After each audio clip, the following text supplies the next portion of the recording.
Okay, we are going to call this meeting to order, and we will start with the Pledge of Allegiance. If you will join me.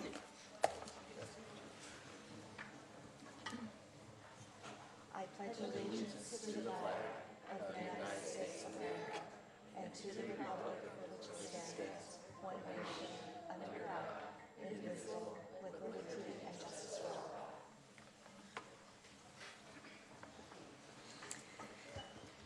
Next is roll call. All council members are present. Thank you. Thank you. Next item on the agenda is the consent calendar, and these items will be approved by one motion unless any member of the council or audience wishes to remove the item for discussion. The reading of the full text of ordinances and resolutions will be waived unless a council member requests otherwise. Are there any items that a council member wishes to pull? Excuse me, Mayor, did you want to proceed with the presentation before the consent calendar? I apologize if it was not on here. I apologize. Thank you. Sorry. Of course we do. Sorry, Bruce.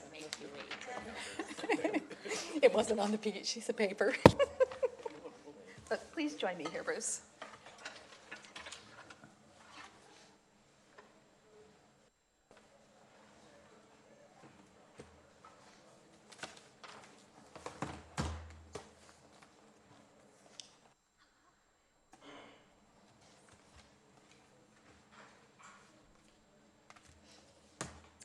So we thought we would take this time to recognize Bruce Humphrey, who has been with the Chamber for many years, and most recently as the President and CEO. And we've worked so well with him and closely with him that as he goes on to his next adventure, we thought it was fitting that we should recognize him here tonight. So I'll present that to you, but I will also read it.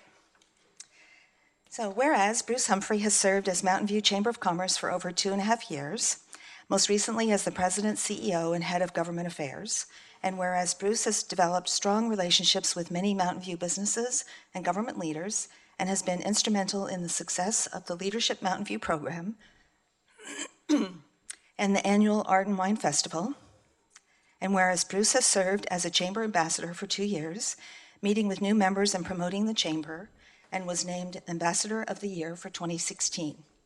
And whereas Bruce has been instrumental in identifying key issues of interest to Mountain View businesses, and whereas Bruce has been an excellent partner to the city to understand the issues Mountain View businesses are facing and how we might work together to address them, and whereas Bruce has facilitated business visits for the mayor and council members to check in with Mountain View businesses, which have been awesome, by the way.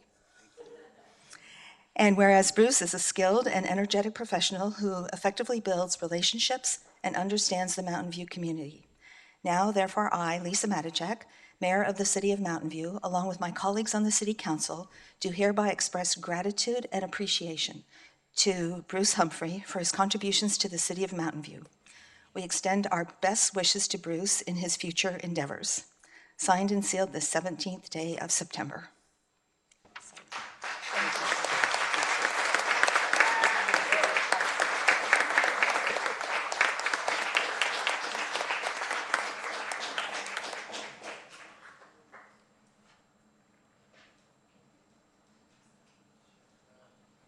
Well, thank you, Honorable Mayor.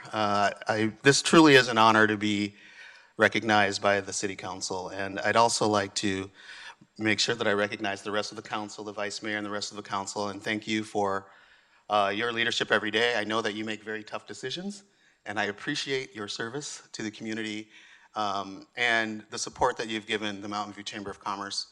I'd also like to extend my gratitude to Dan Rich, the city manager, who we've had a great relationship, and I just appreciate Dan taking all my phone calls, and the city, and also the council members taking my phone calls.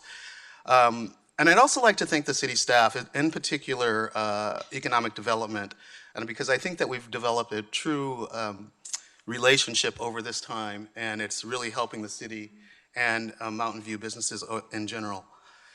But as we all know, no one succeeds on their own. So I'd like to also thank the board of directors and our board chair, Kathy Thibodeau, is here today.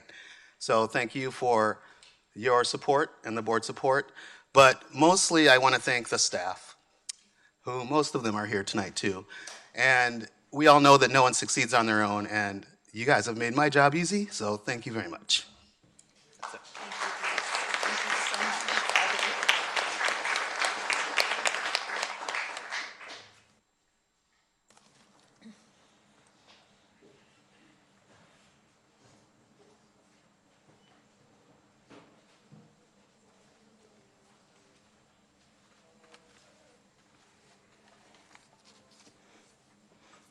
Okay, now back to that consent calendar.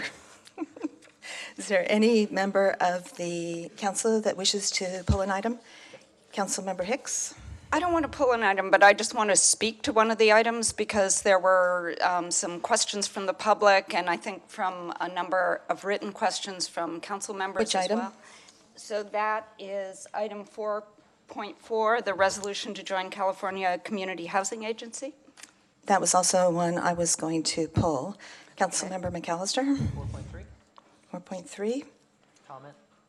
just a comment. Do you want to make a comment? Yeah. Actually, are there any other items that council members want to pull?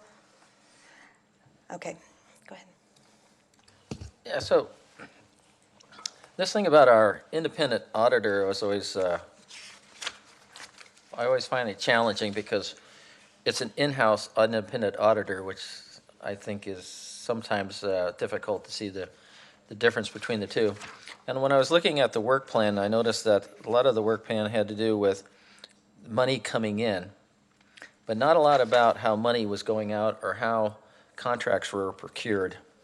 And that's to me was sometimes a bigger item of concern, that when I see a few dollars here, or that every dollar is important, that how contracts are awarded should always be reviewed too, to make sure that we're following proper procedures and that we're getting the biggest bang for the buck on our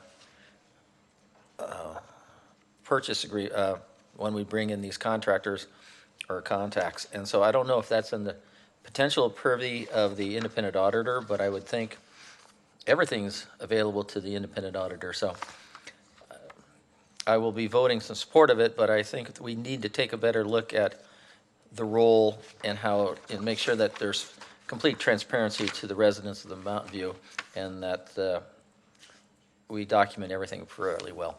Thank you. So Allison, did you want to make a comment on 4.4?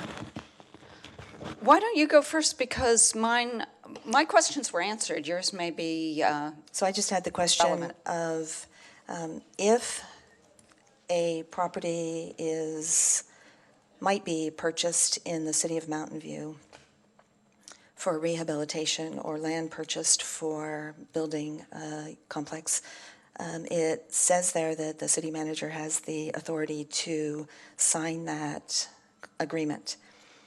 Since there would be no expenditure of city funds for this, would that come to council before it would go to the city manager or his designee before the agreement was signed?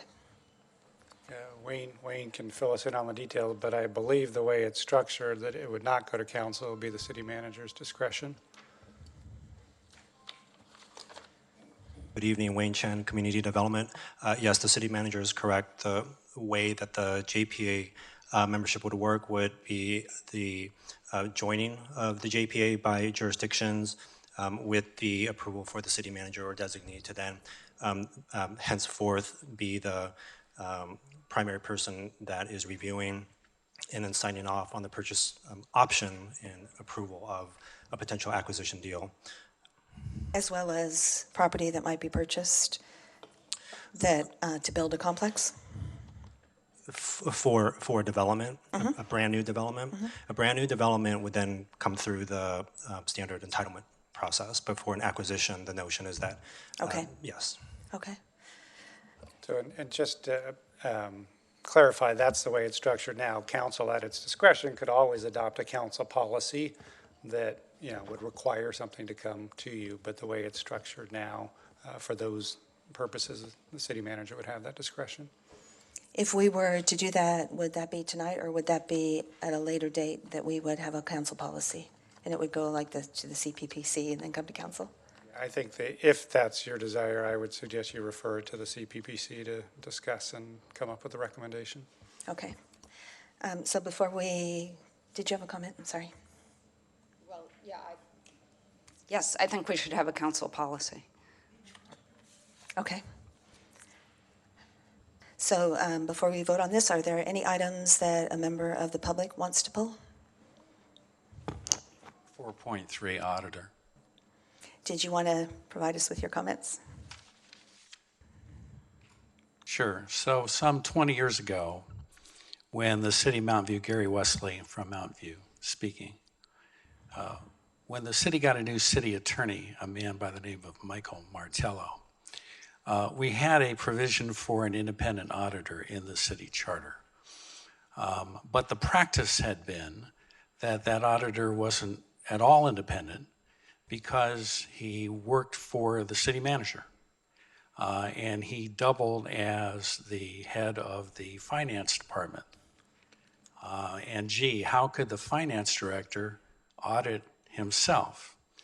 And so in the early days, when there was talk of the insufficiency of the auditor in Mountain View, Mr. Martello proposed to the city council a charter amendment to eliminate any question as to whether or not this farce of having a finance director audit him or herself might be challenged in court. And voters, unfortunately, did approve that change, and we're left without an independent auditor at all. And so no wonder there's a question now about the scope of work for the auditor. It's all just a farce. There is no independent auditor in this city, but you could change that by action of the city council. Thank you very much. Thank you. So just to be clear for the council and members of the public, the city is required by law to hire an independent an independent auditor every year who does an entire review of our finances, including expenditures and contracts and things done by the finance department. So that notion is not entirely correct, number one. Number two, when the city auditor acts in the name of the auditor role, he or she is not reporting to the city manager. I do not approve his reports. They go straight to you, and he takes his direction directly from you in those instances. Thank you. Okay, no other items from the public to pull? Okay, then a motion is in order. Councilmember Clark? So I'll move the consent calendar, which includes item 4.4, which is to adopt a resolution authorizing the city to become an additional member of the California Community Housing Agency, supporting the California Community Housing Agency's issuance of tax-exempt bonds for the production, preservation, and protection of middle-income rental housing, and authorizing the city manager or his designee to enter into purchase option agreements with the California Community Housing Agency for middle-income rental housing created within city limits, to be read in title only, further reading waived. Thank you. So we have a motion by Councilmember Clark. I seconded it, but I'd like to see if we could add an amendment to that to say that we would refer to the CPPC to create a policy that these projects would come to the council before the city manager signs them. Are you okay with that, Chris? Right. I guess. I mean, was the intent to streamline it, or are you okay with bringing it all to council before? I just don't know if there were specific reasons for, like, if the timing was such that it wouldn't have time to come to council, but if these are things that will have time to cycle through things, then that's a different story. Yes, just to provide some input on that. The operations of the JPA is to allow the agency and its partner Catalyst to be able to identify potential acquisition opportunities and move quickly with the market. That was the one of the key goals for the structure of the JPA as it is. And I'm happy to do the CPPC referral, but I'll just be honest, like, property happens, as we know, moves pretty quickly. So I'd be, if you can all find a way to bring it to the council exceedingly quickly, then that's fine. But I'm not sure I would end up supporting it. But I'm happy to do the CPPC referral and see what comes out of it. Councilmember McAllister. Yeah, I just want to make a comment on this motion, which I find encouraging because I've been working on this thought for about 6.5 years, and I'll just read one part of this staff report. It says, Cal CHE is authorized to issue revenue bonds and to undertake various activities to meet its objective, including acquisition, rehabilitation of existing units, operations, and maintenance. And I'm glad to see that the city manager is behind this 100%. And so I think this is a great solution to a issue we have in Mountain View. Councilmember Hicks, did you have a comment?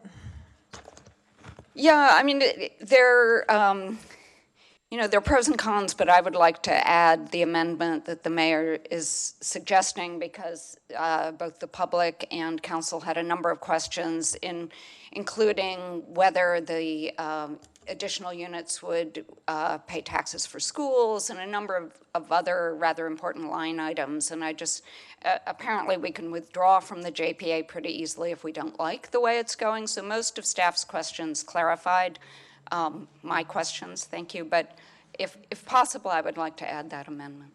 Yeah, I'm including the referral to CPPC, so it's fine.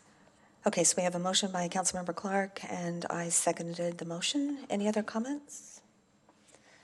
Okay, we'll call the question. So the consent calendar passes unanimously. Thank you. Okay, the next item on the agenda is oral communications. This portion of the meeting is reserved for persons wishing to address the council on any matter not on the agenda. Speakers are allowed to speak on any topic for up to 3 minutes during this section, and state law prohibits the council from acting on non-agenda items. Is there anyone in the audience who wishes to address the council on an item not on the agenda? Be sure to also fill out a blue card either before or after you speak and leave it with our city clerk. Thank you. Sure, thanks. Gary Wesley of Mountain View. So I won't address the outside auditor, which is different from the independent auditor. Although I could, and that's by contract with the city, the scope of which is defined by the city. And if you actually go and read those, you'll find a big disclaimer that proper auditing practices haven't been followed. At least this was true in the past, maybe not under the current city manager. In any event, I want to talk tonight a little bit about rent control, not Measure V, that's later on your agenda, but about rent control at a different level. You might know that there is a state lawmaker from San Francisco who's been pushing housing legislation. He's a 49-year-old Harvard Law graduate, which partly describes two legislators from San Francisco, State Senator Scott Wiener and State Assemblyman David Chu. Assemblyman Chu is a lead author of Assembly Bill 1482, which he describes as an anti-rent gouging bill. Governor Newsom is expected to sign the bill into law shortly. It can, for a short period, be challenged by opponents in a referendum petition, but if that doesn't happen, it will become law next year. This state rent control would be for residential housing. It is 5% plus inflation, and it contains something we've had by state law mandated since 1995, which is vacancy decontrol. That is, that there is no limitation on how much rent could be charged to a tenant upon a lawful turnover of a unit. That's true under Measure V. And if you wanted to know whether landlords were getting a fair rate of return, you'd have to survey to see what the turnover is in Mountain View and how much rents are charged for all of the units to get an idea of whether rent control is making much of a dent in the profit of those landlords. But as far as I know, the city hasn't undertaken to do those things. The state rent control law will not apply to mobile home parks. And so the city remains free, I think, to adopt a mobile home park resident ordinance. I looked online and I found that there are 101 cities and counties in the state with mobile home park restrictions on rent, and you ought to join them. Thanks so much. Thank you. Next, please.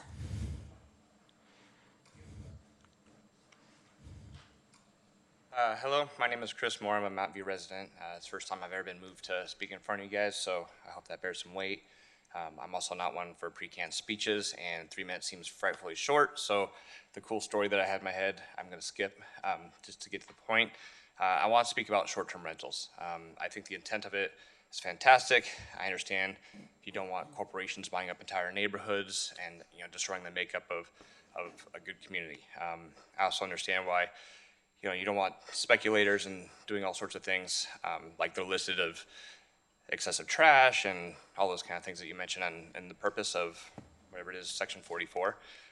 However, I feel I am kind of the person that you're supposed to be helping with affordable housing. So for years, I struggled to make rent. I lived far away, saving up, working tons overtime. I finally was able to live close enough where after working a 14-hour graveyard shift for a neighboring municipality and public service and almost crashing and killing people, I knew I needed to live close, right? So I decided that I had to do something to live close to where I worked. And I couldn't afford a single family home. However, I was able to discover that with good financing, I was able to buy a duplex and have that front unit supplement my income. So I was able to afford the mortgage. Recently, I got a letter in the mail that said, doing a short-term rental, I'm now gonna owe the city 10% of the gross. I don't think that's fair because it doesn't take into account the time, effort, and money I put into making that furnished and rentable, as well as I don't understand, it seems to be arbitrary to me, like the 30-day cutoff, right? So if I do 31 days and rent it out to Google or some corporate rental, no one gets taxed. There's no change in actual practical application of the neighborhood demographics or anything like that. But if I do 29 days or below, the city gets 10% of my gross. And to me, that's just very frustrating. I don't understand it, and it hurts me personally. So my incentive is to just go off to like a corporate rental, right? So if I know you guys can't really explain our answers on these, but since I have 10 more seconds, I'll add that I was a major in economics in college.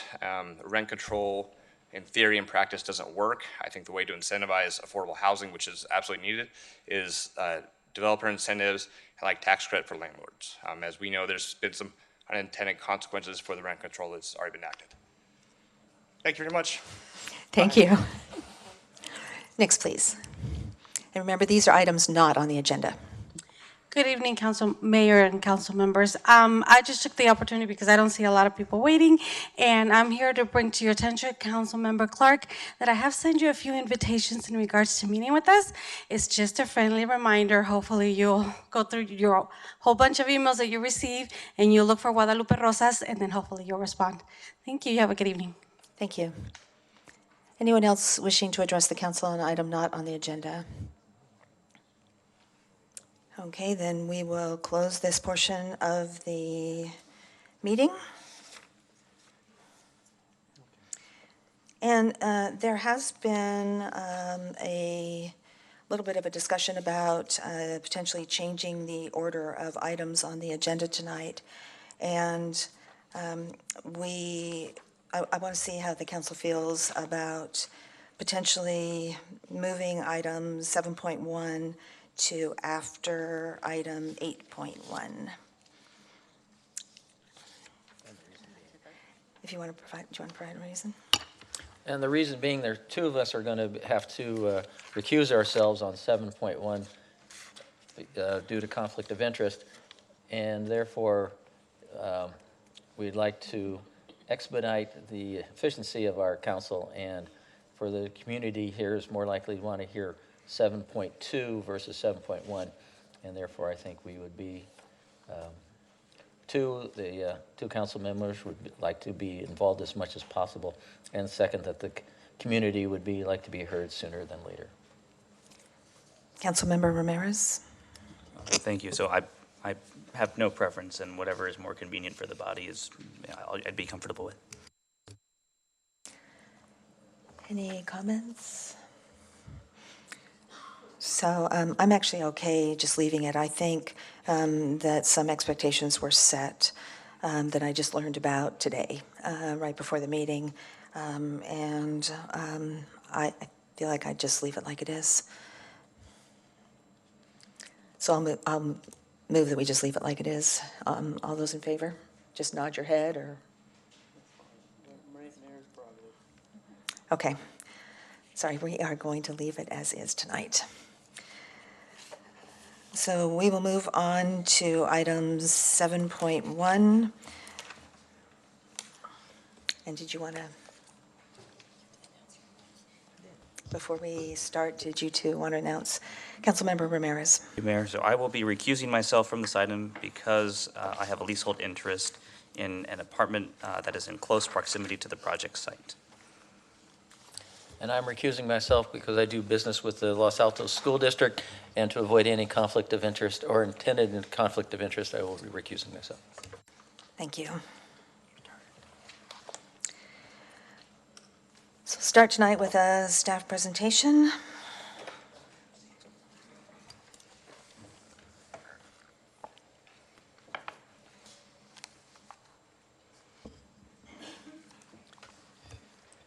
Good evening, Mayor and remaining council members. I'm Rebecca Shapiro, Deputy Zoning Administrator with the Community Development Department. And the item I am presenting to you tonight is a request for gatekeeper authorization of an application to develop an approximately 230,000 square foot office building with ground floor retail and incorporating up to 150,000 square feet of development rights from the city's Transfer of Development Rights, or TDR program, which supports the Los Altos School District's efforts to build a new school in the San Antonio Precise Plan area. In tonight's presentation, I will briefly provide some background on the TDR program as well as the TDR gatekeeper request, and also touch on additional information on a key policy topic on which council input is requested by staff tonight. In January of last year, council provided final direction and approval for the TDR program, which was memorialized in an MOU between the city and LASD. The TDR program created and allowed for the transfer of up to 610,000 square feet of development rights from the proposed LASD school site, where the square footage is not needed to actually develop the school. Although the program was originally established for a different property or set of properties in the Precise Plan area, LASD is currently under contract for an approximately 11.65 acre property currently owned by Federal Realty in San Antonio Center. And that property includes a separate 2-acre parcel that the city would be able to acquire for a public park site.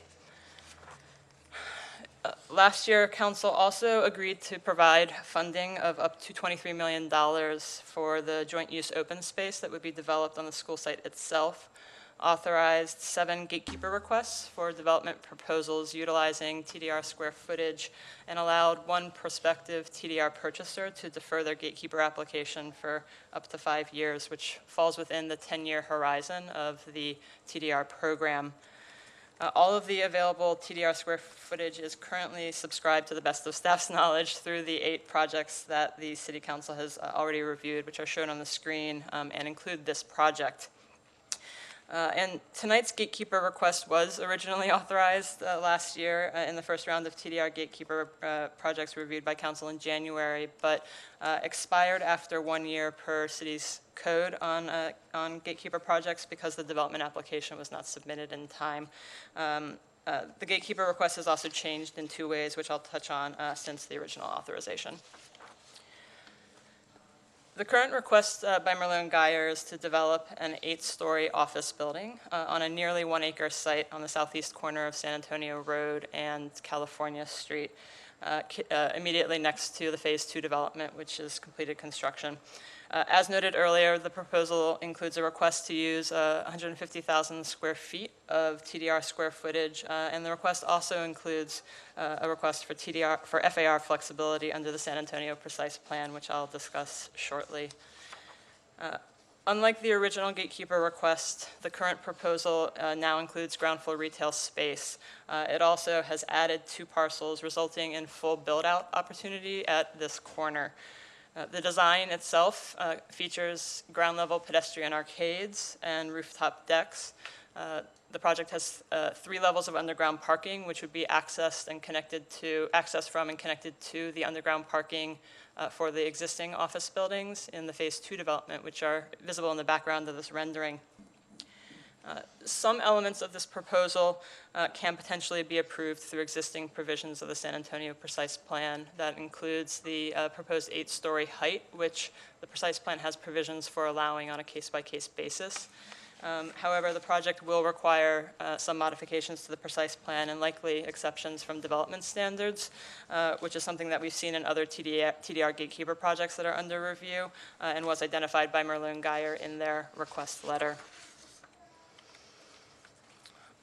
The San Antonio Precise Plan allows up to 2.35 FAR on this site, of which up to 0.75 FAR can be commercial area. While detailed analysis of this proposal will come with more detailed plans if council authorizes the gatekeeper request.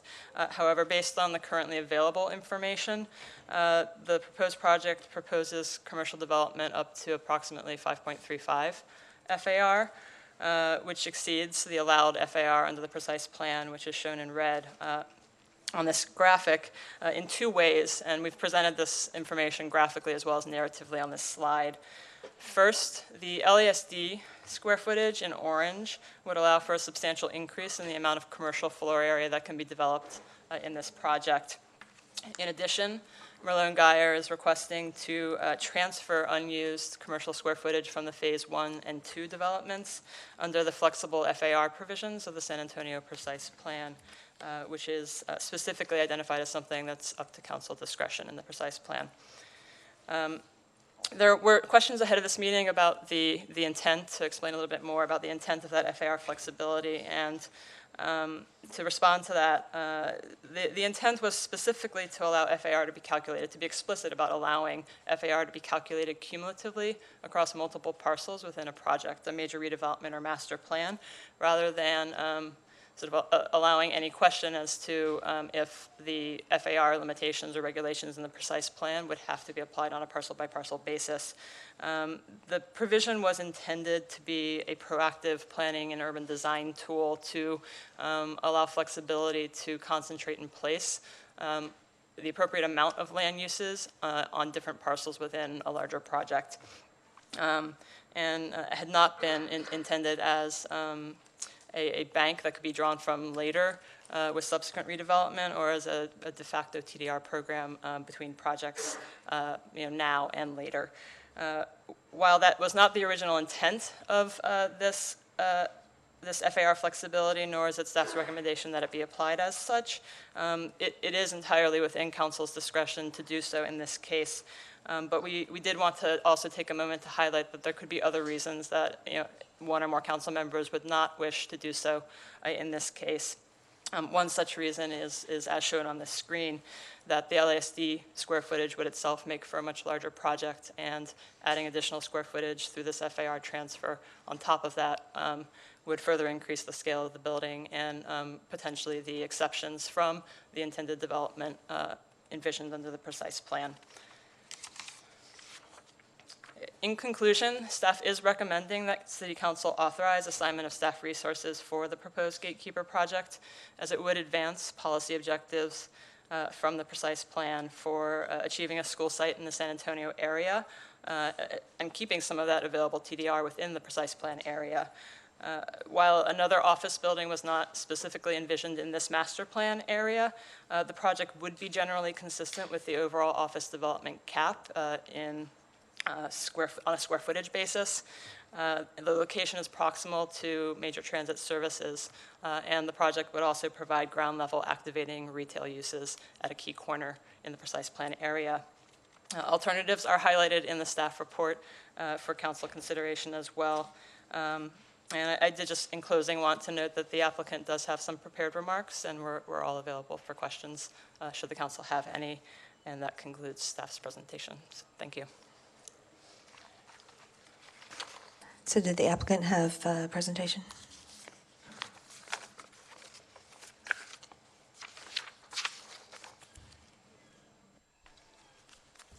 Good evening, Mayor and council members. My name's Scott McPherson. I'm Executive Managing Director of Merlone Geyer, and thank you for hosting us tonight. I don't really have a presentation. I did want to make a few real brief comments about the reauthorization request of this gatekeeper letter. The first is that we are the largest participant in the TDR program, so we have agreed to acquire more TDR square footage than any other participant, and we're very excited about the prospect of having the school and the joint use park adjacent to us, and we think that it will be a great addition to our neighborhood. I also think it's important to remind everyone that this is a reauthorization, in essence. We have not changed the submittal. Last time we didn't own 2 of the 4 parcels, which we call Block 3 on this corner. We were in discussions for both of them, but we did not own them. And this body approved that request for the same square footage you see today, the same number of floors. Today, on a positive note, we're here, we do own and control all 4 parcels. So we're able to come to you with certainty. And that's why we resubmitted, and that's why we worked so hard on fine-tuning this elevation in the meantime. We have another speaker here that would like to speak on behalf of the project, and we remain available to answer any questions, and thank you for your support. Thank you. So is it somebody else from Merlone Geyer? Or your architect, or, so wouldn't that just be public input? Yeah, sorry. Okay, so are there any questions from the council? I think you're going for it. Are you? Vice Mayor Abikoga. Thank you. I had a question regarding the TDR sales. If you can remind me, because it's been a while, but were there, was it open-ended, so any developer could purchase as much square footage as TDR square footage as they wanted, or were there certain guidelines? There are no specific guidelines that are outlined in the MOU, and it's ultimately in LASD's hands to work with, negotiate, find potential purchasers. It is ultimately in City Council's hands to review proposals to utilize the TDR square footage through the gatekeeper process. Okay, great. And then there was mention of originally the property owner owning just 2 parcels, now 4. So in the original gatekeeper, was it 230,000 square feet on the size of 2 parcels? And how could that be the same as this one? Because I don't remember that. I'll admit to not having been part of the original round of gatekeeper reviews, but I do, per the applicant's remarks, believe that the envisioned square footage was the same, and that staff's support for it was contingent on the ability to acquire the additional parcels for a cohesive site. Which they were able to do, just not in the original time frame of the initial authorization. So the original gatekeeper was for the same square footage, and our approval was based on them acquiring the other 2 parcels. I believe so, or at least the understanding is that it was only really feasible to develop as a project were those additional parcels to be acquired. That's my question, because I don't remember, it would have to be higher than 8 stories, I think, right? If it was on 2 parcels instead of 4, and I don't remember something that tall. So, all right, thank you. Perhaps the applicant can answer that, but my recollection was it was the same basic project, assuming all 4 sites, but they didn't control all 4 at the time, and therefore it didn't make sense to proceed. But it wasn't the same square footage on smaller sites, nor was it anything different. Any other questions? So the only one I have is purchasers of TDRs have the ability to resell TDRs. Correct, once they complete a transaction with LASD to purchase them. Okay, and their transaction is completed? I don't believe so, but I would need them to confirm.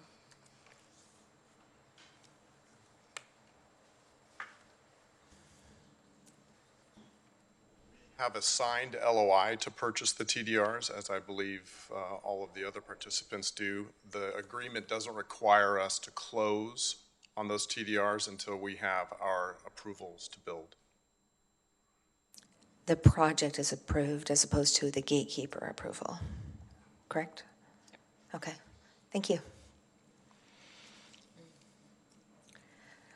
Okay, no other council questions. We will open this up for public comment. So if there's anyone who wishes to address the council on this item, please be sure to fill out a blue card and leave it with our city clerk and come on up to the microphone.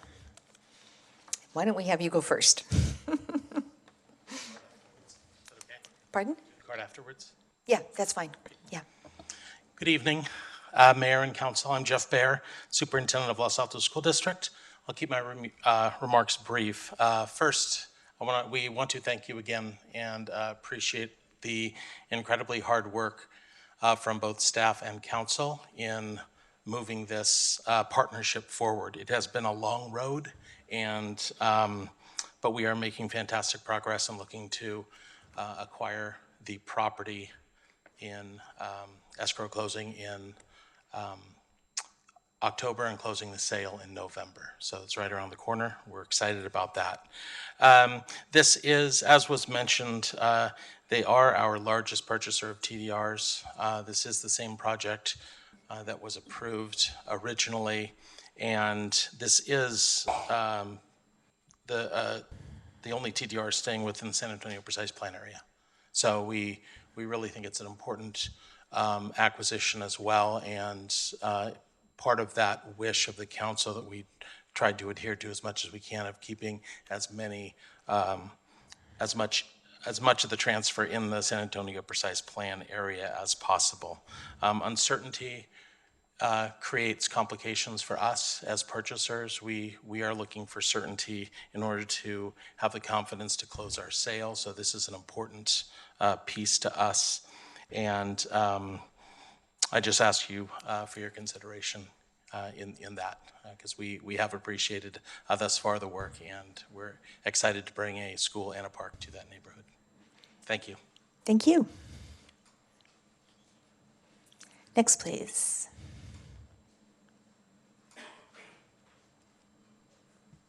Good evening, council member, mayor.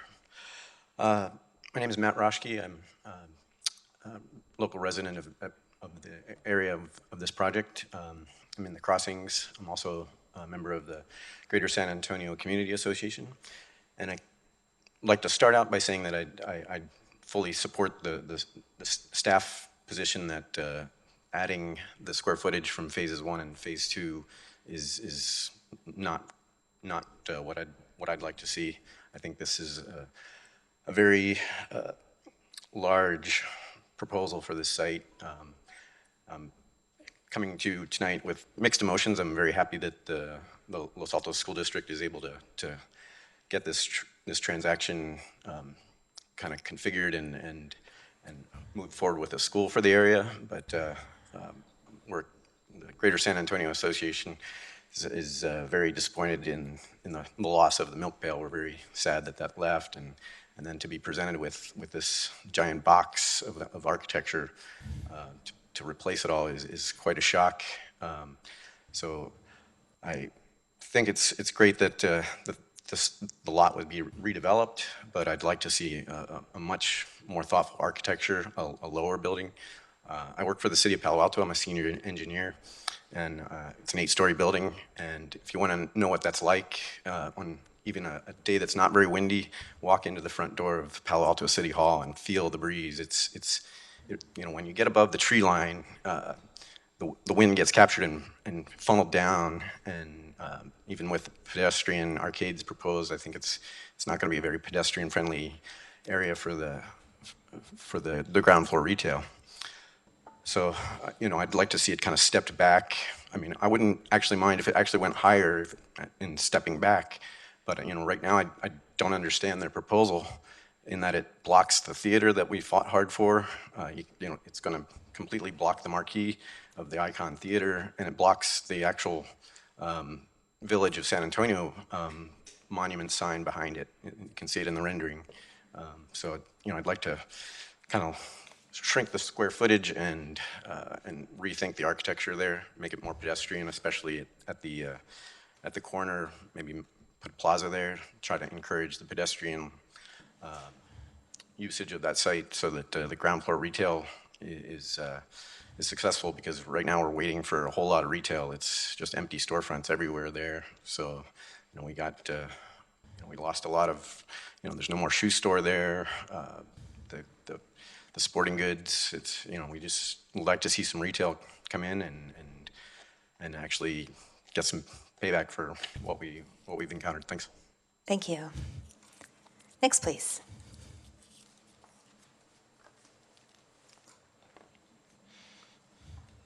My name is Natalia Weinstein, and I live on the border of Mountain View and Palo Alto. My respect to the city manager and all of the members and you, Mayor. I wrote a letter to the council through email expressing my definite opposition to building this huge building on this particular corner. I've been a resident of this area for 20 years, and I'm already deeply saddened by the design of the facades of business buildings looking onto San Antonio Road, because it used to be, of course, the progress should be progress, and unfortunately, we as residents don't have enough information of the park and the schools. It sounds like addressing human needs. But this building will actually kill the humane and human atmosphere that this area used to have. I'm also impressed by the inner space that the developers managed to design, so the residents or the visitors of this area could have something besides those,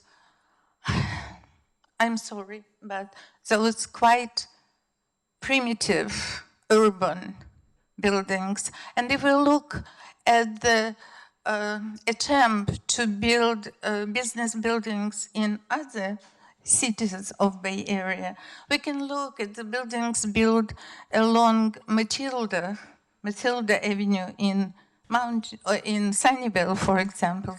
And even though they are 4 or 5 stories, they don't look that unfriendly for the pedestrians, for the residents altogether. If you approach this corner from the direction of El Camino Real, it starts with something very acceptable.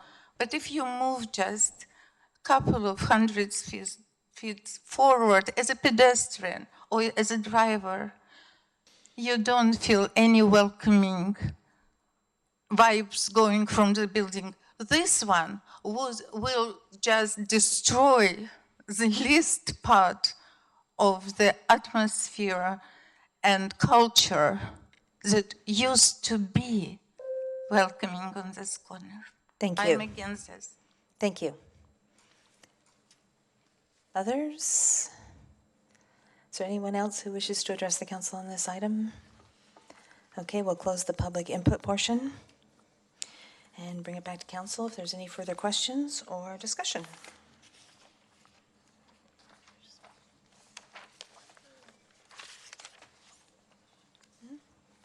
Councilmember Kamei. Great, thank you. I just, the public comment sparked some questions that I have for the applicant, if I could ask you.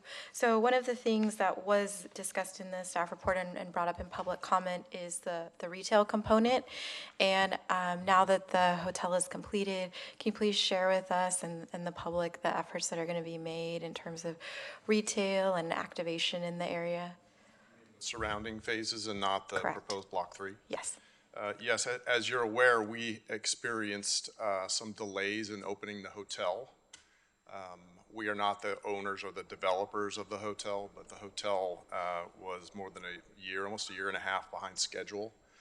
And that made it difficult combined with our office tenant uncertainty. You'll probably recall early on we had a lease signed and then that company sold to another company and they decided not to open. So we experienced dual delays there that created a level of uncertainty that just made it difficult for us to lease. But on the positive front now that those office buildings are occupied, and the second one just recently, we're seeing an uptick in leasing. And with the hotel opening, it's even more pronounced. So we're actively in negotiation with multiple tenants right now, some of which I think have already approached the city for conversations on permits, building permits and others. So we have leasing momentum at this point. Great, thank you. And then just one more question. This one will be for staff. Thank you. It was mentioned that there would be exceptions for some of the development standards. You talked about it in your presentation. And I was trying to look back to the staff report. Can you share with us what some of those exemptions might be, or is it too? Yes. It is a little too early. I would note that the Merlin-Gallo letter specifically called out setback exceptions, but the level of detail in the plans doesn't allow staff to do a thorough review at this stage. Okay.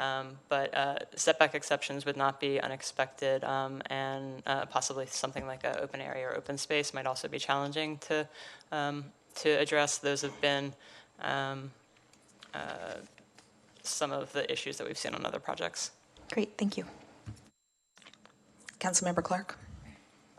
So I didn't have any further questions, so just to get into the questions, I think I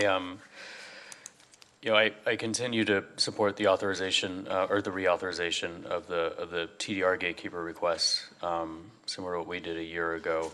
I think, as has been pointed out, I think this is one of the key components to making hopefully the school work in this area.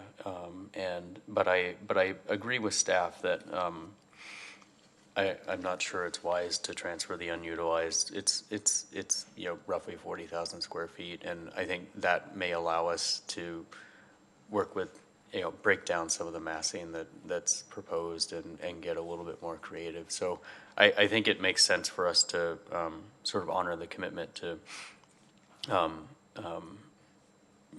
move forward with the gatekeeper application. Certainly not an approval of the project by any means tonight, but at least get things started. And then, I would expect of something of this nature to, be highly sustainable, sort of on the, if not LEED Platinum, very close to it. I just think that, this is a really important corner, and I think it sort of caps off the phase 2 of everything. And I would just hope that we would look for ways to ensure that it is sort of the cornerstone of that, in that sense, where we can point to and say, it's a highly sustainable structure.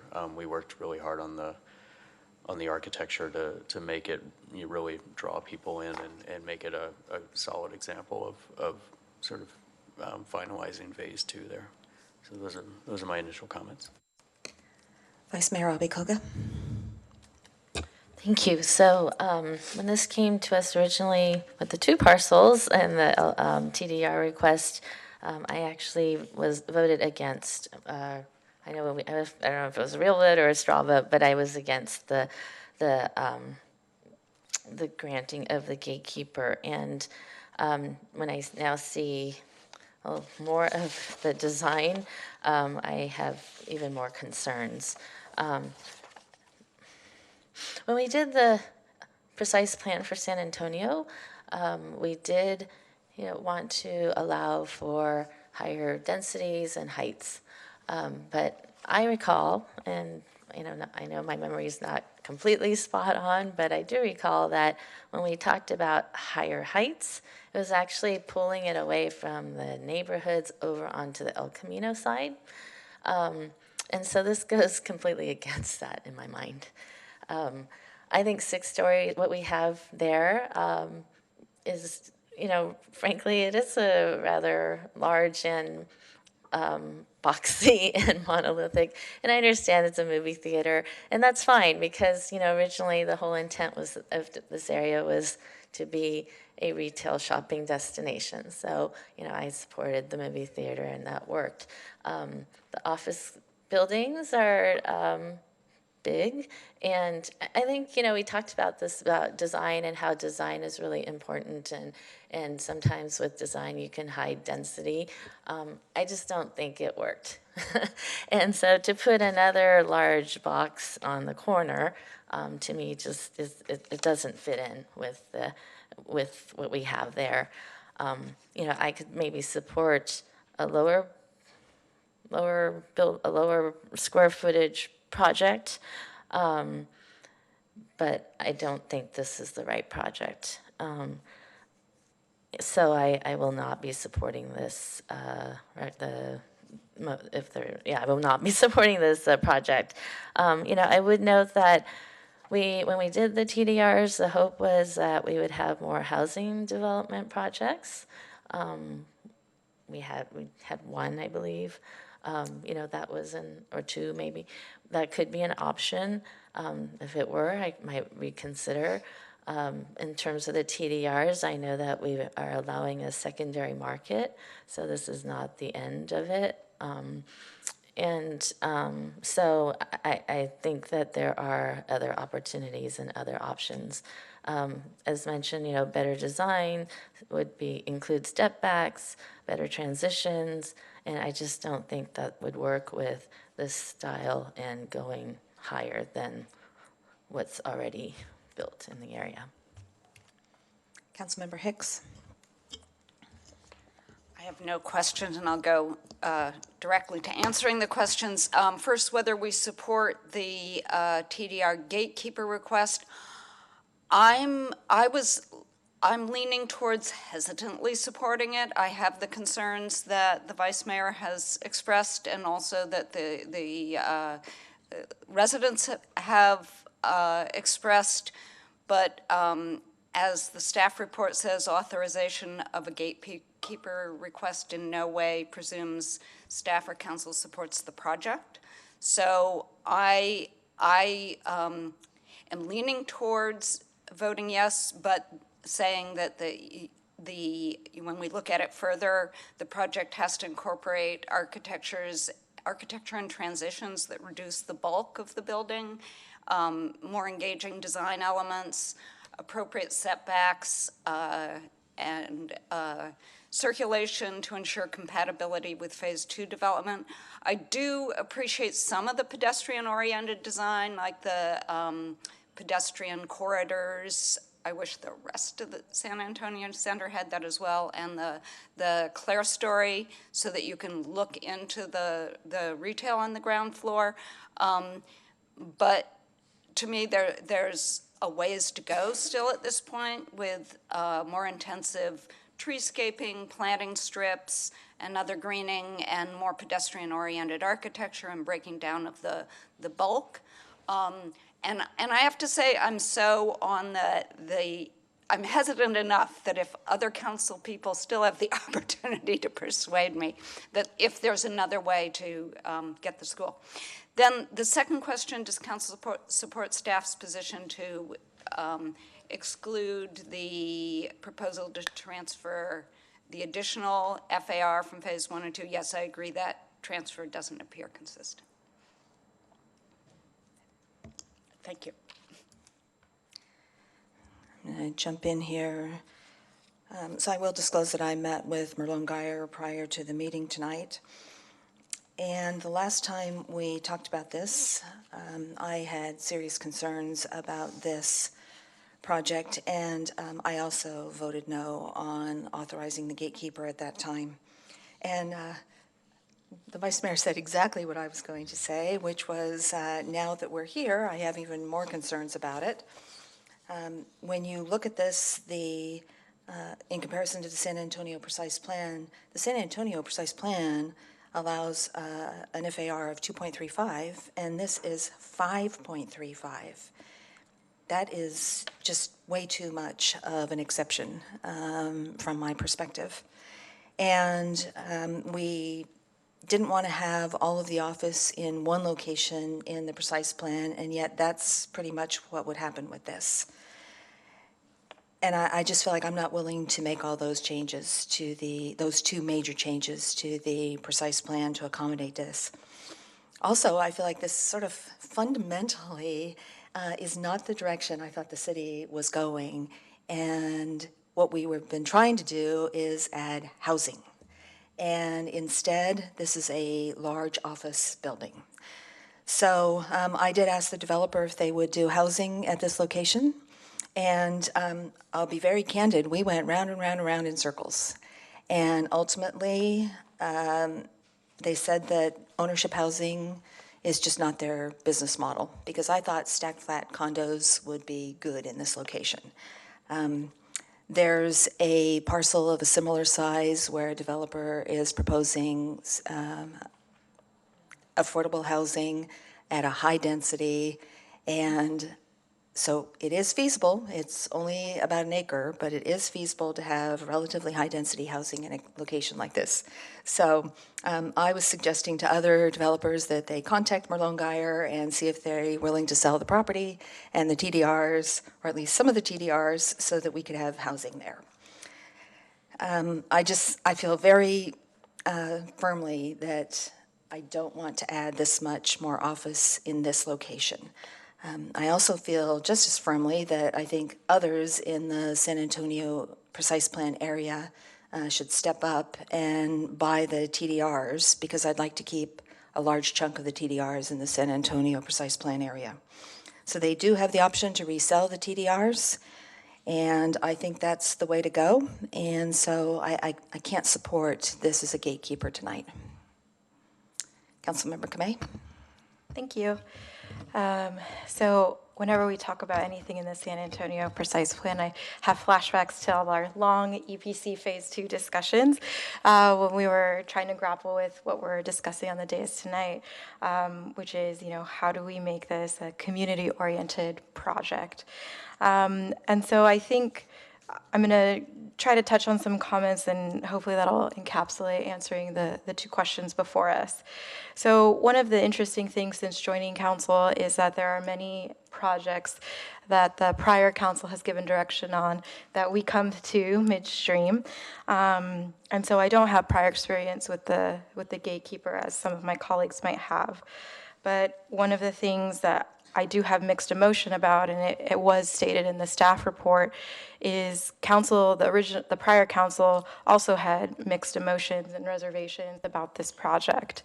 And ultimately, the preference to move forward was prioritizing the local school strategy and the park and open space. And so for me, I'm trying to also prioritize that versus just thinking of it as office. And the concern I have is, should we not continue on and see what could come of the gatekeeper, is that would hold up a much needed school site that we do have a neighborhood preference for, that I would like to go forward.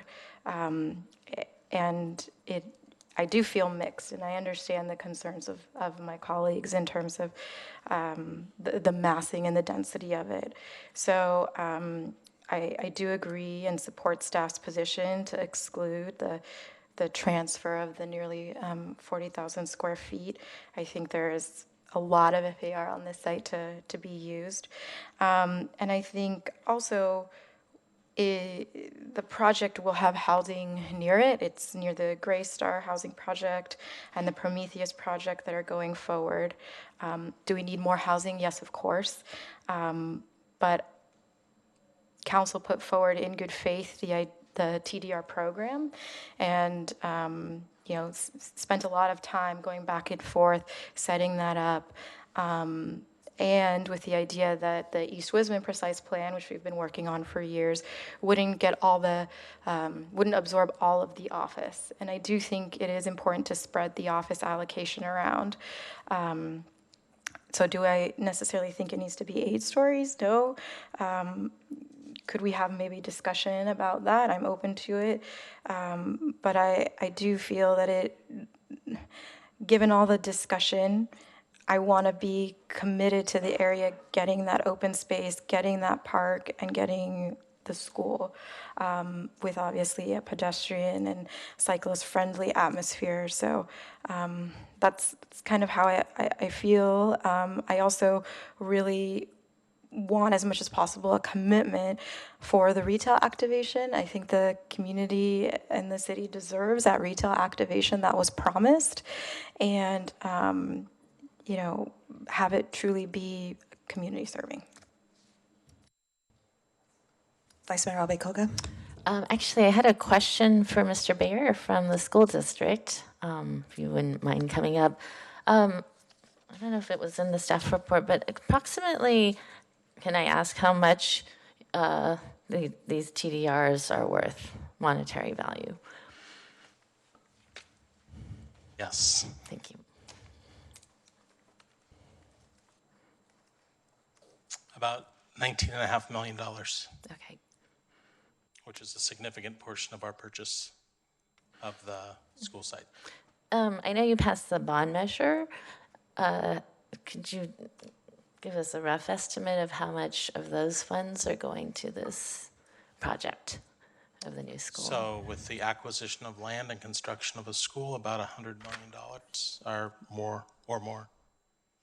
Okay. Is from the bond measure? And then how much with the TDRs? Is it about 80 million? The TDRs Are about sales? 79.3 million, right? Okay, great, thank you. Okay.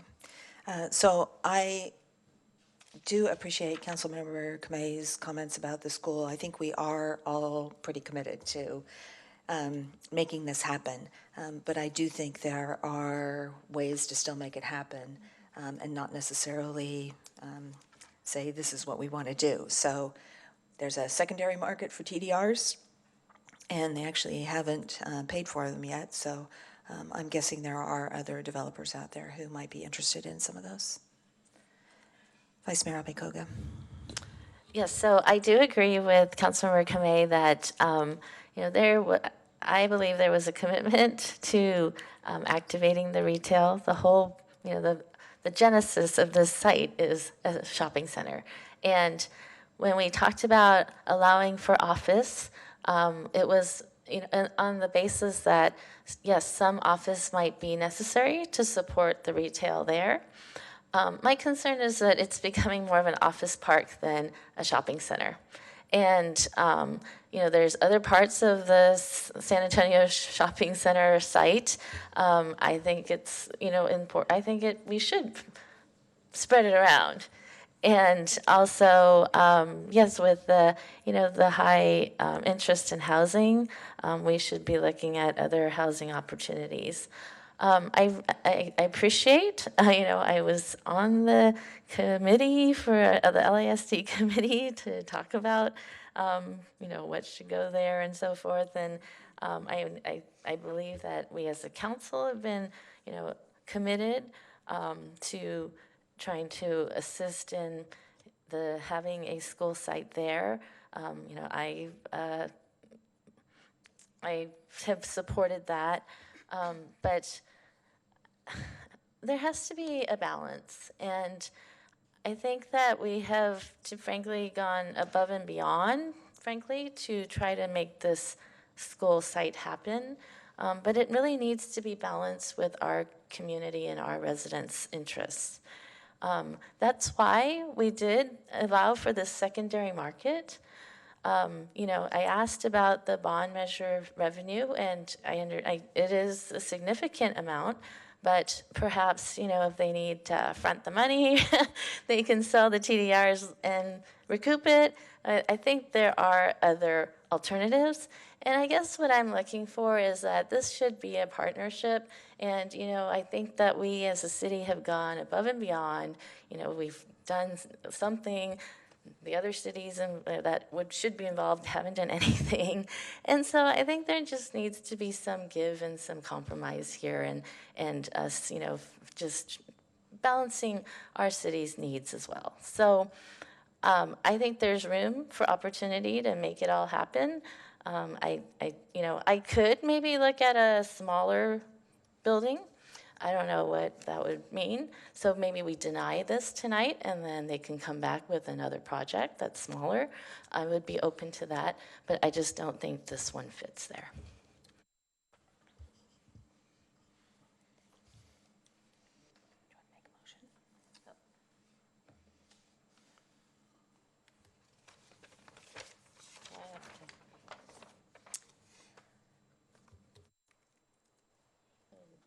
Nope. So I guess I will make a motion to deny the authorization of the MGP TDR gatekeeper request. And I'll second that. Any further discussion? Sorry. Councilmember McMahon. Great. So, I don't know if this is a question for staff, but should we go forward with this, with the staff recommendation, and we authorize, or if we authorized the project, but we excluded the proposed transfer, would we still be looking at the same project, or would it be substantially different? Or, again, and apologies for asking this, but I think I'm just trying to see if there's any further opportunity for augmentation to the gatekeeper or not. Because I know that there's been discussion about excluding the 40K of square footage, and there's been a discussion about perhaps being interested in it coming down. I don't know if that is. Are you asking whether the approval could be for a lesser amount of TDR square footage in addition to the question about excluding the transfer from phases 1 and 2? I'm not certain I get what you're asking.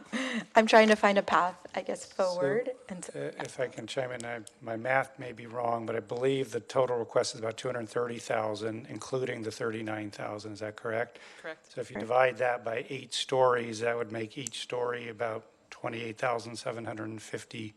So if you take out 39,000, you're essentially eliminating more than 1 story of the building. Is that accurate? That's correct. Okay. I think the typical floor plate that's not the first floor, the 7th and 8th floor, is around 23,000 square feet. Okay. So yeah, removing 40,000 square feet would substantially change the envelope of the building. Okay, thank you. That answers my question. Thank you for helping me find a way to articulate it better, Mr. Rich. Councilmember Clark. Yeah, I think, and I'll defer to staff on what they think most helpful, but I think what might be of interest would be, it was hard for us to picture, I think, before tonight what the removal of that 40,000 square feet, what that might mean. And so if what that means is it gives us more flexibility on the corner to sort of break down the massing, perhaps it brings the building down significantly there. But, as others have said, I don't really mind if it goes higher toward the core. I mean, that's what we originally envisioned, is what the vice mayor said. So if removing that 40,000 will give us, I like sort of what they've done with the, a roof element like that allows, some breakdown of massing. I'm sure there's a lot as has been done with some of the other buildings in terms of architecture to help break things down too. And the removal of that 40,000 square feet will probably have a reasonable impact. And, it's just my opinion, but I would feel comfortable seeing at least a proposal for a project based on that square footage to see how how creative they can get in sort of honoring the importance of that corner. I think the other thing that I just want to make sure we're pointing out is we aren't adding office square footage to the San Antonio precise plan. This is all within the precise plan, and frankly, this would get us pretty close to I think the cap, and so we wouldn't have to worry about office coming in other proposals in other parts without a gatekeeper authorization. But my colleagues are absolutely right. I think originally we'd given ourselves the flexibility to move it around based on what we thought at the time, or sort of what proposals came in at the time. So at least for my part, I think when I'm not just looking at the project itself, I'm thinking of having most of the other TDR gatekeepers in motion. I think if we can break this building down a bit with the 40,000 being cut out, and provide a little bit of certainty in terms of projects moving forward, not that we have to approve this ultimately, but it allows it to move forward, and it doesn't introduce the additional uncertainty of these TDRs having to be sold again, and then us having to authorize another gatekeeper, and it's sort of, as we've seen, it's taken a year to get to this process. So I'm just not sure what that does to the timeline, and honestly, whether we were on council or not at the time, I think I think everyone moved forward in good faith, hoping that this would be the recipient side of those TDRs. It doesn't mean that we have to approve a project of this bulk and mass, but I think it does behoove us to not sort of basically start from scratch on that. Vice Mayor Albikoga. So my sense, we talk about not trying to make policy or on the dais, but I just honestly don't know what if you remove 40,000 square feet from this, what it's going to look like. So I just feel much more comfortable if we deny it and then just have them come back with a new project and remove. It could be removing 40,000. I would defer to staff as to, in terms of design, what really needs to happen to make it fit better in this corner. So I think the cleanest way is just to deny it and then, have them come back. And I don't really see how it would change the timeline that differently, because they're going to have to redesign a project regardless. And Councilmember McAllister is often saying that he's interested in true mixed use, office and residential. And so I still believe this is a good place for residential, but I would entertain a mixed-use office and residential, but a much smaller building.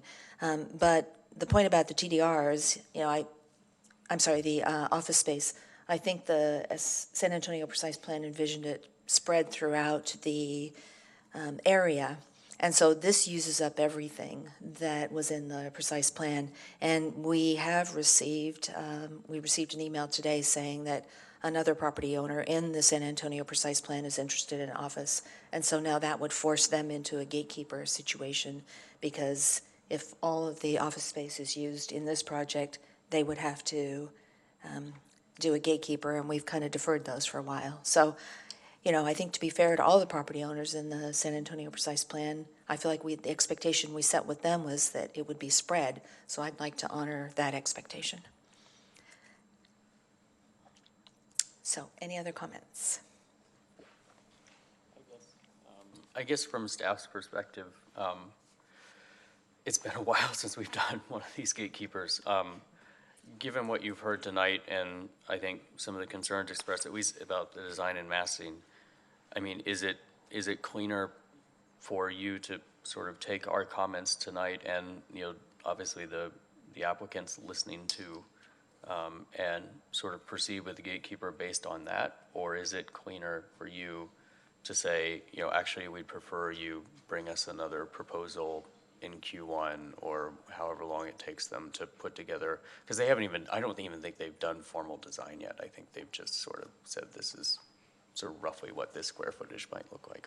Yeah, I can only speak to what I received, which was attached to the staff report. I think many times that's driven by additional design work that's just not part of the initial submittal because we're not at that point.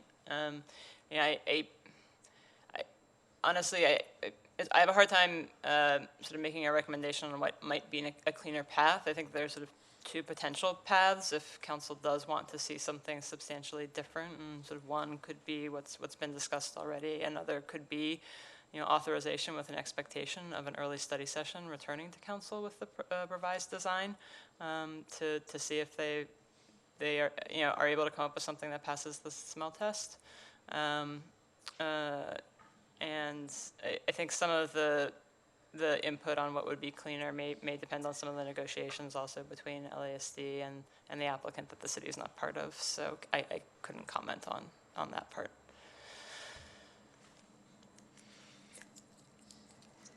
Councilmember Kamei. Great, thanks. So given staff's comments, I think for myself, what I would be supportive of is moving ahead with that applicant so that things can be finalized with the school district and the applicant. With the change in square footage, not including the 39,000, and having the study session and some of the expectations that have been stated by all of us. I think that moving both parties as well as the city went forward with certain expectations and trying to go forward with the intent of bringing the school site there. And I feel like if I don't want to do anything further to slow down the acquisition and the finalization so that things can get going, because with the housing we are creating, we're going to need further capacity and need another school. So that's just my level of comfort and my viewpoint. So for the motion move forward, I won't be supporting that one. Thanks. Councilmember Hicks. Gosh, I was going to say I'd heard just the opposite, so maybe I heard wrong. I thought that staff had said that going forward and expecting with the extra TDRs going that it would be significantly different, or denying it and going forward they're not strikingly different in terms of the timeline, is what I thought I heard. That you couldn't really tell which was quicker? I think the Did I hear wrong? timeline would not be substantially different between those potentially. There would still be a similar design work, and I did indicate that I couldn't make a strong recommendation in either way on what would be cleaner, and I think part of that input on it being clean does come from the certainty that the applicant or LASD would or would not have with either action, which is not something that I would be comfortable commenting on. I think if it is, if there are council members who are very concerned that removing 40,000 square feet would not be enough, then that does introduce uncertainty, and perhaps delaying that decision would be less clean as a result. But it's, I think, ultimately, each council member has a sense for what they're going to be, as to whether they think the design can be adequately addressed by the removal of 40,000 square feet, because that's sort of the hinge point, I think, right now. Vice Mayor Albee-Cogut. So just to clarify, with the TDRs, if we don't approve the final project, potentially the 150,000 square feet, or it could be partial of that, or whatever is used, or if we deny the project outright, then does that 150,000 the project is denied outright, then the 150,000 square feet would not have been used, and so would be available to repurpose by Merlin Geyer or another developer. So I think then, in a sense, you have a clearer path if we have them come back with a project that we can feel comfortable with moving forward on, rather than sending them on this path and then at the end, find out this isn't what we wanted. So, I hear reservations for the 40,000, and I guess that's my issue is I just don't know if that's enough or not. And it sounds like, there is no guarantee at the end of the day that whatever project comes to us, we're going to vote for anyway. So I don't see it being a delay. I actually think it might be faster if we have them come back and with a new redesigned project that is better to our liking at this point in time. Did you have comment? You may want to ask the superintendent to come back up, but just to remind you what he said, absolutely, there's no guarantee that even if you approve a gatekeeper, that you will approve the project, so there's always going to be uncertainty for both the district and the developer.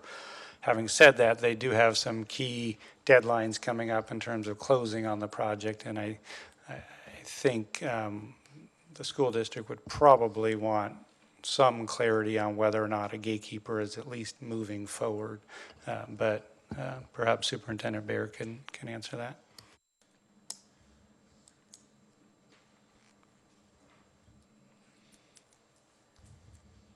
Sorry, Dan, can you recap the question? Well, I think the question is, with your deadlines coming up,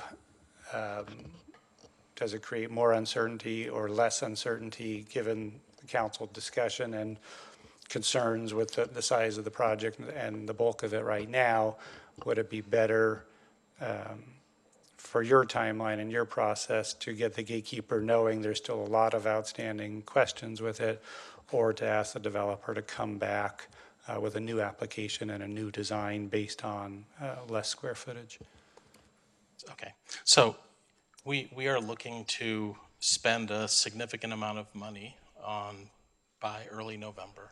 The board's going to have to make a decision on the purchase of this parcel of land and all the complexities that come with it. And the certainty that comes with the approval of this TDR is significant. Yeah, but to be clear, there is, this is a gatekeeper, so there's still not certainty. Right, but there is, Approving the TDRs. there's a level of certainty that comes with the approval of TDRs. That's why we've moved forward to this point, right? Initially was that we had the 610,000 square feet of TDRs approved. No, Just answer we to your never question. approved the TDRs. We approved the gatekeepers to them, but we still reserve the right to approve or deny the final projects. And Absolutely. my understanding is you don't actually get the funds until the project is approved. So that's why I guess right now I just don't see the difference. And I understand your timelines, and that's where I'm not into the financing or whatnot, but perhaps there are other ways to meet your timelines because and eventually you have the time to sell all the TDRs in some way to make up for that difference is my suggestion, I guess, to you if we don't, because there's just no, the best guarantee is I would say, you have the funds, use it when you need it, and then you sell off the TDRs when you can, because frankly, all of the gatekeepers at this point, there's nothing that's been Nothing's been guaranteed. approved. So you have no funds from TDRs before you close. And we absolutely understand that, right? But it gives the board the confidence in spending the $150 million, the entirety of the $150 million bond on this land acquisition. There's no time limit on when you can sell the TDRs? Was it 10 years? Okay. Councilmember Clark. I think I'll just state what I'm comfortable and not comfortable with. So I think I would be comfortable tonight, the gatekeeper, basically like we would normally authorize a gatekeeper. So basically authorizing staff resources to review an application of up to however many thousand square feet, the 4.23 FAR comes out to. So not the transfer, but the FAR that would come from the TDR. So basically, authorize staff to review an application of up to whatever that square footage amount is with ground floor retail commercial, including the 150,000 transfer of development rights. It doesn't necessarily have to all be an office building. It could be a mix of uses. It could be something completely other than office.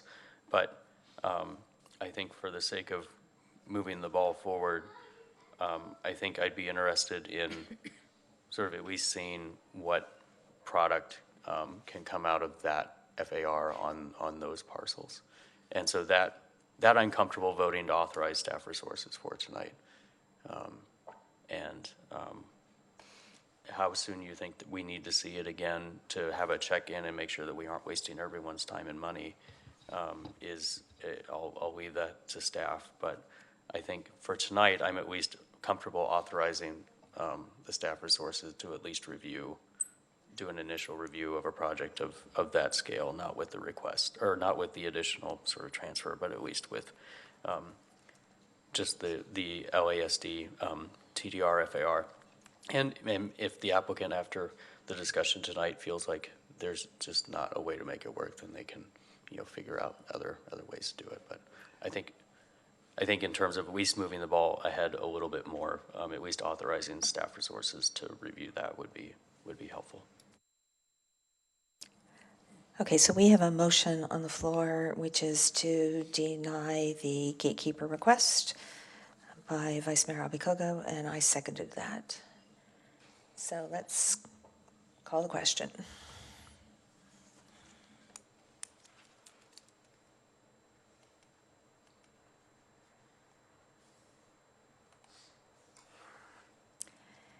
And I thought that disappeared so fast. That passes 3-2 with 2 abstentions.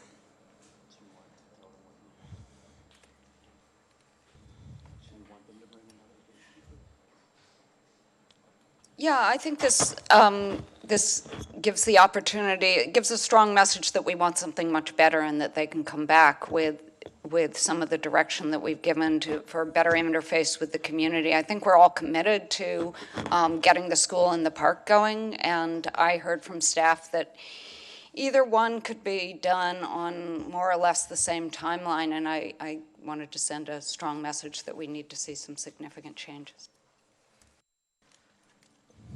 Councilmember Clark. So I think since we normally don't hear gatekeepers, if you want to see another gatekeeper, we should vote to say that, because otherwise, okay. I think the default is to not see this again. So I think we should decide what the next steps are. Well, if they're using LASD TDRs, aren't those gatekeepers ones that we said we will process? I don't know. Yeah, I think we did. If an applicant is using LASD TDRs, that those gatekeepers we will process, we will hear. Yeah, that was the previous direction, that they can come back prior to kind of the delay of other gatekeepers. Okay, so the action tonight, staff understands that they can bring another, just basically we can do again what we did tonight with a different application. As exciting and fun as it will be. Okay. That closes that item. And we will move on to item 7.2, which is potential 2020 Community Stabilization and Fair Rent Act amendments.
Okay, we will start this one with a staff presentation. So, good evening. My name is Tim Wong. I'm the Housing and Neighborhood Services Manager for the city. And tonight before you is council consideration of potential CSFRA, I should say potential Community Stabilization and Fair Rent Act, otherwise known as the CSFRA, amendments for 2020.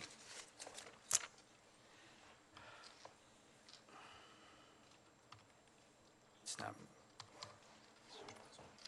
All right, excuse me, technical difficulties. So before you tonight, staff is requesting that the council review input from the CSFRA and the public regarding potential CSFRA amendments. Also to provide direction on specific CSFRA program components that you would like to see amended. And lastly, to provide direction on whether the amendment should be on the March 2020 or the November 2020 ballot. So this is the subcommittee's process to date. As you can see, we're almost halfway through the process. And the subcommittee has met a few times along with the RHC in discussing potential amendments. And up to this date, the subcommittee has discussed many different items, but as the meetings progressed, two items kind of rose to the top, which were relationship with this between this RHC and the city, and in addition, a separate petition process. There have been other discussions, including discussions about mobile homes and another discussion about use of flat rate versus CPI when it comes to annual rent increases. So to begin, one of the items was the relationship between the RHC and the city, or the city council. And the subcommittee, through its discussions, determined or decided that they would like to have council to have limited oversight over RHC decisions that affected units, people, potential use of city general funds, if there was a decision about a separate petition process and the pass-throughs involved with that separate petition process, and any decision that would suspend the CSFRA. In addition to those discussions, the subcommittee discussed having the RHC treated as more of a advisory body.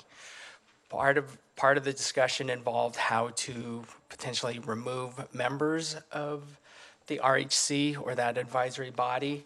In addition, there were discussions about considering potentially non-Mountain View residents being able to serve on the RHC. And lastly, looking at assigning work items. For example, if the council were to pass a mobile home ordinance, potentially the council could assign the RHC the duties of implementing that program. And to point out, if this is something that the council is interested in pursuing, the existing CSFRA language specifically states that the RHC is integral but independent of the city. So if the direction is to either pursue some limited oversight or treating the RHC as an advisory body, then certainly at a minimum, this portion of the CSFRA would need to be amended. So staff's first question to council is, should council have limited oversight in those specific areas with the RHC? And also, should the council treat the RHC as an advisory body, similar to the policies that govern other advisory bodies? So that is the first question. In addition, the subcommittee spoke or discussed about a separate petition process and how that petition process could include certain capital improvements that also related to environmental sustainability and those that extend the life of the structure.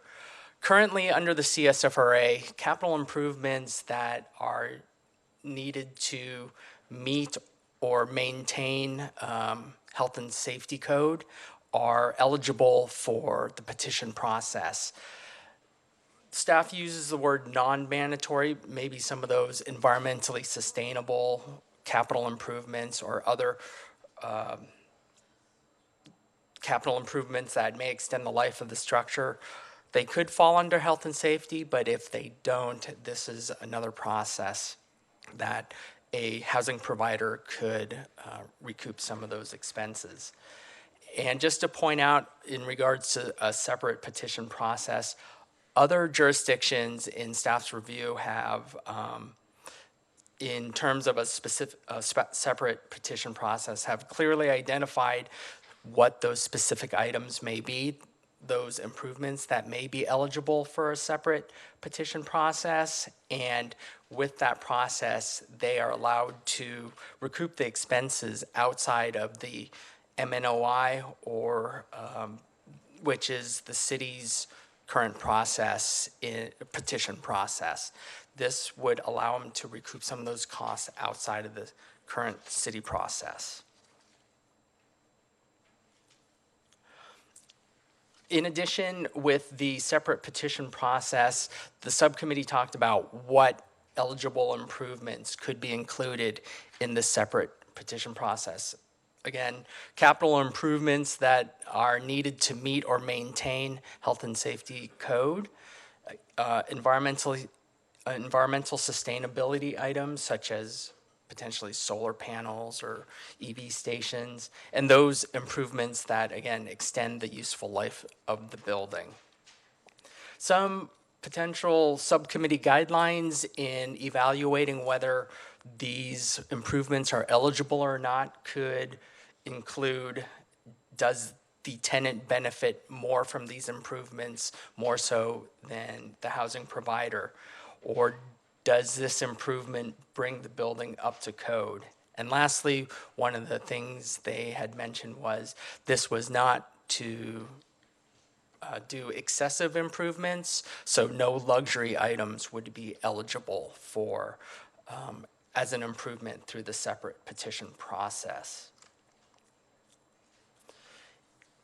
Also, to drill down a little bit more about those eligible useful life improvements, in a review of jurisdictions and as part of the discussion, the subcommittee said some potential guidelines could include that these improvements must materially add value to the property, that they would prolong the useful life of the structure for a certain amount of time, and again, it primarily benefits the tenants. So those are some of the guidelines that the subcommittee discussed as part of eligible capital improvements. So staff has provided a number of other clarifying questions. I won't read through them all unless the council would like me to, but these are some clarifying questions that staff would like the council to respond to receive greater direction so that we may start drafting amendments based on council's direction. In addition, there were some additional questions. One about mobile home rent stabilization. This was vetted by both the RHC and the subcommittee in whether to do or include mobile home in the CSFRA amendments, or would it be better, if you will, in an ordinance? And both the RHC and the subcommittee were both in agreement that it would be better that mobile home rent stabilization would be better in an ordinance rather than as a amendment to the CSFRA. So along those lines, another staff question, does the council feel that it's appropriate to have mobile homes in an ordinance versus in as a amendment to the CSFRA?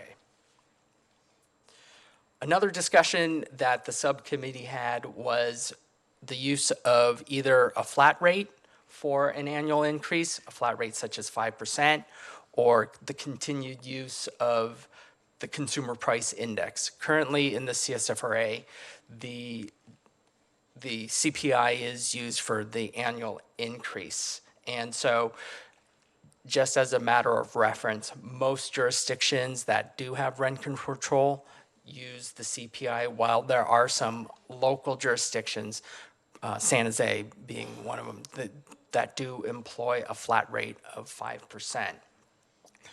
So based on this discussion, another question for council is, does the council have a preference for keeping either using the CPI or to move up to a 5%, a maximum of a 5% annual rent increase?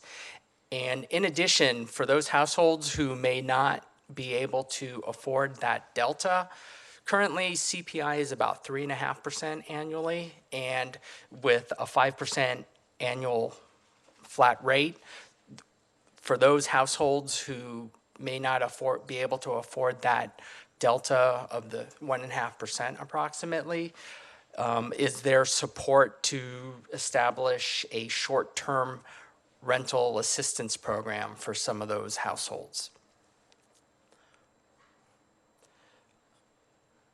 And and lastly, kind of going back, does the council prefer to have the ballot measure go on the March 2020 or the November 2020 ballot? And so that concludes staff's presentation in regards to questions. Just to point out that we have Karen Tiedemann and Justin Bigelow with Goldfarb and Littman. They are helping the city craft any potential amendment language, and they are also here for any questions that the council may have. Thank you. Oh, I'm sorry, one last slide. Last night, we did take some of these questions to the RHC to get their feedback, and after a lengthy discussion, what the RHC had recommended was, in regards to some of these subcommittee proposals, they recommended that the subcommittee or the council provide flexibility for the RHC to be able to clean up some unclear or ambiguous language regarding exemptions. We had a discussion about duplexes and single-family homes and ADUs, and there is a slight quirk, if you will, in the CSFRA language. And so this was one of the things that the RHC wanted to have to be able to do some of these administrative cleanups. Separately, they recommended adopting a separate petition process solely for seismic retrofits, and then for them to have the ability to design a separate petition process for other capital improvements at their discretion. And lastly, they recommended that the council adopt a resolution or an ordinance to address rent stabilization for mobile homes as soon as feasible in that regard. They also had some non-recommendations, if you will, when it came to potential areas of council oversight. And lastly, they did not recommend any changes to the current AGA to keep it at to continue using the CPI versus a flat rate. So those are, this is a quick summary of the RHC recommendations from last evening. And so now that concludes staff's presentation. I apologize. Thank you. And I think at this point we want to have our Vice Mayor, who's the chair of the subcommittee, share some thoughts. Thank you. So I want to first of all thank staff for the presentation and the thorough staff report. I think of my colleagues from reading it, you're hopefully able to get a sense of where we started and to where we are today in quite detail. So I appreciate staff being very inclusive of all of the discussions that we've had. But tonight, my hope was that we could get some clear direction from this council on very specific questions, and some of them are listed.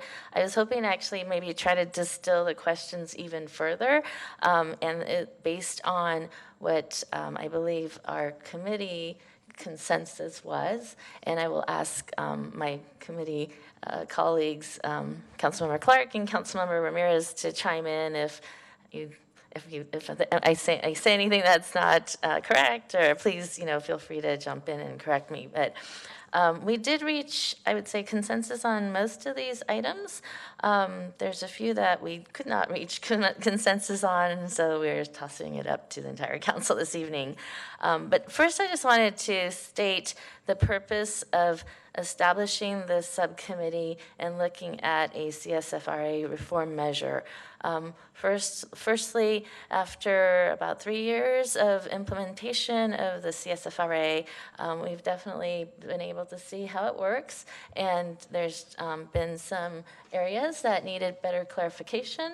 And in particular, the one issue that really popped up was when we were doing seismic retrofits and the issue of pass-throughs and getting reimbursed for capital improvements, and the challenges that the current CSFRA as written could create in either a mandated improvement like a seismic retrofit, or frankly, as we last night, our subcommittee on sustainability spoke about sustainability measures and whether they're EV chargers in the garage or water heater pumps, water heater pumps, or even dual pane windows. How can we encourage all of those improvements to be made that will be environmentally sound, and be able to guarantee the property owners a fair return on those investments. The other issues, as much as, and that ties into, as much as keeping rents low is, definitely a useful purpose of CSFRA, we've also seen that, we've heard of cases where it's actually motivated certain landowners to potentially redevelop their properties. There's been, discussion about, well, housing, it has to be worthwhile for the landowners to stay in the business, for them to stay so. And so we wanted to look at what reforms we could potentially do with CSFRA to prevent displacement. And finally, the other issue has been that, unfortunately, the discussion, the debate continues on, and my personal sincere interest has been to see if we could have a conversation with both sides, all sides involved, to see if there's some common ground that we could reach to come to compromise and hopefully put this issue to rest so that the council can move on to other issues of high importance for the city. So in light of that, I'm just going to go down. You can, I think, sort of follow with the staff report. But the first, I would say 1, 2, 3, 4, we had 5 areas that we discussed. The first one was the RHC council relationship. And staff mentioned how we did talk about, how much oversight the council should have over the RHC. And I would say that the committee landed on having limited oversight. Our main concerns were areas such as clarifying the appointment and the removal process of RHC members. Part of the appointment piece was, whether we should be looking at being more flexible and with the residency requirement, particularly if landlords we didn't have any Mountain View residing landlords applying to the RHC. You know, how would we fill that spot? Should we open it up to non-Mountain View resident landlords who have property in the city? You know, I personally thought about whether we should have a clause requiring some kind of technical expertise, because this is a very technical issue that's being discussed. And then the others, I did read the RHC letter just briefly when it came, I got here, it's on the dais. I guess they do sign a code of conduct, so that is probably mute now, but that was the other issue that they follow similarly with our advisory board, other advisory board members in terms of conduct and so forth. I think when we talked about work plans, the only thing that came up was if we were to do a mobile home park ordinance, that we could refer that perhaps to the RHC to administer. In reading the staff report and AB 1482, I see that could be a potential area that you know, the RHC, the council might want the RHC to administer. So those were sort of the topics that we discussed in terms of, you know, giving RHC more other tasks to work on other than just the CSFRA. Did you have a, oh, were you gonna? Well, I was wondering, should we now discuss this and vote on this before we go to? That's okay, fine. Yeah. Because I know you have a lot of other information to share on the others, and we Sure. might forget what you said about this one by the time we go through all of the questions. Do you want to do public comment first? Yeah. So. Yeah, we'll take public comment, and it would be on any of the items that, you know, we're going to take sort of piecemeal here. But yes, let's open this up to public comment. Can I see a show of hands of how many folks want to address the council tonight? Okay, so each speaker will have 1.5 minutes. And if you can be sure to fill out a blue card either before or after you speak and leave it with our city clerk, I would appreciate it. So, folks would line up, and the first person. Hi, Matt Grunwald, Chair of the RHC. I just wanted to say quickly that I'm here to make myself available for any clarification of the slide that you saw with our recommendations from last night's meeting. And again, the RHC appreciates that the subcommittee and council has solicited our feedback and look forward to working with you on these issues. So Thank you. When you have time for questions, I'm here. Thank you. Thank you. Appreciate it. Yeah, if you have questions of the speakers, yes. Did you have one for Mr. Greenwald? Yeah. Okay. So thank you, Matt, for being here. Sure. I did have a couple of questions. I wasn't able to attend the meeting you had last night. So I just wanted to first convey I'm a little surprised by the clarity and strength of the recommendations, given the diversity of perspectives represented on the RHC. So this is really helpful to sort of convey your thought process. But I was particularly interested in the last one about mobile homes. It doesn't, at least I don't feel it doesn't seem to suggest whether we should explicitly include or exclude mobile homes from the CSFRA.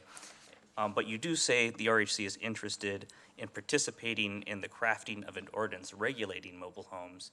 So what do you imagine, what does the RHC imagine is sort of the role of the RHC in administering regulations for mobile homes if you're not explicitly including it in the CSFRA? Sure. So first, regarding the comments and the focus, we really were trying to, we only included the comments in here that were where we were all able to unanimously agree, which, as you said, is difficult. We have diverse opinions on the RHC.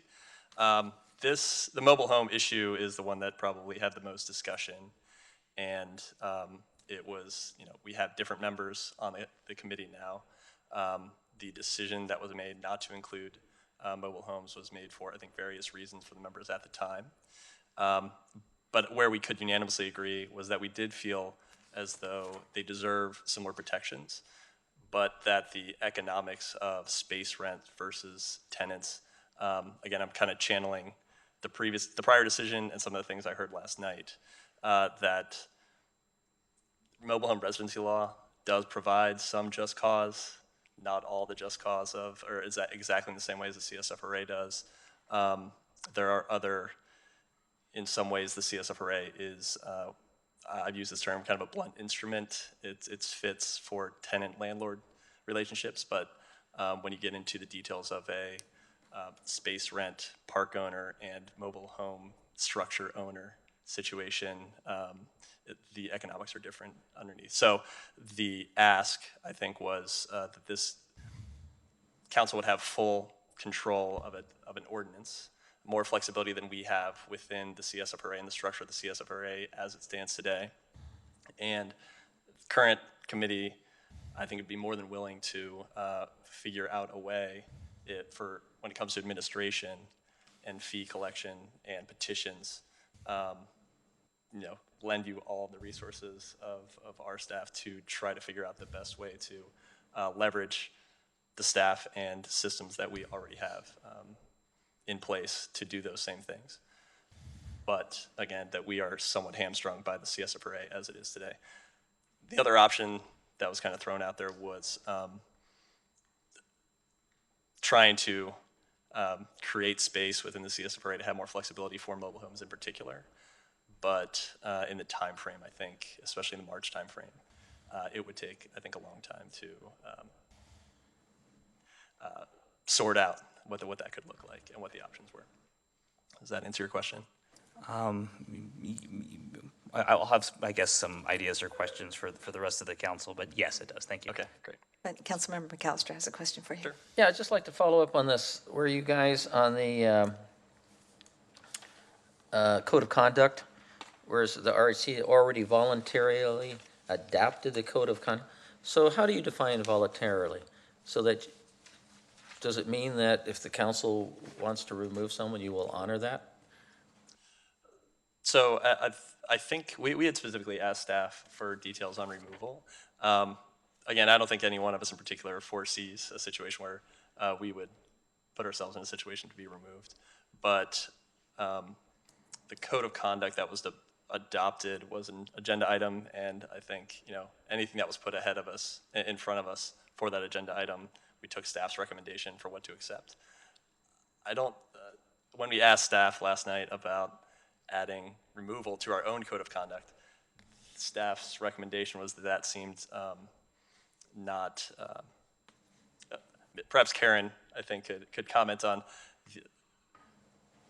the how good of a fit it would be to put a removal statement in our own code of conduct, whereas I think you had the power to remove. I'll let Karen speak. Good evening, Karen Tiedemann, Goldfarb and Lippman. So as Chair Grunwald indicated, we had this discussion last night. You as the council appoint the members of the RHC, so we would not interpret the CSFRA to give the RHC the ability to remove any members. I think only the council would have that ability because you are the appointing entity. But it is a point that causes some confusion within the CSFRA because of the language about the independence of the RHC. So you do appoint them. We think probably under case law you could remove them, even though that's not clear in the CSFRA. It could be potentially an amendment that would clarify it, but we do not think the RHC could remove their own members.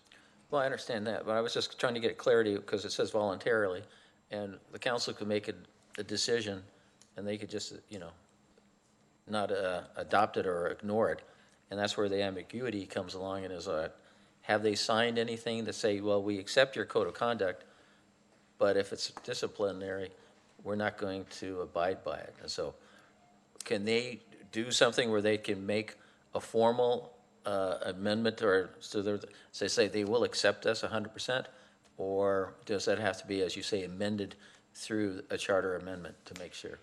Well, because of the language about their independence, I think at the time that we put the code of conduct in front of them, we indicated to them that unlike some of your advisory commissions where you can impose it on them, it was up to the RHC to adopt it. So presumably then they could amend it and change it. The RHC? The RHC. Could say then we accept it and that we abide by the council's decisions if we need to remove a particular person? Well, with respect to removal is not specifically called out in the code of conduct, if I remember correctly. But they did agree to abide by the code of conduct that all of your other commissions abide by with regard to conflicts and behavior and meeting conduct and representation of the city. Well, I understand that, but let's go specifically to removal. Okay. What would it take for the council to be able to remove a particular person from the RHC? Well, we believe, based on some limited research, that you could remove them the same way that you can currently remove other commissioners, because you appoint them. You are the appointing entity, and therefore you should have the ability to remove those that you appoint. But there is nothing explicit in the CSFRA that allows for removal. It allows for appointment. And this is the ambiguity that we have in the CSFRA. So in your other commissions, you clearly have the right to remove. I understand. Right. Would you be able to, would the RHC can voluntarily also write into one of their bylaws or guidelines or procedures that they will respect the decision of the council to eliminate that ambiguity? Yes, I think that they could do that, but also because they would adopt it by resolution, they could also change that resolution at any time with a majority vote of the RHC. Okay, so then this really is all at the discretion of them at any point in time? Well, I want to be clear, I'm not sure that it really is at their discretion. I do think you have the authority to remove them. But you're not sure? I couldn't say it definitively.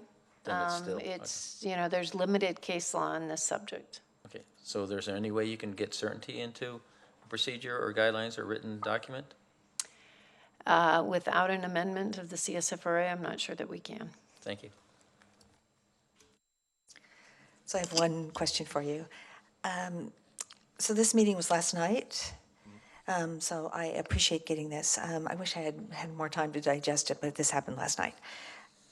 Were all of the members there at the RHC? Committee member Honey was not. So our alternate, Nicole Haynes-Livesay, was filling in. So she filled in and voted. Okay. Okay. That's all I have. Any other questions? Okay. Thank you. Next, please. Be sure to speak into the microphone. It can come down. Mayor, council members, my name is Abe Binder. I live in Mountain View. The prospective rollback of renter protections by this council are ill-advised from a rational public policy perspective. As a longtime voter and as a renter, and like many, many others in Mountain View, we will be watching with intense interest and remembering your actions here tonight. Thank you. Thank you. Next, please.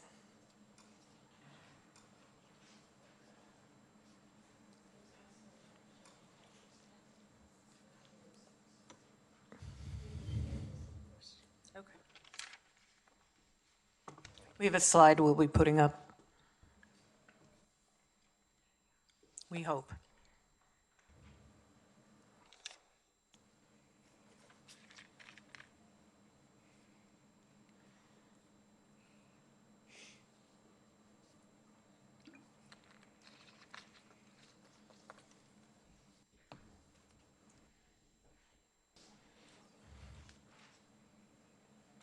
And we've turned in 6 speaker cards, so we request 9 minutes.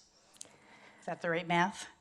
So actually, the policy is that if there's 5 or more, you get some extra time. Okay. But the purpose of that was to sort of cut down on the time. So. Well, we won't use more than we need. We'll come in under 9 minutes. So I think you and I went by email, and it was 7.5. We'll manage with 7.5. Perfect, thank you. Hi, my name is Jackie Cash, and I'm a member of the Mountain View Housing Justice Coalition. More importantly, I am a Mountain View renter, at least for now. As I and other renters have listened to the CSFRA subcommittee meetings, Many of the proposed policies have a common theme: charging higher rents to renters in order to benefit landlords. Landlords are already seeing their profits go up each year when old tenants leave and new tenants move into apartments that have been renovated and are now being rented at market rents. As you know, I've been actively looking for a new apartment, and I am seeing how much market rates have gone up since the last time I had to do this a few years, well, almost 18 years ago. I am seeing one-bedrooms, apartments, which is what I have right now. They're starting, if you're lucky, around $2,200, and they go well up into the 3,000s if you're looking at one of the higher-end apartment buildings. Studios start at $1,800, and I've seen them go up as high as $2,500, just depending upon where you're looking and things like that. There's also not a whole lot of availability out there, but there is some. There have been many successful landlord petitions for rent increases, and especially for landlords whose rents were truly below market when Measure V passed. Landlords may not like the MNOI fair return calculation, but they have succeeded in using it to obtain fair, well-documented rent increases. Hello, my name is Edie Keating, and I am one of the many volunteers who together knocked on thousands of renter doors in 2016 to secure the passage of Measure V. It was difficult. Measure V passed with 53.8% of the vote. We were fighting against significant fake news from landlord mailers and online ads, especially the message that Measure V would steal money from the city general fund from parks and schools. Today, there are 3 years of city staff reports that verify Measure V is efficiently run and fully self-funded. We have also heard that no campaigns are easier to win than vote yes campaigns. Measure W failed at 48%, and that was with many renters voting yes on W as a backup to Measure V.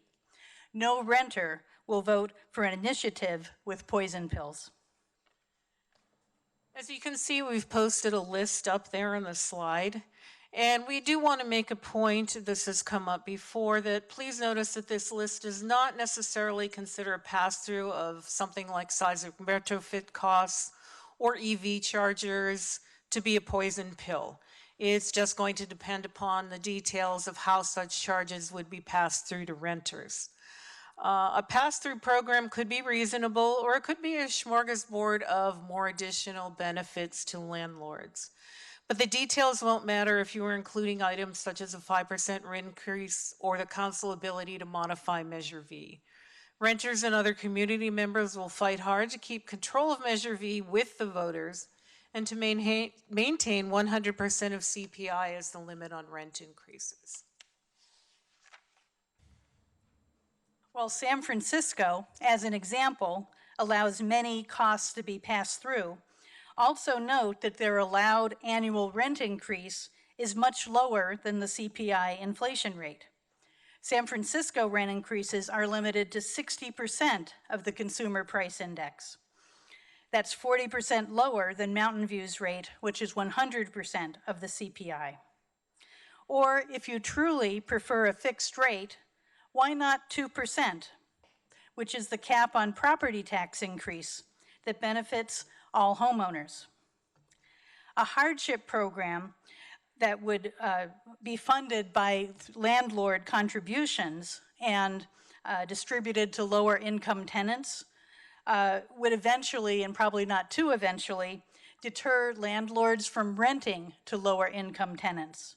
I also heard in the staff presentation the word temporary applied to a hardship program, and the hardship of an increase of 5% rather than 3.5 would not be temporary. Have an extra minute.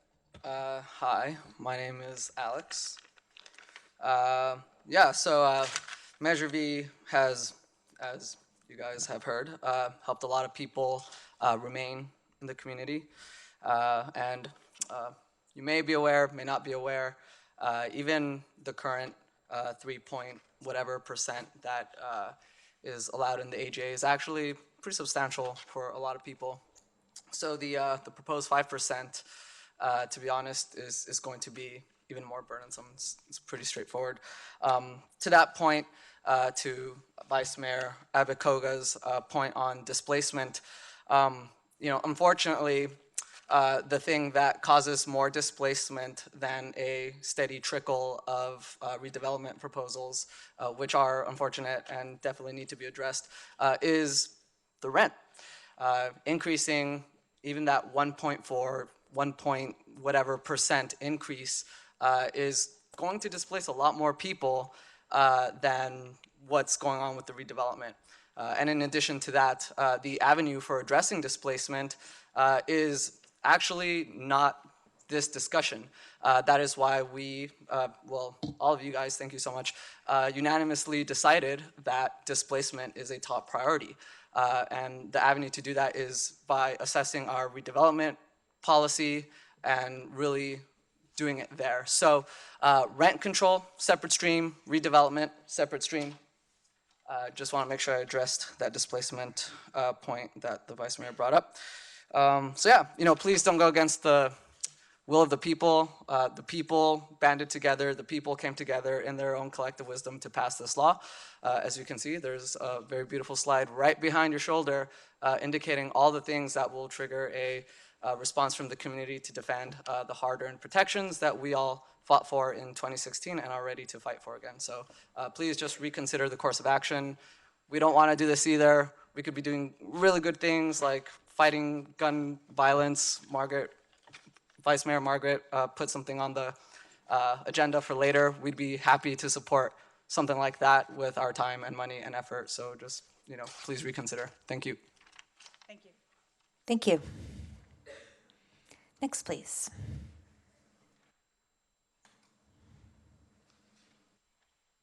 My name is Miriam Glazer, and I'm from the Santiago Villa Mobile Home Park. And I kind of wanted to follow on to what they were saying about the CPI versus the flat rate. And as a senior on a fixed income, even 3.5-ish, which is where the CPI is right now, is even too high because what we get as far as our pensions and our Social Security are our increases every year do not keep up with that. Cost of living does not keep up with that. So if we were to have a flat rate of 5%, that would just be untenable because our mobile home park would raise us 5% a year if they could. They will raise us as high as they can every year. And if you have 5% every year, year after year, that's going to just, that's going to force us out. So I like what you were saying about instead of 100% of the CPI, do a lesser version of that, maybe 80% even, or something of that nature.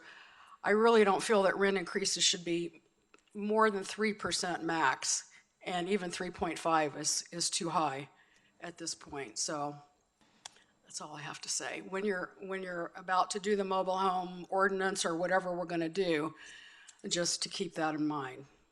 Thank you. Thank you. Next, please.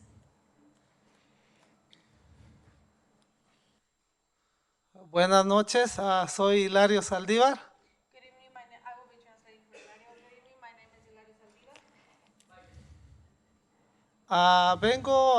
Venimos a pedirles por favor que si la medida B la podrían dejar. We're here to ask you to please leave Measure B as is. La medida B es la que nos ha mantenido tranquilos como pueblo, como ciudadanos de Mountain View. Measure B has allowed us to live peacefully as citizens of Mountain View. Antes de la medida B fueron desalojados muchos, quedaron en la calle, muchos se fueron de su ciudad que querían tanto. Before Measure B, we saw a lot of people leave Mountain View. They were displaced.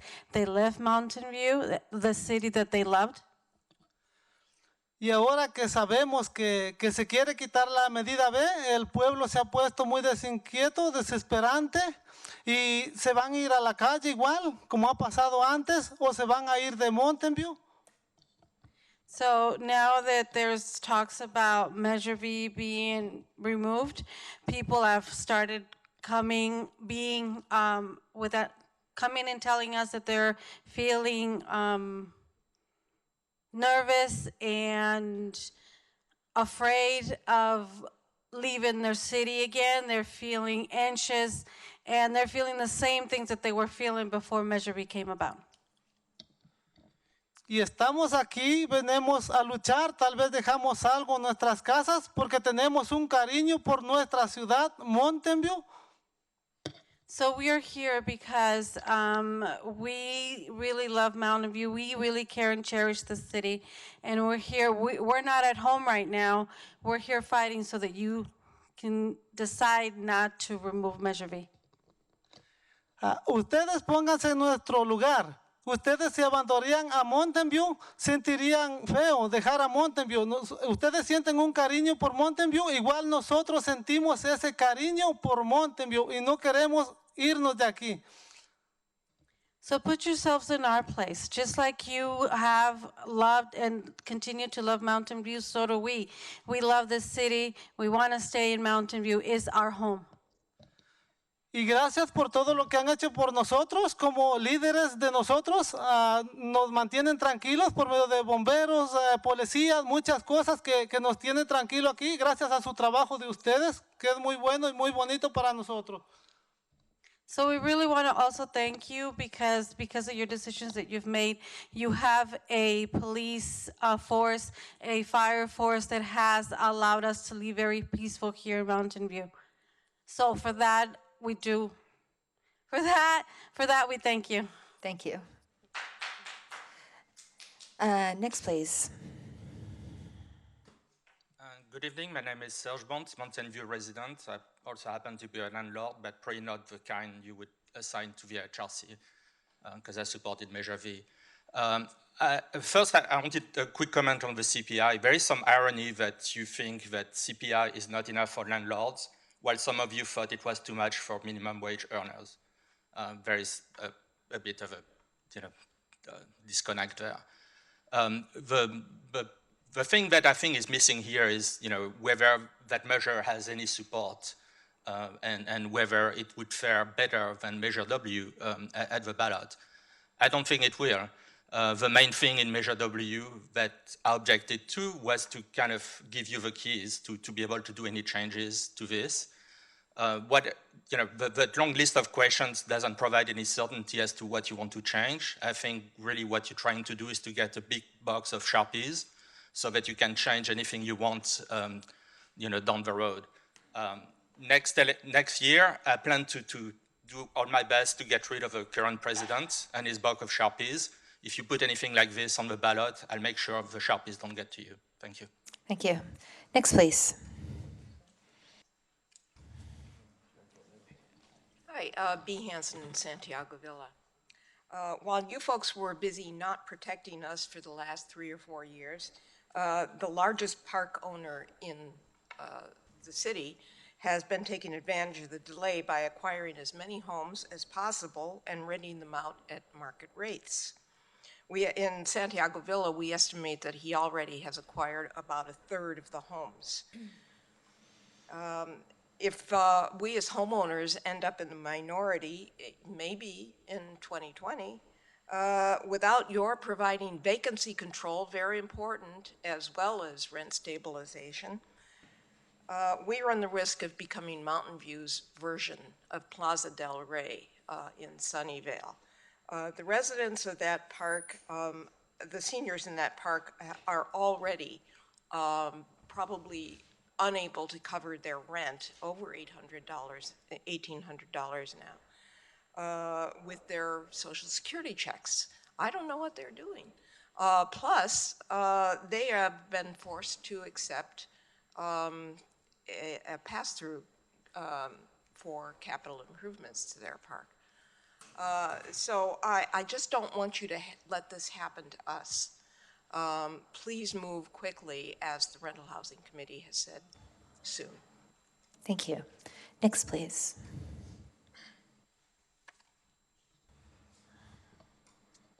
Mayor Manichuk, Vice Mayor Abikoda, members of the council. My name is Asen NDI. I'm with Working Partnerships USA. I'm also here representing Silicon Valley Rising. I just want to say, obviously, we all believe that everyone deserves to live in a safe and stable home, free from harassment and from unjust rent increases and from unjust evictions. And Measure V has done a lot to be able to bring that kind of stability to residents and tenants here in Mountain View. Unfortunately, obviously, some special interests using deceptive means are trying to repeal some of those protections from residents here in Mountain View. And so we're faced here with a lot of questions about what the council can do to help address some of the concerns that some people have brought up. And so, I just want to come here and bring the message that, if there are some administrative issues that need to be fixed, by all means, go ahead and fix them. But they're the core parts of Measure V. That is protecting tenants from unaffordable rent increases, protecting tenants from unjust evictions, making sure that we're expanding the universe of people who are protected by including folks who live in mobile homes, and also making sure that we are not taking back the powers that the RHC has in order to be able to address things like rent evictions. That's the process through which a lot of landlords will come up with renovations in order to be able to kick out a tenant.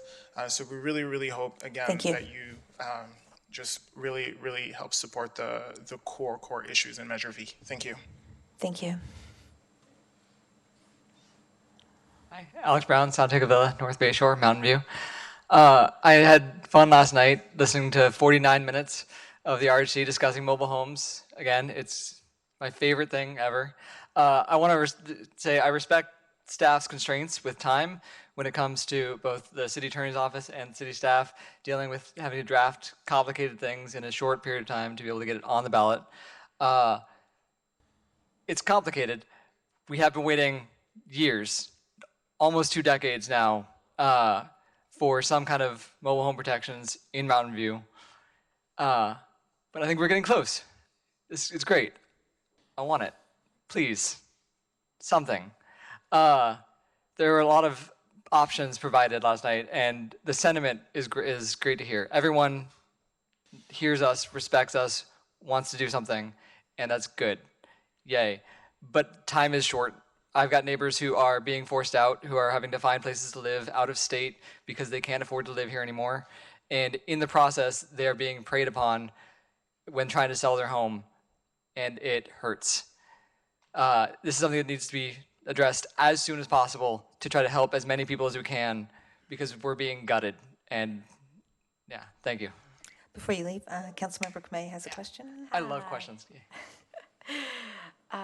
So I just wanted to clarify. So are you saying that you would support the kind of a compromise where you would be included in the CSFRA until the ordinance was done? Or are you just here to support that that's actually separate and that we should just go forward with the ordinance? Could you just clarify? Oh yeah, no, I've got strong opinions on this. I like the idea of a 2-track process where we are both included on the CSFRA protections now, and a more comprehensive ordinance can be drafted to cover the nuances and difficulties in the mobile home space.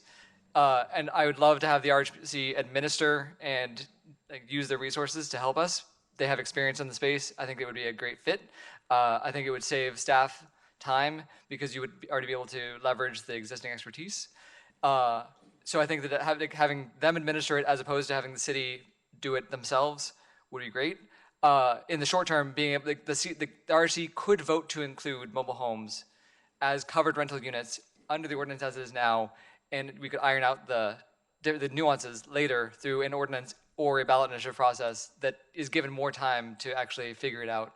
I do see that it would be difficult to manage with the timeline that we have, needing to get the language done for this ballot initiative by December, to have everything worked out in detail. I think that I can't see that being easy. I can see it's possible. I mean, anything's possible, but that would be a crunch. Yeah. Right. So one of the things that the RHC noted in their letter to us is that they'd like to be involved in the drafting of the ordinance, but they didn't make mention of getting included in the CSFRA. And I don't know if that happened last night. Yeah, they talked about it last night. Part of their issue was budgetary. Consensus? They wanted to make sure that if they were given items to manage, that they would be able to manage the budgetary constraints associated with those items through fees and allocation of those fees. They didn't want to have it be set up as an advisory body where they're given more work, but they're not given more funding, and they can't get the funding themselves because it's not under their purview. So that's why they wanted to be involved in the drafting. Got it. Thank you. Yeah. Thank you. Next, please. Lenny Siegel, Mountain View resident since 1972. I started working for rent control, we called it rent relief, after the passage of Prop 13 in 1978. The landlords basically refused to pass along their property tax savings to tenants. So we tried to come up with a way to do that. We didn't get it passed. But it's a reminder that the CPI, the regular increase in expenses that were used for the minimum wage, actually is pretty ample for landlords because in most cases their mortgages are fixed, their property tax increase is fixed at 2% a year, and so getting 3.5% a year actually allows them to accumulate money to make many of the improvements that we'd like them to make. Now, as I said last year, I would be willing to look at ways of streamlining the process for something like earthquake retrofits, maybe for sustainability as well. But as long as there's a proposal on the table to increase the annual allowable increase to 5% or anything above the CPI, I will work with the tenants, the Mountain View Housing Justice Coalition, to defeat the measure. Again, it's fair to landlords now. It's creating stability for our community. Let's keep it. Thank you. Next, please.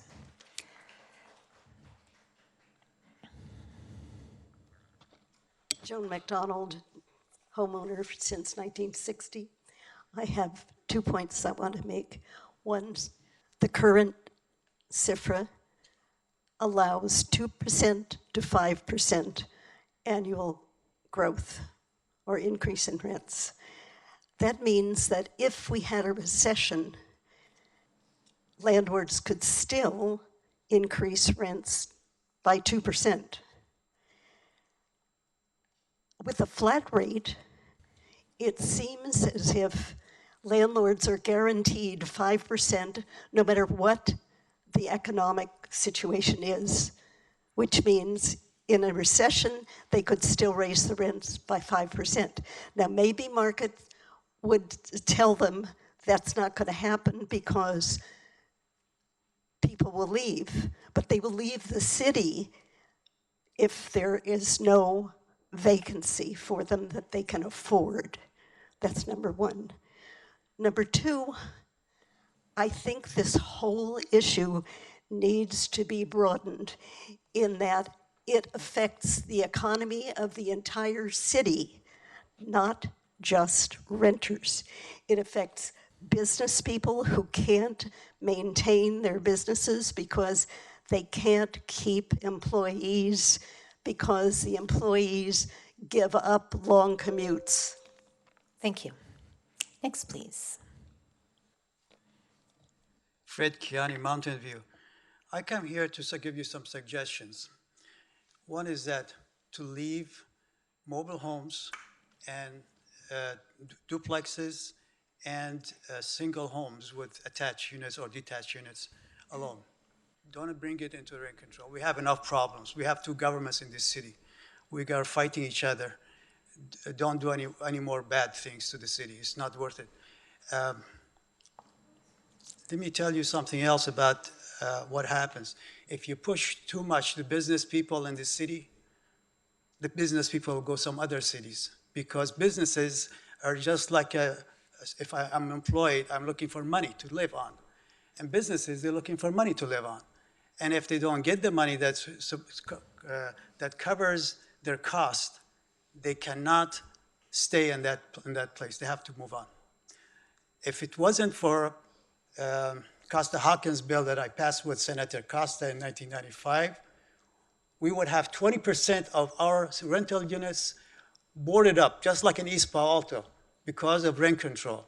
That brought it by the same people. Stanford University was a different professor in East Palo Alto on University Avenue and Donahue Street that brought rent control in East Palo Alto. The same people bring their politics, outsiders bring their politics to in this town. That's sad. Please keep those three things out. Thank you. Thank you. Next, please. Good evening, Joshua Howard with the California Apartment Association. There's been a lot of question about why 7,000 residents signed a petition last year to put amendments to Measure V on the ballot. Overwhelmingly, they were concerned about displacement, concerned about the displacement and the consequences Measure V was having on the community. When Measure V was adopted, housing providers had two choices: get out while they could or live with it.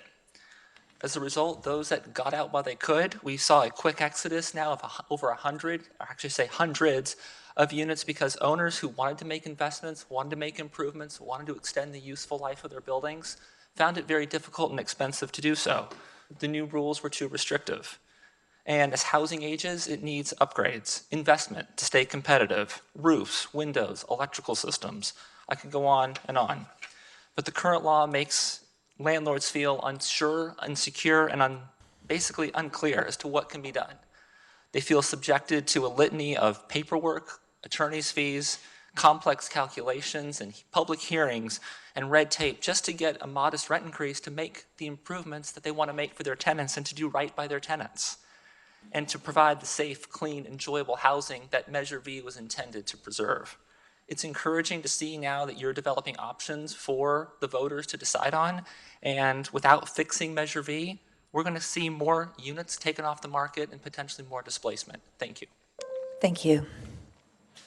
Next, please. Good evening, Madam Mayor and City Council members. I just want to clarify the point about, yes, in 2017, there was a ballot measure that was that you got 7,000 voters. 7,000 voters that were misled. These people were coming in and basically forcing our residents to sign a petition that they didn't know what they were signing. They were telling them that it was to fix Measure V. No, it was a sneaky reappeal, and that is what this measure did. That's one of the misconceptions that the gentleman before me just told you. The other thing is that in 2016, there was a true ballot measure that got passed by the voters in Mountain View.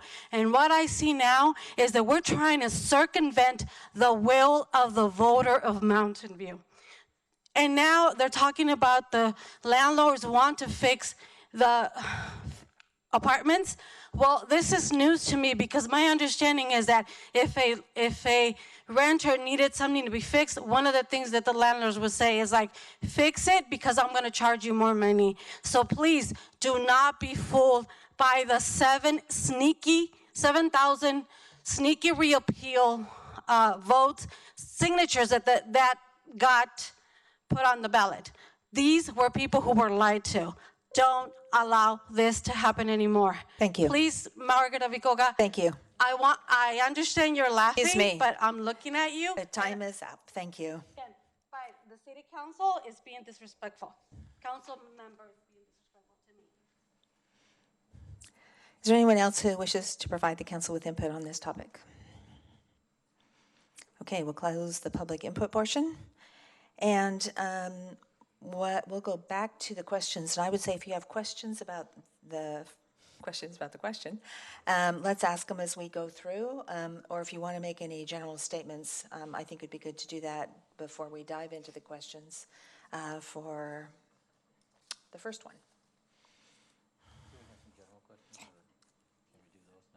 Yeah, if there are general questions, yep. Councilmember McAllister. Yeah, thank you. So I had the relationship between the RHC and the city. There was that one consideration of non-Mountain View residents as members. And the vice mayor brought up the idea of property owners. Now, there's a precedent for doing that on the downtown committee. Was there, where we have property owners involved in that? What kind of concerns were raised by the committee to do that, or was it there was a consensus? And was there any comments from the RHC on that particular item?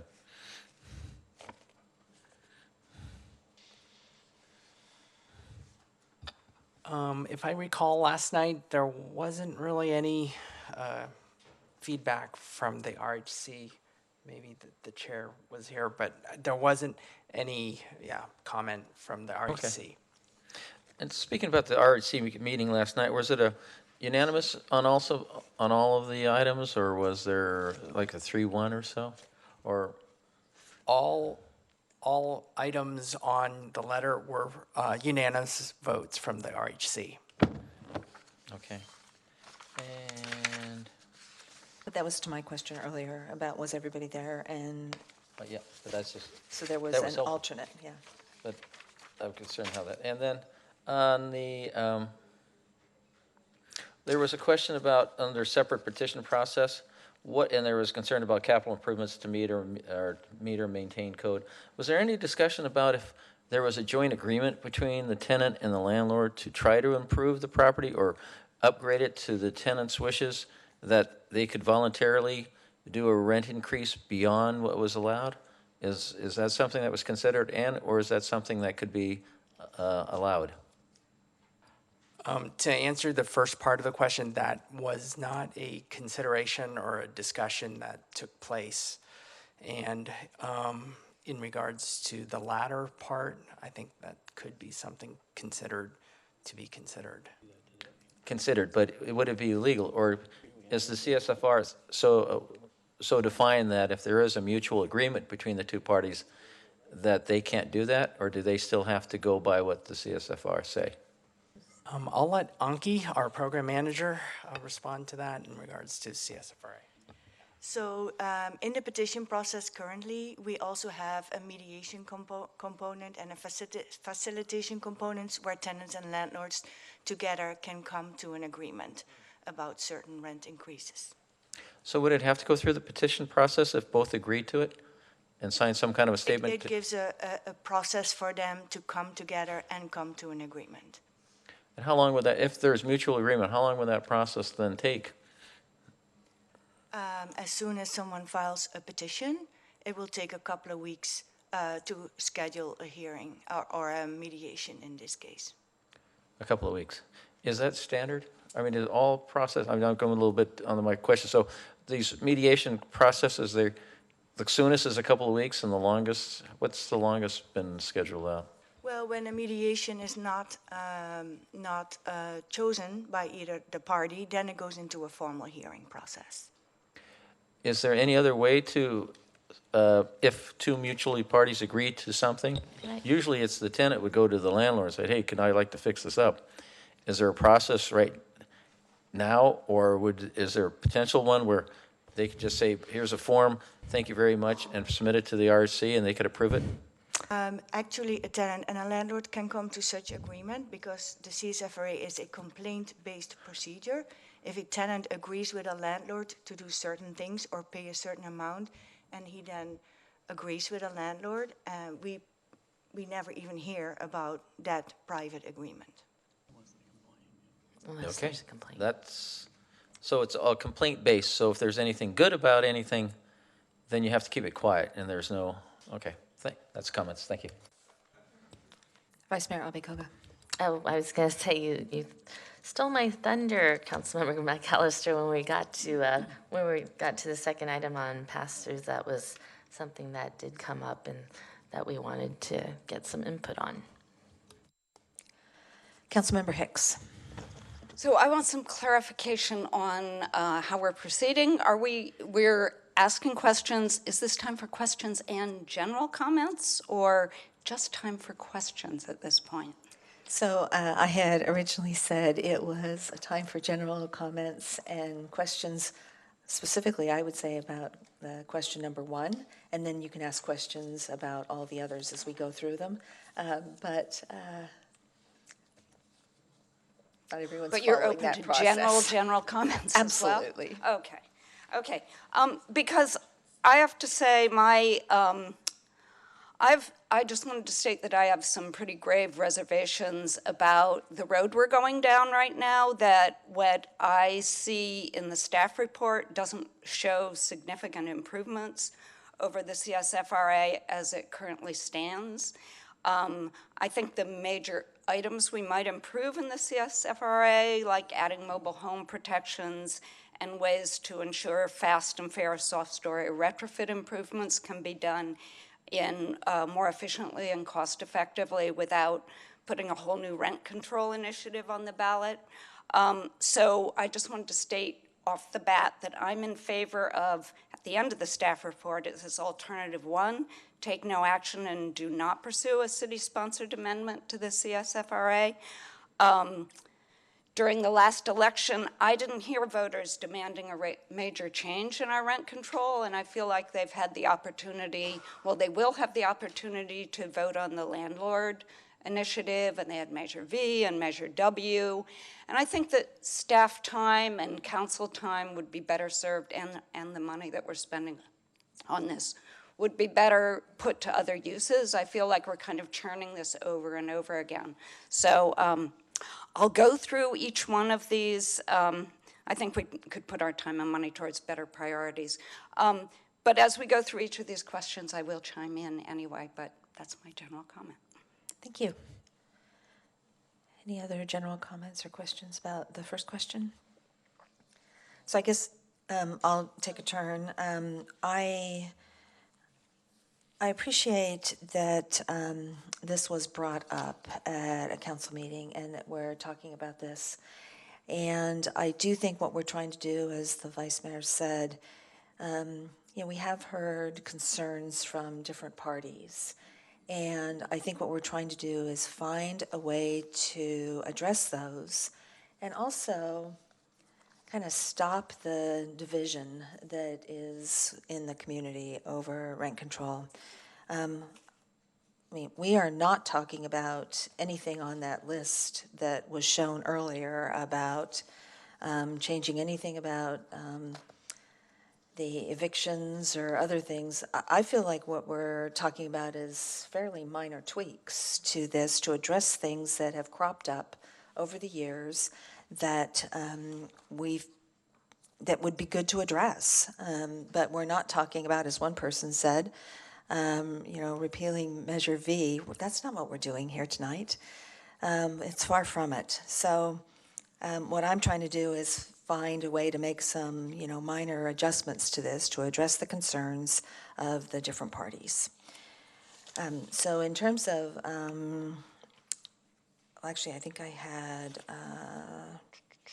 actually, my question is about a different one. So are there any other general comments?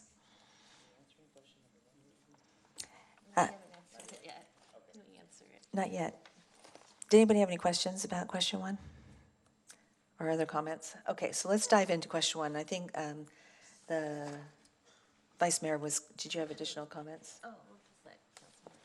Oh, Councilmember Clark. You may have wanted to, I was just going to summarize this. I think some of the wording that's been used, I don't want to misguide anyone. The thought behind this isn't to have oversight over the RHC like any other advisory body. The thought or what we had discussed in the committee was to basically say, one, respect their independence as sort of the folks who make decisions related to this, and we don't have this particular topic. Council doesn't have or frankly want oversight over most of those things. I think what we were trying to address here was just to make it clear that while the RHC is unique within the city structure and it's independent, it isn't, a separate. It isn't exempt from our standard sort of code of conduct, appointment and removal processes. And I know those have come up in the past, and while we've sort of resolved them along the way, I think if we're updating the measure, one of the key things that we can do as part of that is clarify the appointment authority, and perhaps add the ability to add non-residents in certain things if we need to, if we feel like that will help expand the pool, and then the other is just clear ability to remove someone for misconduct or all the standard things that the council could remove someone for, and that they would be subject to the standard code of conduct. So this I think overall is hopefully pretty benign. Like, we're not trying to remove the independence of the RHC in any way. It's mostly just to clarify that they're subject to the same rules and regulations as any other committee. Councilmember Ramirez. Thank you, Mayor. So I agree with Vice Mayor Abicoga and Councilmember Clark regarding sort of the intention of the parameter we're seeking to modify. One of the ideas that we didn't, I'm not sure if there was a particular concrete idea that we are recommending to the council, but among the ideas that were discussed, for instance, was simply subjecting the Rental Housing Committee to the article that includes regulations for the other appointive bodies defined in the charter, which include things like a removal process, prohibition against compensation, and that kind of thing. So making it clear that they are akin to the other appointive bodies that are explicitly defined in the charter. And then I think the more important question is question 2, where I think it's important for us to state, in areas where the council has some measure of authority in the regulations of that are included in CSFRA, we need to be very explicit about what those might be. So, just thinking of a metaphor or analogy, maybe I'm kind of thinking of the Rental Housing Committee as akin to a planning commission in most other cities, where planning commissions, unlike in Mountain View, have the authority, for instance, to approve a CUP. Our planning commission is entirely advisory in nature. It doesn't have to be that way. I'm not suggesting, and I'm not sure the committee is recommending that the Rental Housing Committee be advisory, but rather it have final authority on many things. It be subject to the same regulations as other appointive bodies, and that in certain very clearly defined instances, the council would be the final authority, which gets to question 2. So I'll conclude there. Councilmember McAllister. If you notice from the questions I asked, there was no definitive answer that they couldn't say yes or no. And so my intent when this came up was to try to get concrete answers for issues that come up.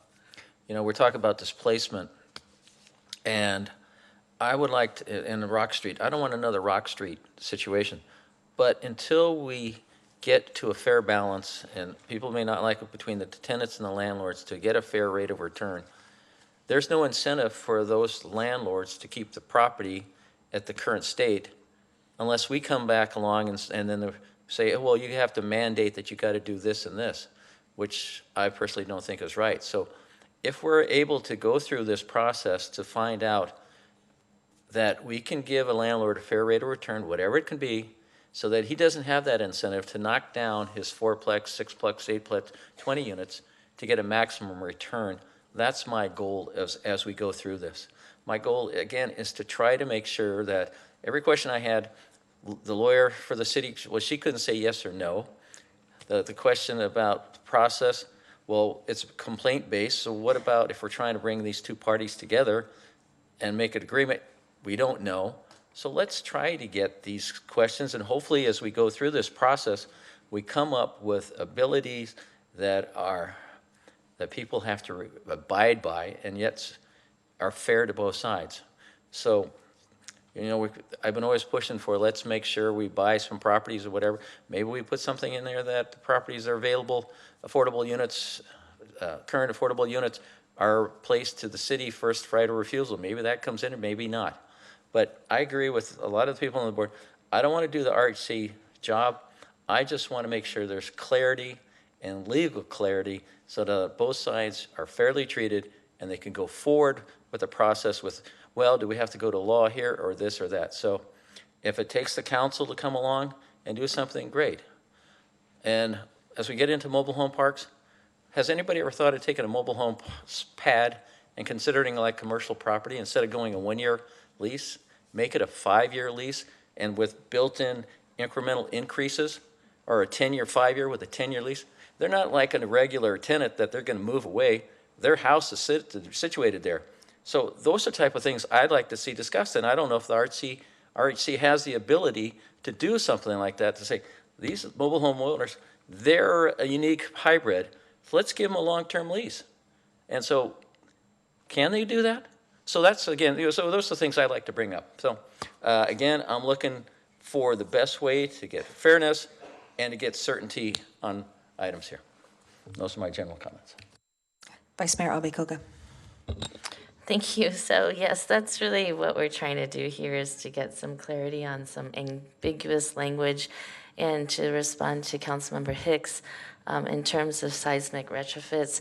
There's actually only one process stated in CSFRA, and that process is the way it's structured doesn't allow for a streamlining, enough of a guarantee that folks could get reimbursed for their seismic retrofits, and so that's why we're here. So in light of that, because we have to make that change, we thought it was worthwhile to go through the entire CSFRA and see what else needed to be clarified. And so that's where we go to. We start with number one. So the question is, well, I guess I would say the committee recommends limited scope and oversight. The areas were... And would the committee define those in the next meeting?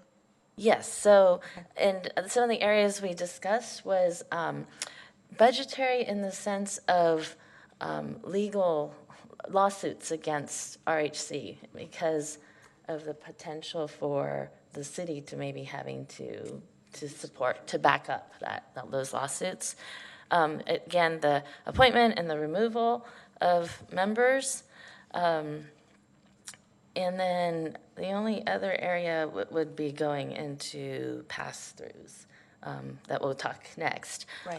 But so focusing just on question one. So yes, so those are the limited areas. Although I think we should add this issue of mobile home parks, like anything else having to do with rent down the road. AB 1482 does, I think, pose an interesting situation.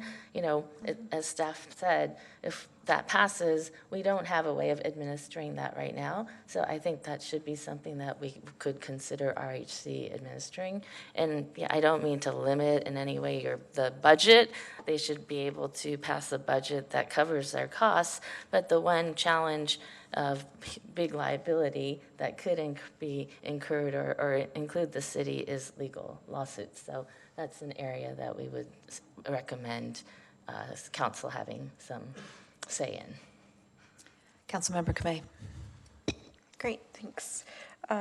So I appreciate the subcommittee clarifying the intent and the prior conversation. I think it's illuminating to kind of to hear the thought process and where we're trying to go. Particularly for question one, wanting to make sure that there is the independence and the uniqueness that the RHC has, but to also encompass that code of conduct and have a little bit more formalized process. I think in what I've been hearing, I'm comfortable with the subcommittee continuing going down that path and exploring that further. So I'm interested in having the subcommittee continue on with this, and the items that are not necessarily listed here that have been discussed, I think it would be useful to consider having RHC members who own apartment complexes subject to the CSFRA that are in Mountain View, but the owner might not live in Mountain View, to have them be eligible to apply. It's not necessarily that they get appointed, but to apply to the RHC. And I also would be interested in having the council have the ability to ask the RHC to provide input on topics, and also potentially ask them to do additional items, such as if there's a mobile home park regulation that's an ordinance, to also administer that, and then if the state law adds complexity to this, to also do that.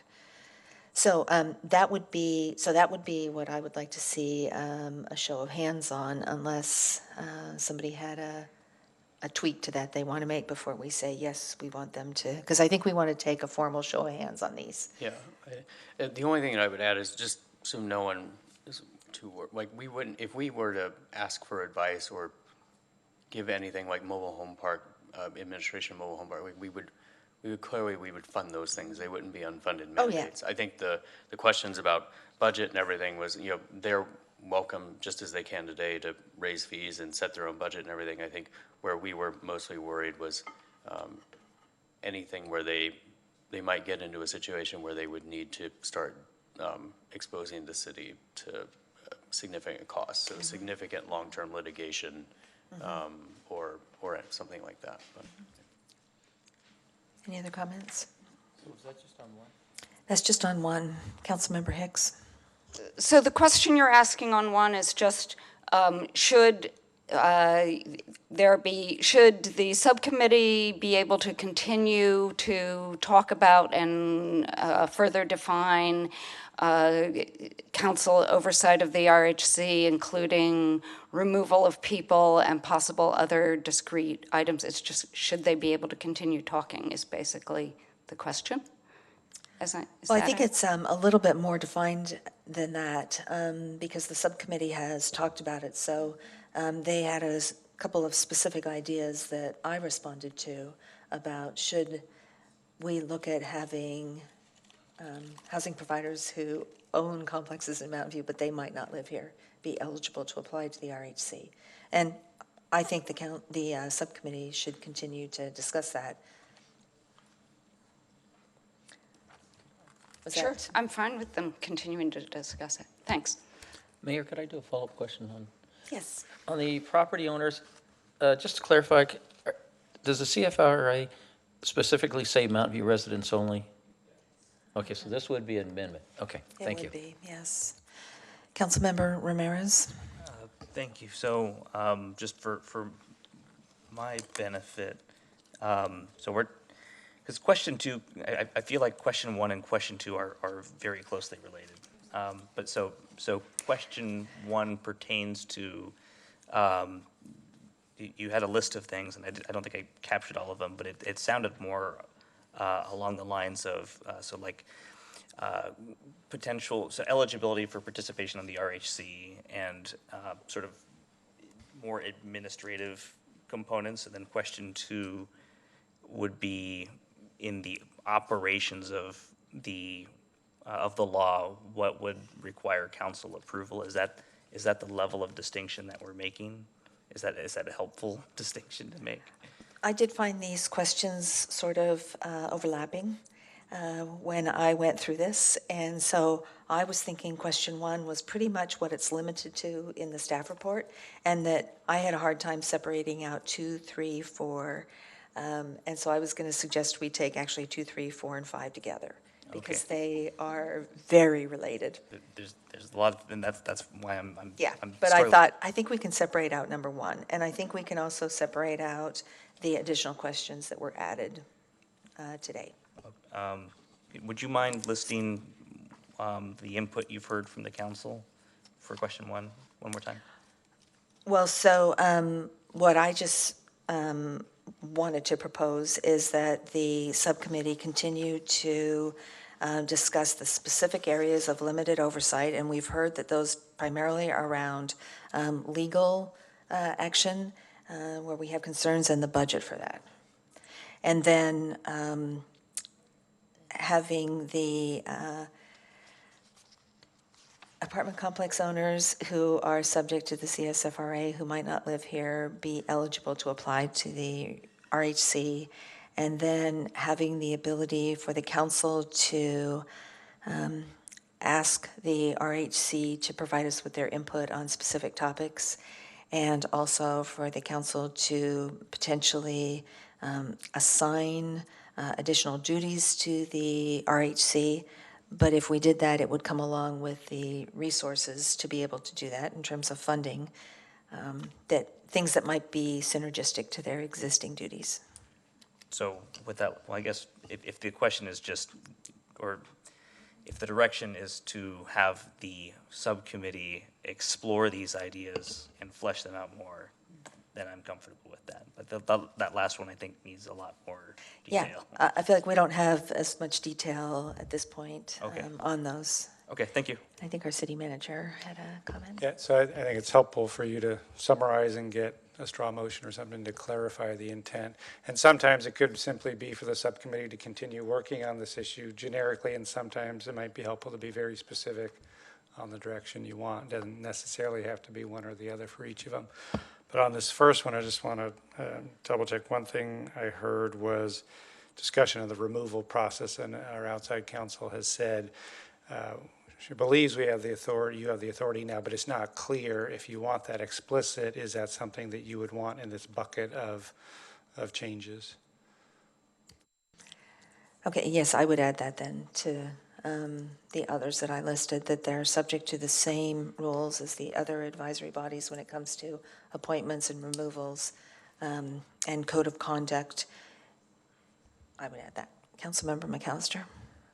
Yeah, you know, what's interesting is that when Tom Means was on the RHC, other people that were concerned because of his background or whatever tasks he took on that they wanted him removed, and it was interesting that they were coming to the council, you need to remove him for conflict of interest or whatever, and yet we never had true authority to be able to do that. So this will be an opportunity. There's one example early on to say, council, you have the ability to do that legally and follow through on it, whereas in the past it was likely or so forth. But so there's an example of clarity would really be helpful for both sides. If staff could provide some thoughts behind why the questions in part were asked the way they were, and there is some overlap among them. A lot of what staff is thinking about is how this would be drafted into actual language, and there is a lot of specificity and nuance that could be part of it. So in an effort to try to maximize clarity and be responsive to the subcommittees and the council's input, as we're thinking through what the drafting language could look like, some questions might come up during the drafting process.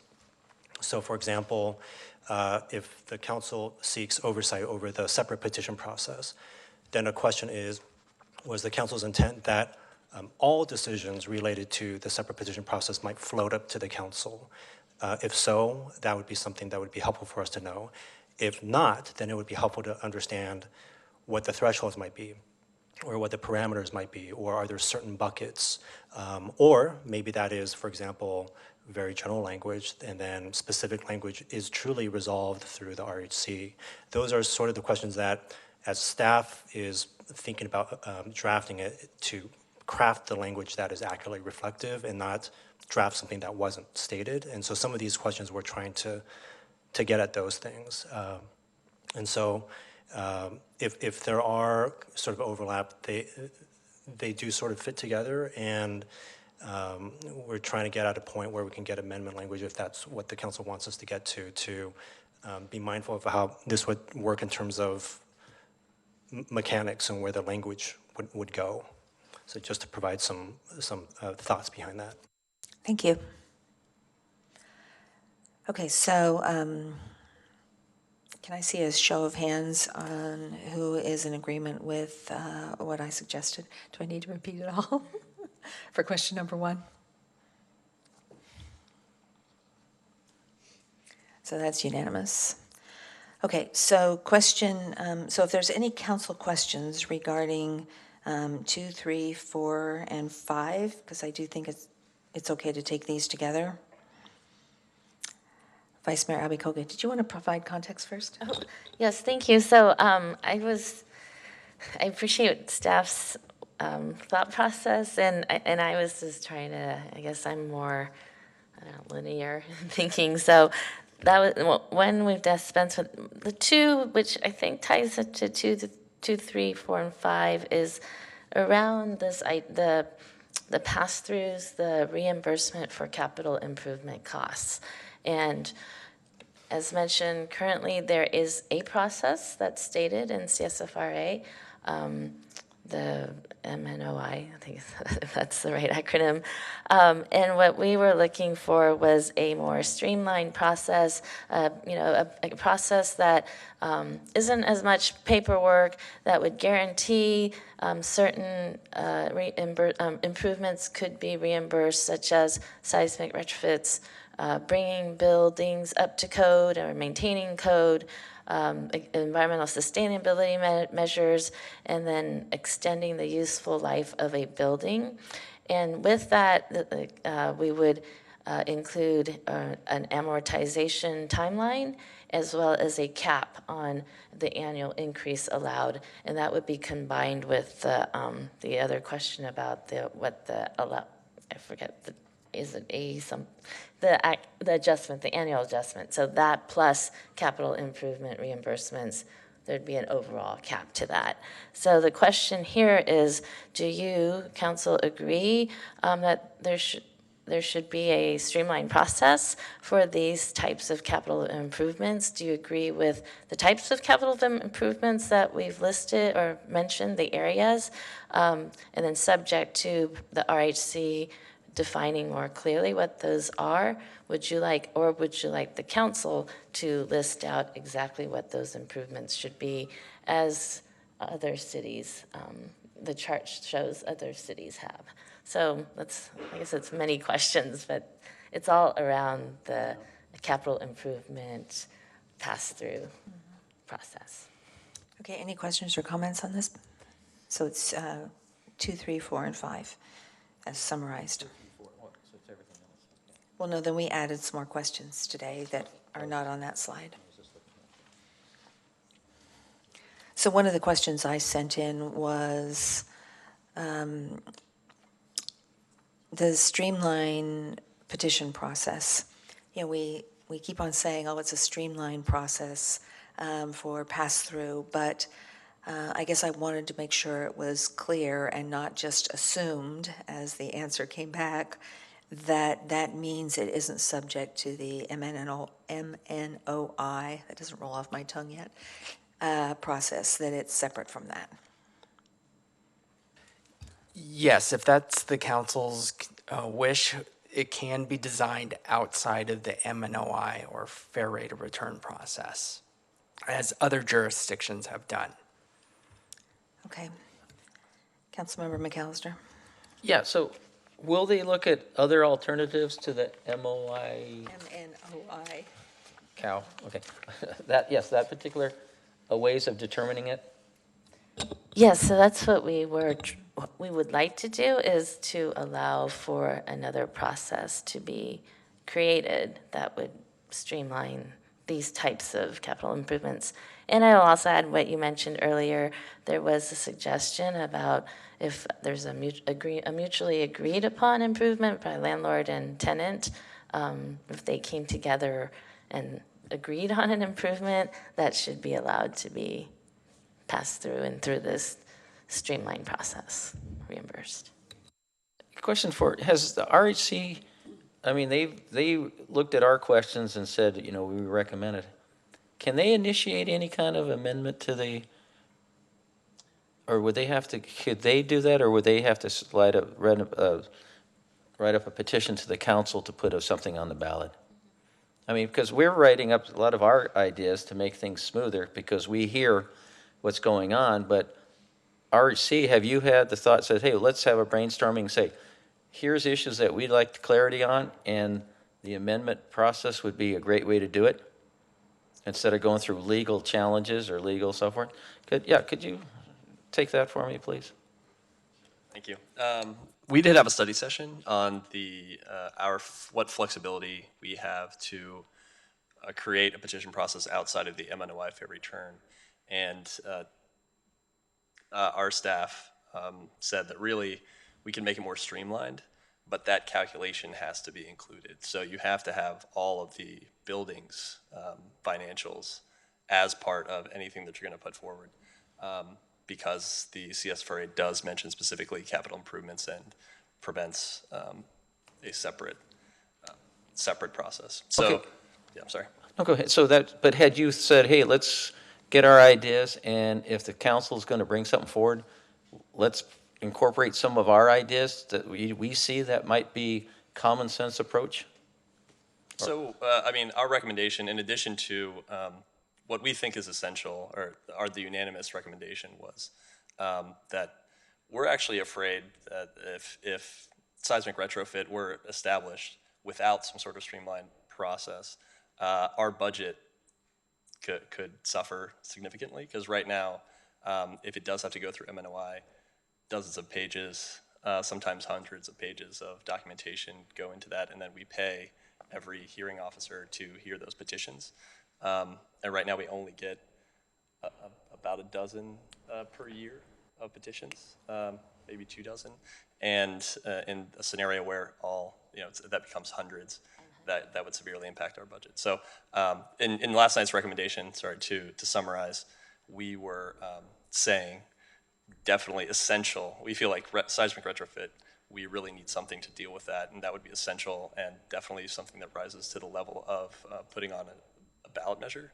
In addition to that, I think the second part of our recommendation was we would like the flexibility to create other petitions, based on what comes up. So we've heard some of the energy efficiency upgrades, and we didn't actually recommend, the council or the committee didn't recommend putting, there were several limitations that were suggested that we actually thought, our recommendation was, we could, if you gave us the flexibility to institute or implement those streamlined petition processes, that you could trust us to do that. But Well, so when you say we give you the ability, I thought you were independent and you could do it without coming to us, so. Not outside the MNOI. It would all have to include the MNOI calculation, which is, our staff has streamlined that as much as they can.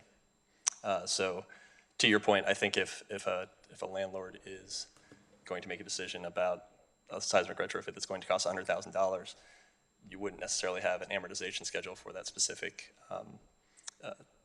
capital improvement, or have the guarantee that you'd be able to pass any of that on to tenants. You'd have to go through all the financials of the business, and it would depend on the MNOI that you are receiving. Do you have the ability to streamline it yourself? Or do you have to follow a very strict criteria? It's about as lean as it could be. And sorry, there, perhaps. But, yeah, sorry, go ahead. Yeah, I just want to clarify, because what the CSFRA requires is that for any upward adjustment, it has to be tied to fair return. It does not require the MNOI standard. That's part of the regulations that the RHC adopted, but it does have to be tied to fair return. So we have talked with the RHC about potentially doing a petition process that would be more streamlined. We do have to tie it to fair return. We can't just do a capital improvement pass-through under the current language, but there are options for a different petition process for capital improvements. There are some limits, because the CSFRA also limits what type of capital improvements are eligible for contemplation of an upward adjustment. So we have constraints. We looked specifically at the seismic retrofit issue. We thought we could come up with something in response to the council looking at the mandatory seismic retrofit. But obviously, the RHC has been waiting to see how this process comes out. But we could design a process and adopt it as part of our regulations. So you said RHC adopted the MNOI, yeah.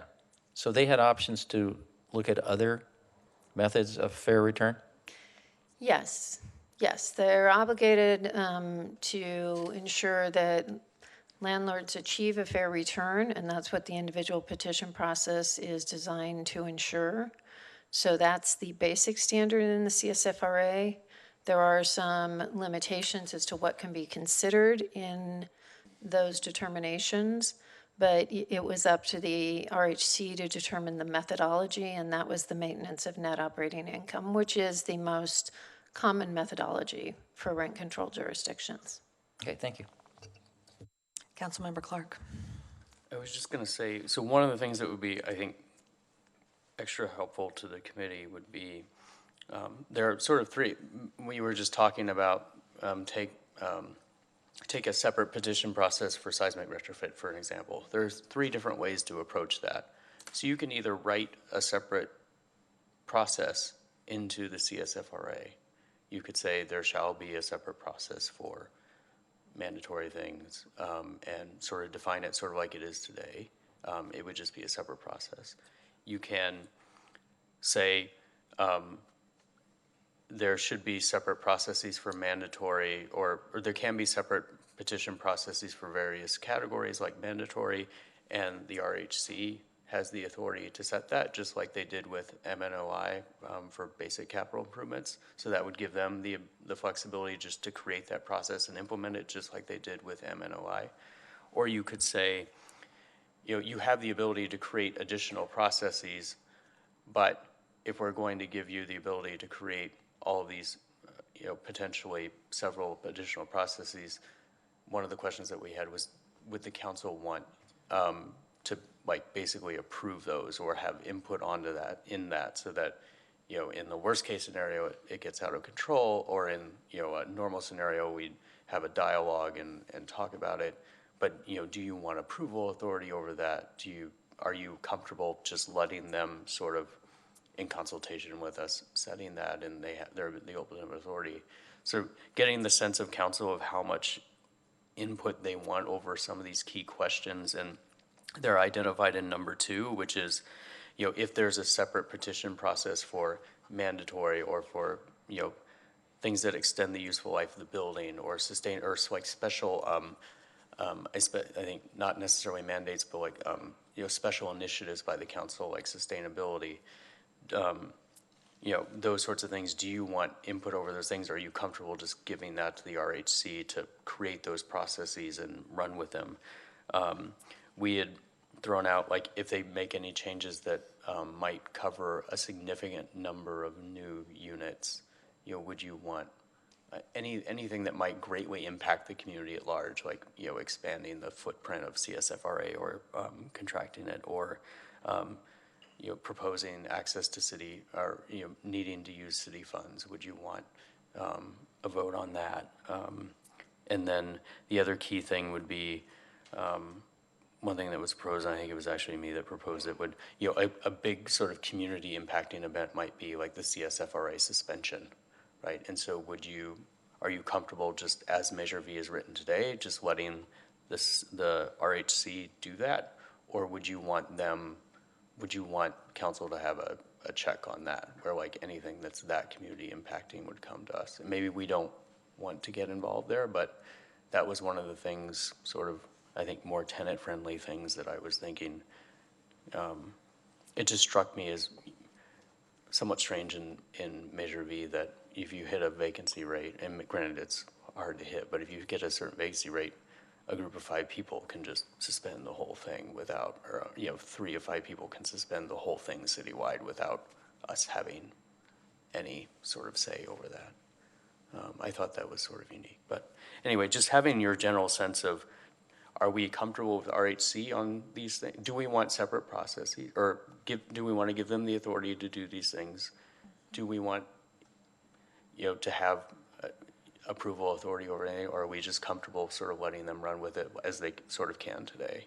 I think are the key things that we'd like to get a sense of. Or do you want to clearly define what would be allowed as the paths through?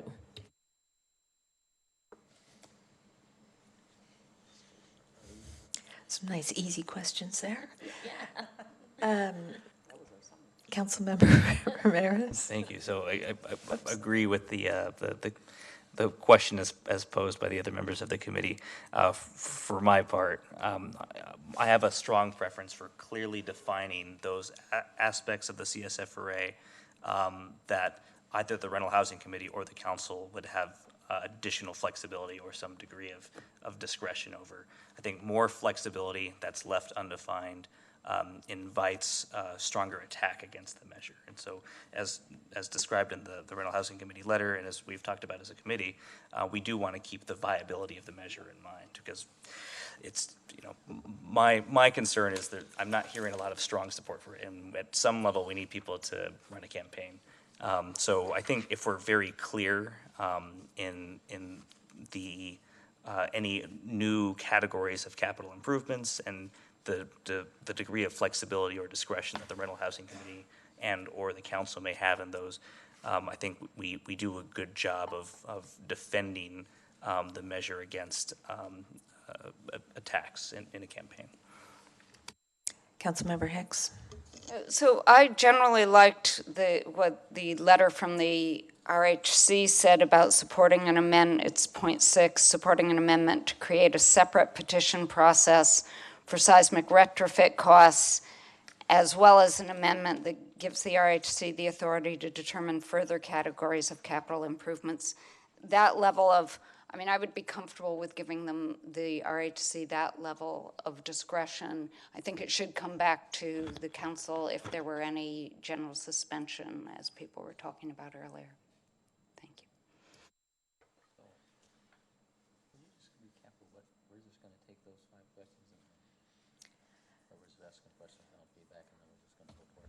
Well, so if you have any questions on 2 through 5, or any comments based upon what's previously been said on these 4 questions? Did you go ahead, Councilman McAllister? So the more I hear what's going on here in the debate,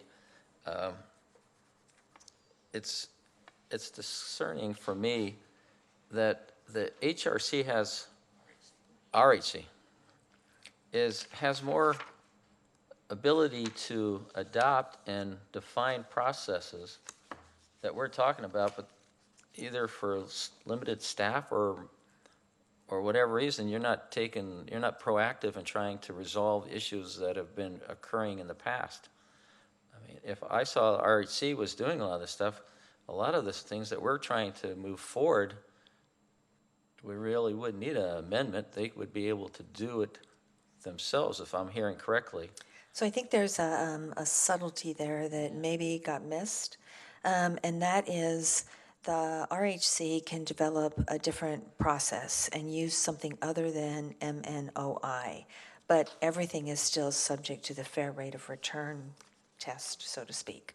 So if we ask the RHC to develop a process to address the cost of seismic retrofits, it could be different. It could be more streamlined.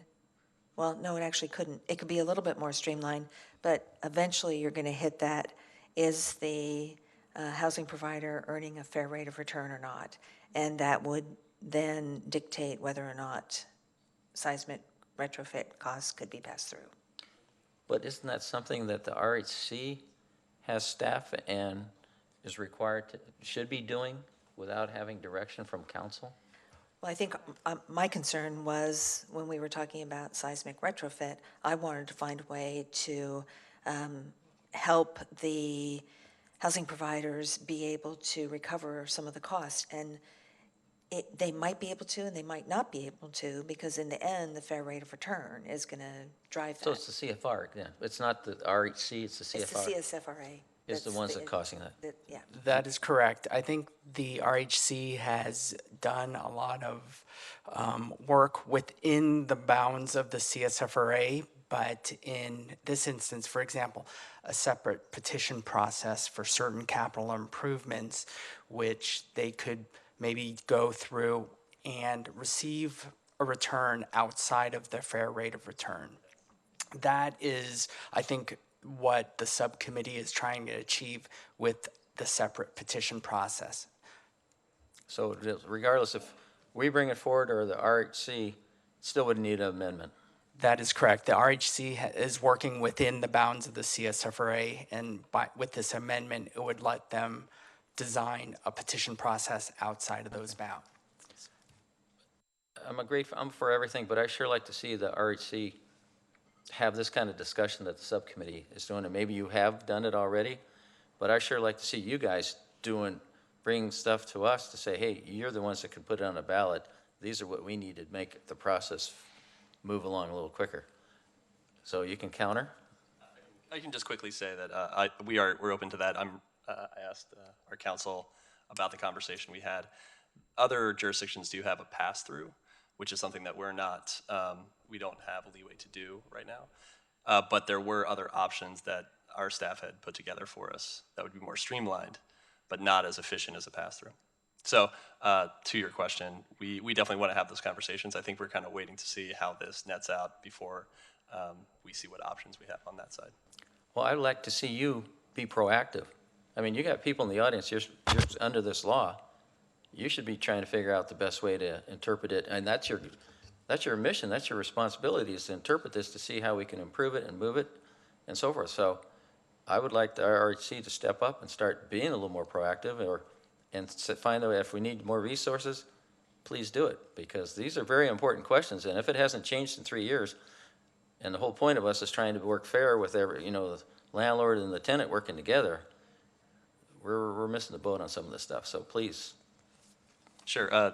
My last comment on that, I think, would just be that so far we haven't received, because of the way that the measure was laid out, we haven't received those petitions for capital improvements specifically. We have handled a lot of petitions overall. I think it's more the lack of clarity on what would happen if the seismic retrofit goes through, because that is a very specific piece. So we're trying to juggle what are our options, what's council going to pass on that. But we'll definitely open to working together on that and solving these problems together. So, yeah. Vice Mayor Abe-Koga. Thank you. So going back to the question, I don't know if you want to break it out, but first question is, do you agree to having a streamlined process for certain pass-throughs? Would be the first question, I think. And then the second question would be, what would those capital improvements be? And if you go to attachment 4, has other cities that list out what those improvements are that are allowed. And, I'm fine for us to do that exercise if that's how the council would like us to proceed, or if the other option would be for us to define the broader categories: seismic retrofits, sustainability measures, useful life of a building, and then have the RHC define what those exact improvements are. So I thought we could do these all at once, but maybe we can't. So maybe we just do question 2. And do we want to, or actually, is it question 2? Do we want a separate process for specific items? That's a good question. Yes. How about that general question? Yes, I mean, but not like specific items, more like broad categories. So like, yes, the RHC should be empowered to create separate processes for specific categories. For specific categories or pass-throughs Yes. or whatnot. Yes. Basically what they identified in number 6 in their letter. Yeah. And those processes would be outside of the fair rate of return standard. Right. Yes, Mr. So, Rich.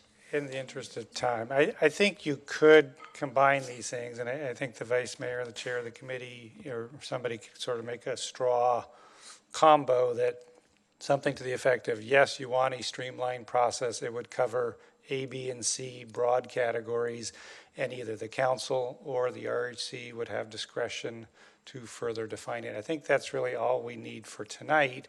And then the subcommittee can go back and fill in the details. I think we're getting a little too into the weeds. We just need that high-level direction so that the subcommittee can flesh it out and define, what the council would do and what the RHC would do. So I think it might be helpful to have a straw person to respond to, instead of kind of we're going in circles here a bit.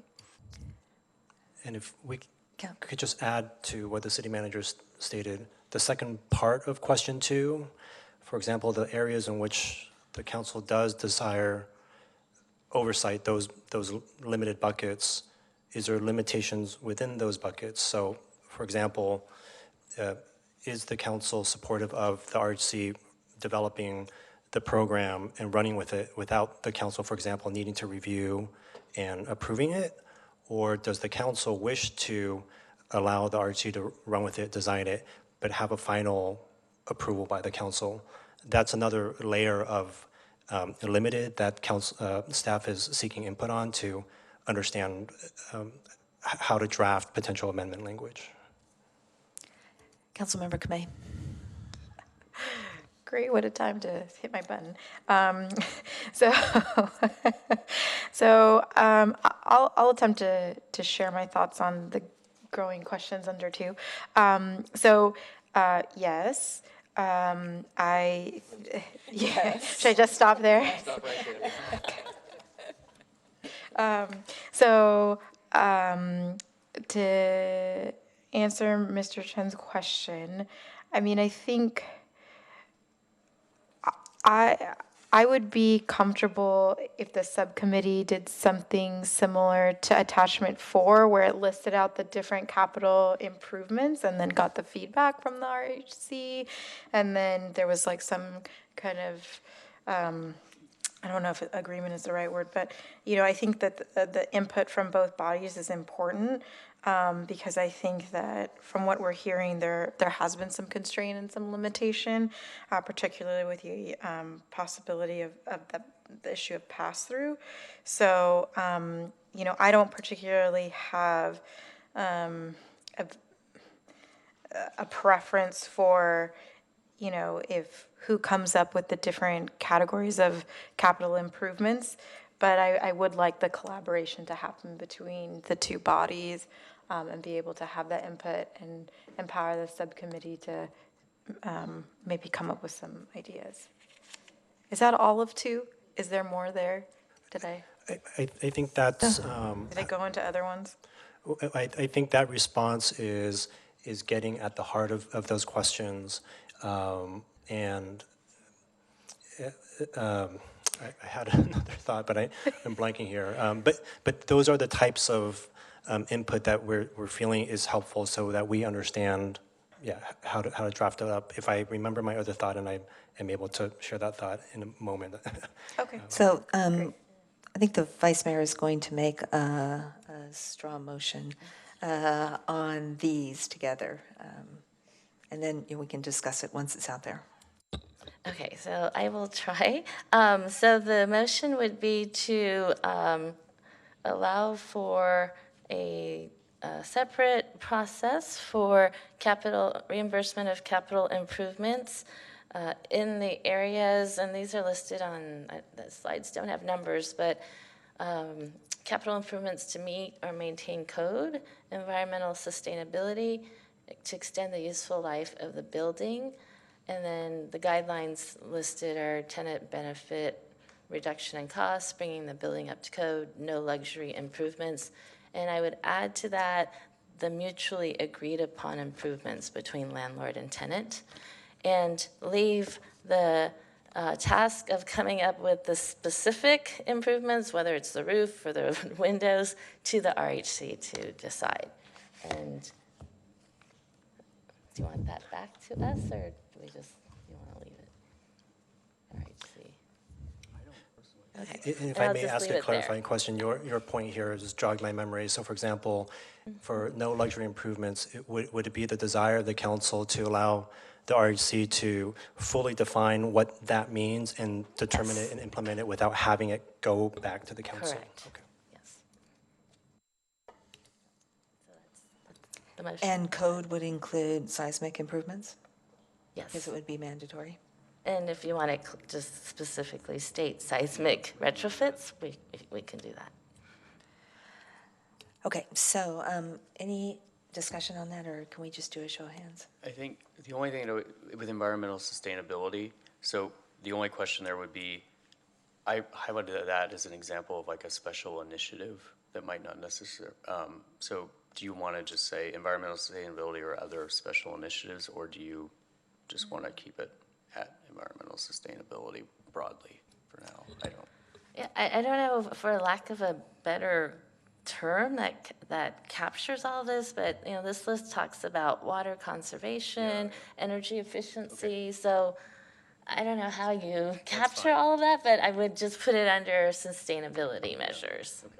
And I think the extending the useful life provision also provides some flexibility. Yeah, and there was a sentence in there that said, or changes the use. And I thought, that doesn't make sense to me. But the response back from staff with the example did make sense to me. So if you had like a shed and you decided to add more washers and dryers into that shed and it's no longer used for tools or something like that, okay, that makes sense to me because you're adding more washers and dryers for the tenants, but the way it was worded just came across like, wait, we're going to change it from residential, apartments to an office building? That didn't make sense. So it would need to be very clear on what that is meant by that.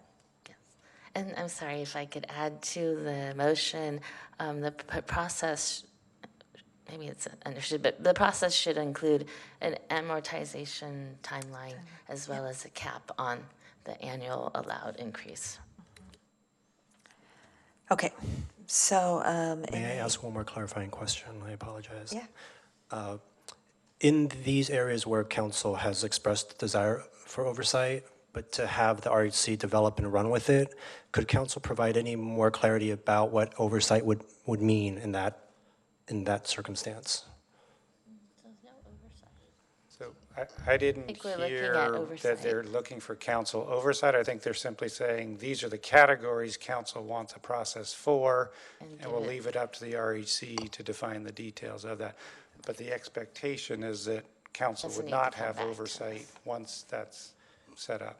That's a helpful clarification. I'm just reflecting off of, for example, the second question, does the city council have any further input on the specific areas that council would like to have oversight of? And I think the separate petition process was one of those, and maybe it's no longer, but I just want to make sure. Maybe one way of thinking about this, to Councilmember Clark's point, I mean, so I had used the term unfunded mandate, so seismic retrofits are things that the council is imposing on property owners.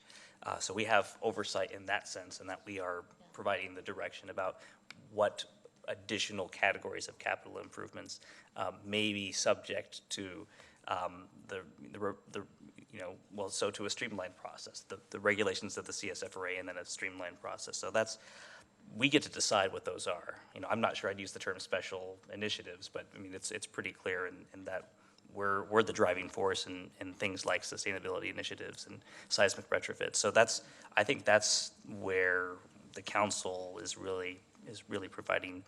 The RHC is not deciding those things, right? That comes from council direction. Does that clarifying? Could I repeat back to make sure that I heard? Council's providing directions on these buckets, for example. The direction goes potentially into the charter amendment language so that there is clarity about the general categories. And then the term oversight, that's where it stops, and then the RHC develops and implements. Are we understanding the term oversight correctly here? I didn't hear any strong desire from council members to have, for example, what we talked about at one of the committee meetings, where like the council, they create a petition process, a new petition process, and we approve it. I didn't hear anyone wanting to do that. So it sounds like the general consensus is to just define in which areas they can create new processes and then just let them do it. So it sounds like sort of a shift in the term oversight then. Oversight in the way that we thought about it. Okay. Okay. Clear as mud. Is everyone clear on that one? Because we want to see a show of hands. So, okay, that's unanimous. Yes, it is. Okay, so on to the ones that were added today, and the first one is mobile homes. And whether or not, I guess the way it was described, should they be temporarily covered under the CSFRA until the council potentially creates a separate ordinance? So we sort of went down, we explored both paths, and I think generally it seemed, and the RHC, I think, sort of agreed with this, that just because of the complexities involved with state law here, that it probably, if the council desires to cover mobile homes, it should probably do so via an ordinance that would be sort of timed to go with, or soon, or sort of mostly developed by the time the ballot measure were to go before voters, so they have some assurance that that's sort of, the concept is generally part of this, even though it's not part of the amendments, right? Because it's probably going to be easier in the long run to maintain that alongside state law and deal with all those intricacies as a standalone ordinance that perhaps the RHC could administer. But the general, I think the committee's consensus was, don't make it one of the CSFRA amendments, do a separate ordinance, and that sort of goes alongside everything. But we're open to your feedback too. And just to be clear on the timing, I think staff has been pretty explicit that there's no way mobile home rent control could be done and implemented before a March ballot. I think what we said, and correct me if I'm wrong, is that we could have some initial discussion and council could, provide some direction on what it would cover, so the community would have a sense of the direction council's going with a separate ordinance, but it would not be completed prior to March of 2020. And if I could interject, we did have further staff discussions, and one potential option, because we understand the timing, the short time frame, is potentially discussing an urgency ordinance that might be able to, for the short term, kind of meet the purpose and intent of having any CSFRA amendment cover while the city develops a more broad or robust ordinance. So that's a potential option that could be considered. Okay, thank you. Any other comments? I'm sorry, could you repeat that again or clarify? So the emergency ordinance would basically state that mobile home units are covered under CSFRA temporarily? Or not under the CSFRA, it would just be an urgency ordinance that would still place rent stabilization. And our council can explain it a little further, but that's the basic gist of it.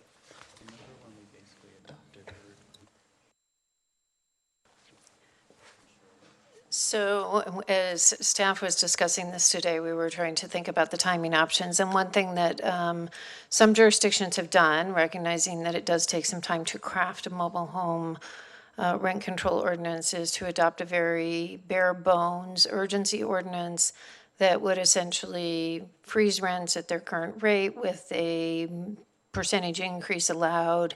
It would have a limited duration until you could adopt a full rent control ordinance, but it would address some of the concerns that maybe you heard tonight that are coming from the mobile home residents.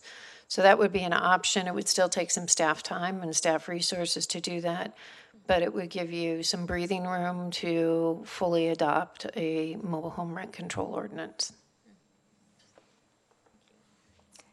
Thank you. Okay, so as part of this, do we also need to think about clarifying in the CSFRA that it does not apply to mobile homes as we head down the path of an ordinance? That is an option if the council wanted to be truly clear about the CSFRA and mobile homes, that relationship. Okay. So on mobile homes, I would say that I guess I would make the motion that we do not include any changes in the CSFRA other than to clarify that the CSFRA does not cover mobile homes, and then at the same time we start talking about, well, what does a mobile home rent stabilization program look like that would be an ordinance, and that at that time we could also consider an urgency ordinance. So I guess that means that the subcommittee really wouldn't have to talk about this anymore, because it wouldn't be part of. That's true, then it would. Yeah, it would the just need to. ordinance process Yeah. start. Yep. So comments on that, or are we okay to vote? You just removed something from our plate. Yeah, I did. Love it. I love it.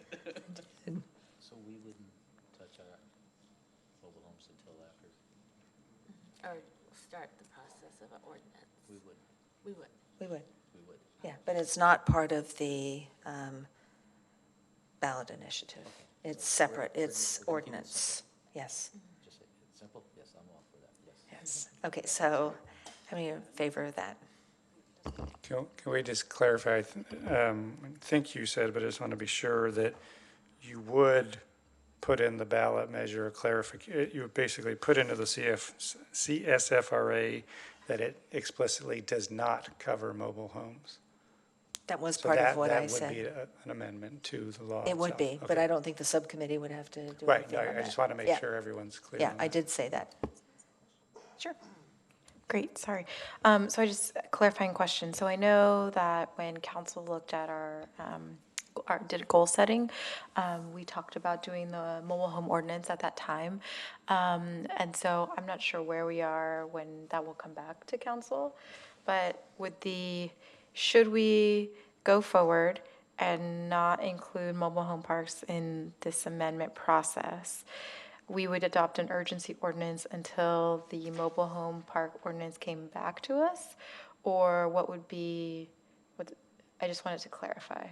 Well, I was not proposing that it be that specific. Oh, okay. So I was saying, in parallel with this, we would start talking about an ordinance for mobile homes, and as part of that, we could talk about, do we do an urgency ordinance? Okay. I don't think I have enough information tonight to say. Right, okay. I just wanted to clarify, would as we're adopt one. talking about all the different components. But it would be part of the discussion toward the beginning of the process. Okay. Or should we do an urgency ordinance or not? Okay.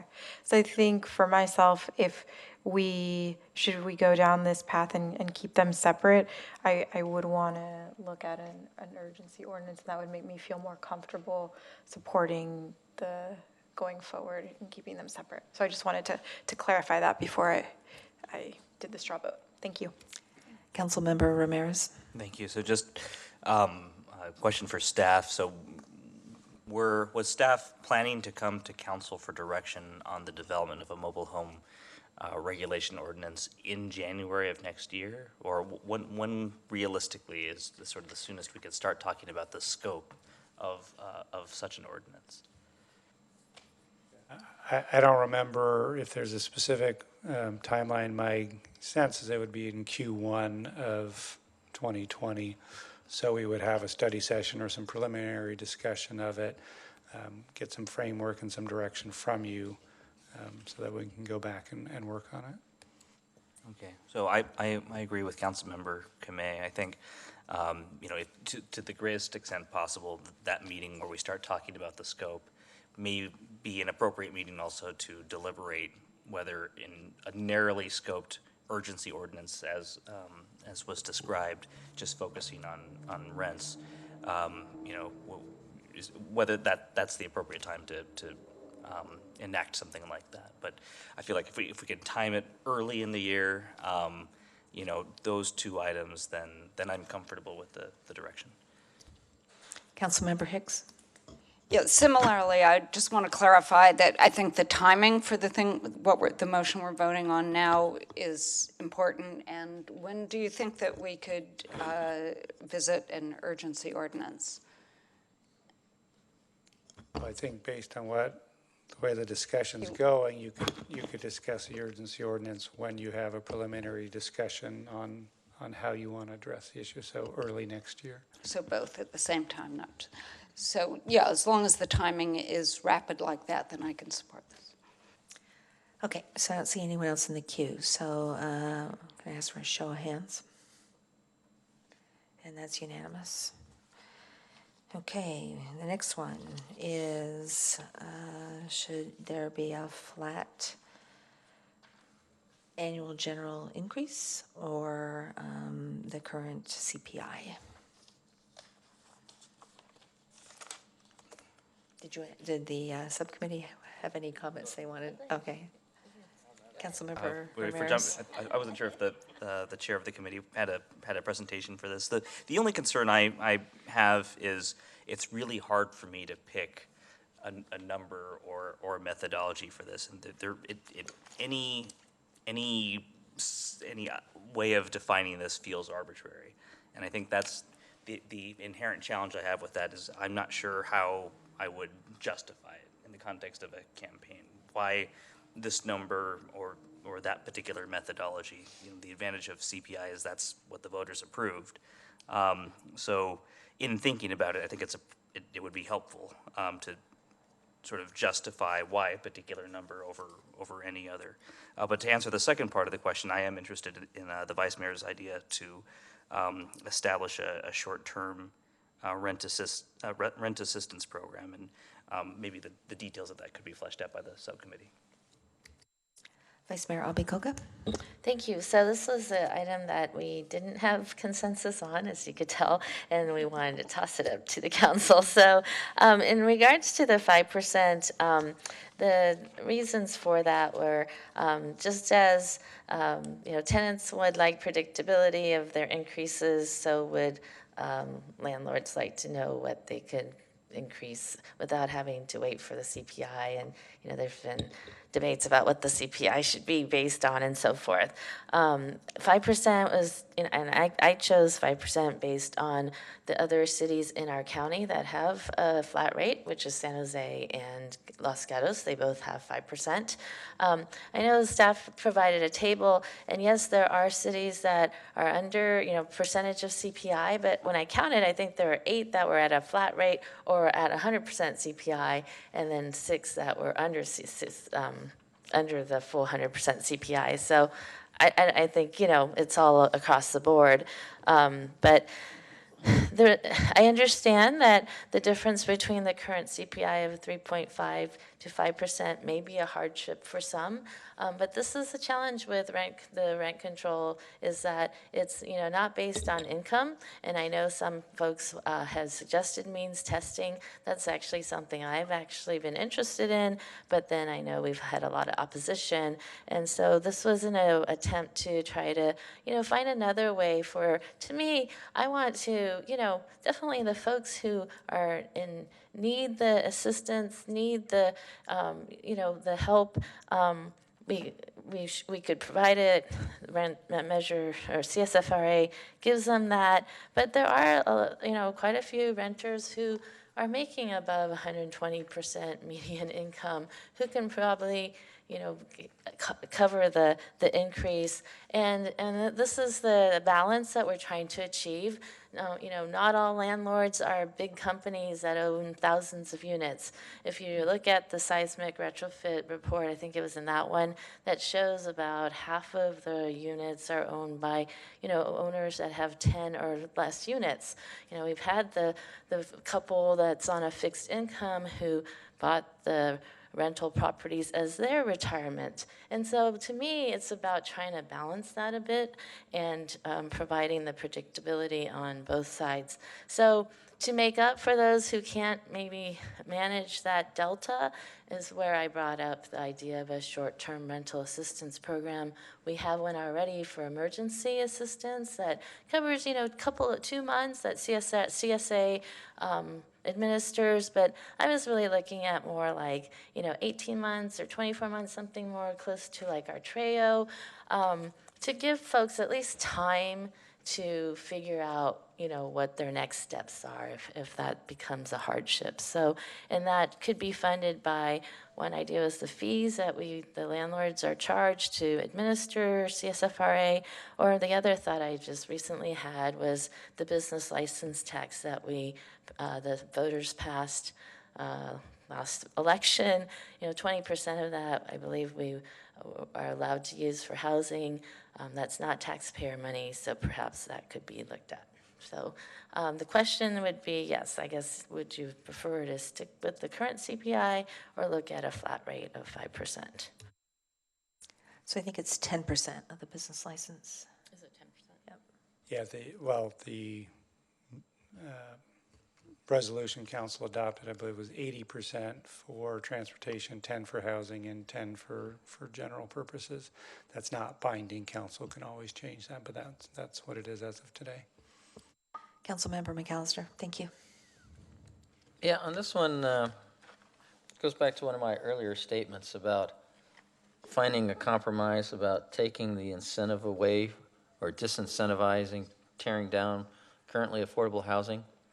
I'm not sure if 5% or something, but I think this is going in that direction to try to find a balance where natural they don't need to sell it off. Another, going along with a little bit with, so that's one thing I'm looking at. If we tweak it, that's always good.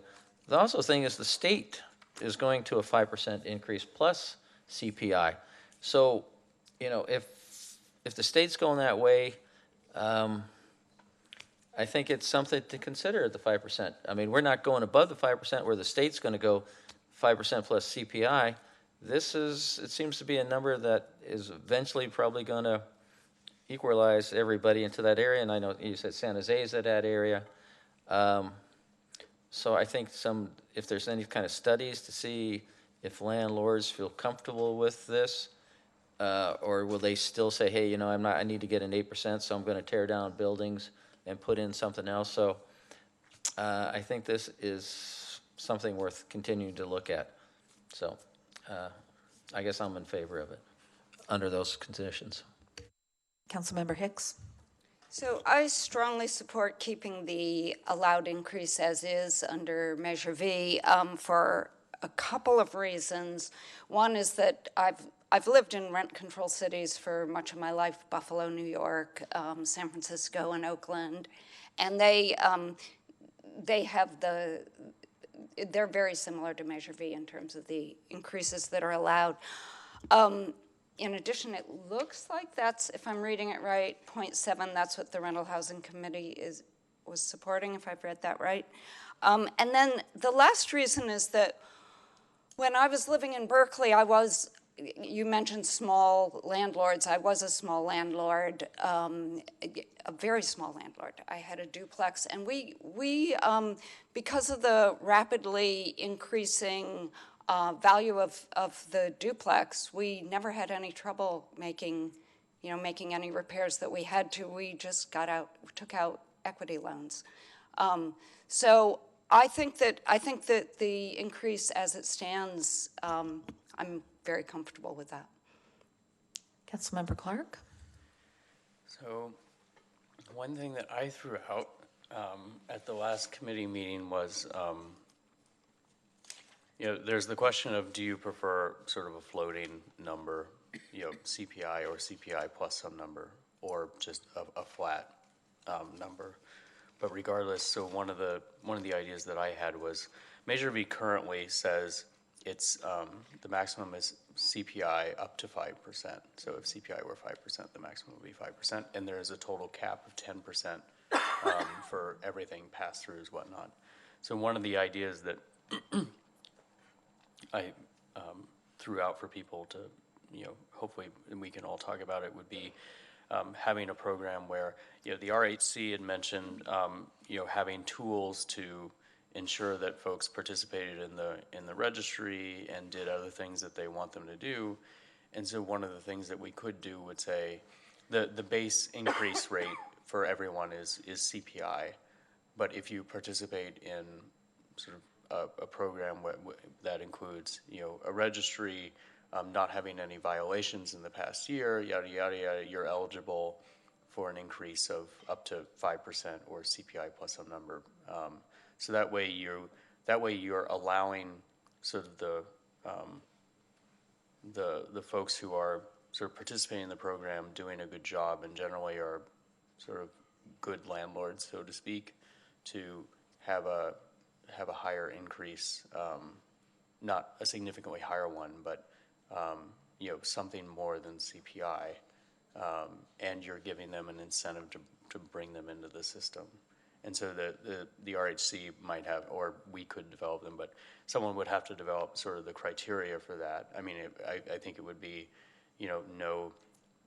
maybe no, violations of certain rules or regulations in the last year, participating in the registry, doing other things that the RHC thinks would sort of keep the wrong folks out, but then also allow a greater increase for certain folks. But it would still be capped at, I would still respect the cap of the CSFRA of 5% and 10% total with all the pass-throughs and everything like that. But it was just something that I thought of to be another tool in their toolbox to sort of get compliance on certain things or certain programs that they might want to roll out.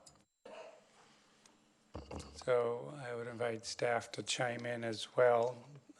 But given the late hour, I would just caution the council. I mean, we can certainly set up any structure you want, but I would caution you about the administrative implications of doing either a rent assistance program or a good actor program.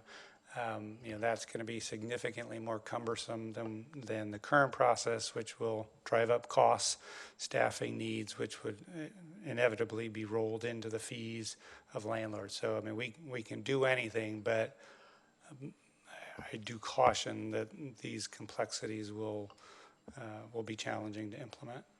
And I just want to say, so my idea wasn't to make people apply for this. It would just be, look, person, if you have met all these criteria and you vouch that you have, you can do a X% increase.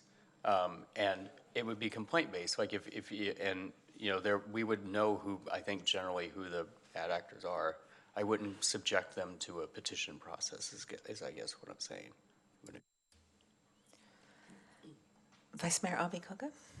Yes, so, another item that I came across, and we didn't discuss it, but I believe San Jose has a no banking policy. So the current CSFRA allows you, if you don't increase it 1 year, to bank it for another year.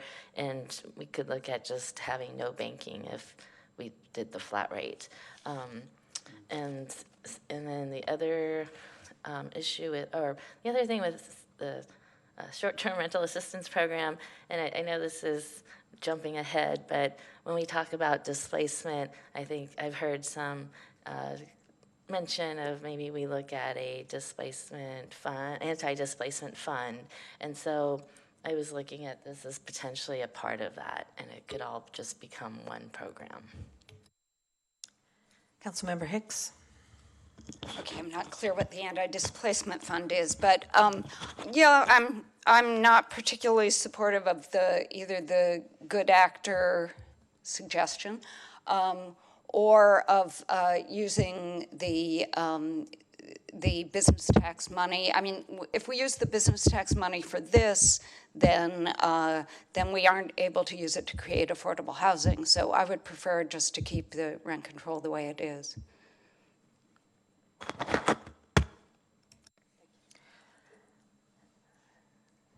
Councilmember Kamei. Great, thanks. So I think there are a couple different ideas that are getting floated for this one. I think at this point, for myself, I'd like a little bit more information on what the subcommittee's been looking at and the different ideas that they're floating around. I feel like there just could be that, yeah. I think there are different possibilities that we're starting to talk about, and at least for myself, I'm thankful to staff that they were provided the chart on the calculations for the rent increases based off of CPI versus flat rate that they were able to share with us. But for me, I just feel like there's a little bit more kind of that I'd like to dig into on this before making a decision on this one.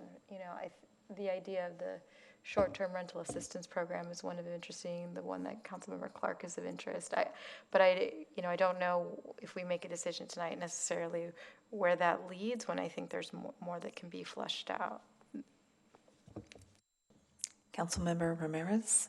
Thank you. Just so, Chair Grunwald, I hope you don't mind if I call you up, because this was one of the things that the Rental Housing Committee did weigh in on. Can you share with us the thinking behind the recommendation to not change the AGA? While there were differing opinions, I think generally we were really focused on the essential elements that we would like to see pass. And for the constituents that we heard from, we thought that it just threatened the overall viability of any charter amendment. So I think we were unanimous in that, in trying to bring focus to the items that we would really like to see passed, that we feel like would make administering the CSFRA better. We thought that one, we wouldn't recommend putting it. We couldn't find a unanimous recommendation to put that on the bill. I know it's getting late. Thank you very much for being here. So I think this is one of those things where it's going to be hard to find consensus now. So just maybe to Councilmember Kamei's point, thinking about this a little bit more and maybe coming up with justifications for or rationales for particular alternative AGAs, you know. So it's not satisfying to not have a hard number now, but you know, I'm still not convinced that there's a superior alternative that I can justify in speaking about it with folks in the community.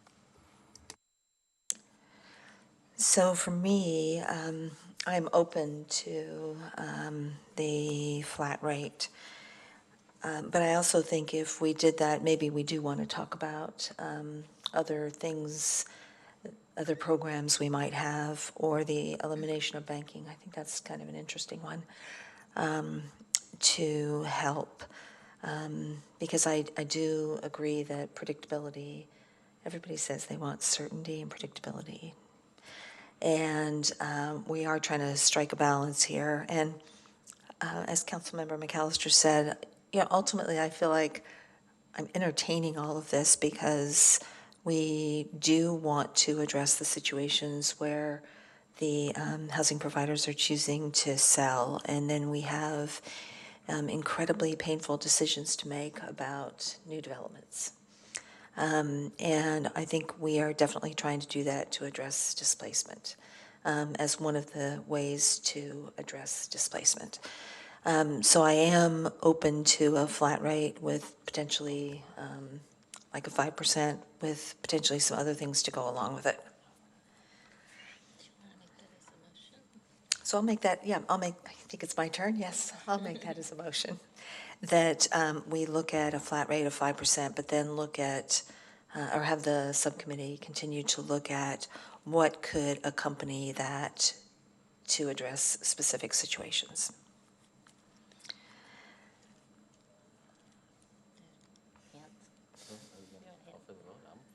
Well, I was looking at. What do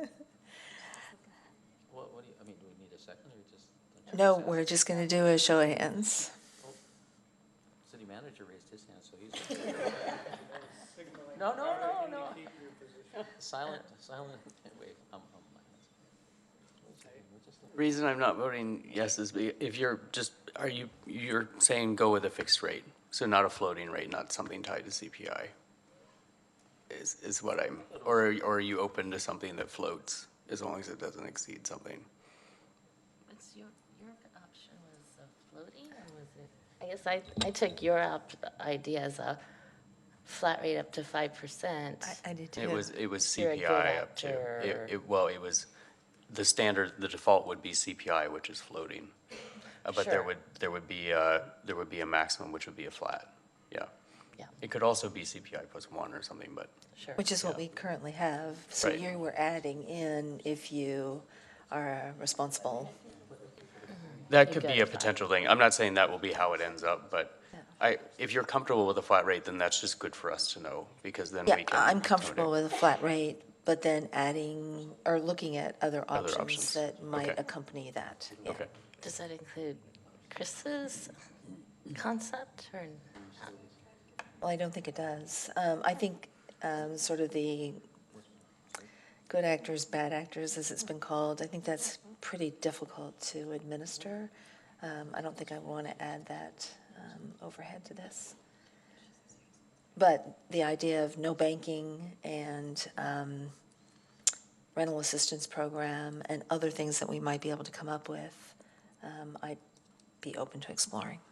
So we're having this discussion inside here, but you are willing to look at, this is just a starting point, it's a start of a discussion. Yeah, this is to direct the subcommittee to, it's not our final say on this, it's to direct the subcommittee to take a look at it with a flat rate of 5% and other things that would accompany it. That's what the vote is, to have them keep looking at it.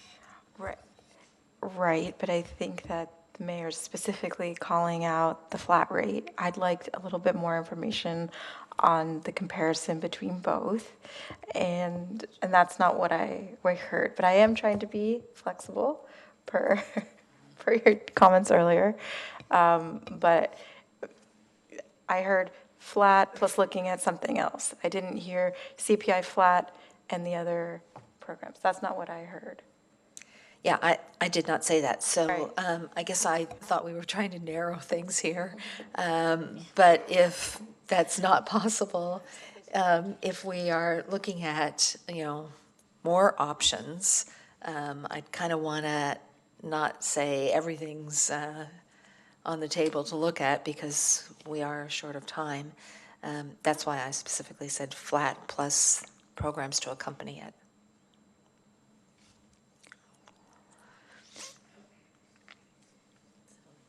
But we only had 3 for that, so.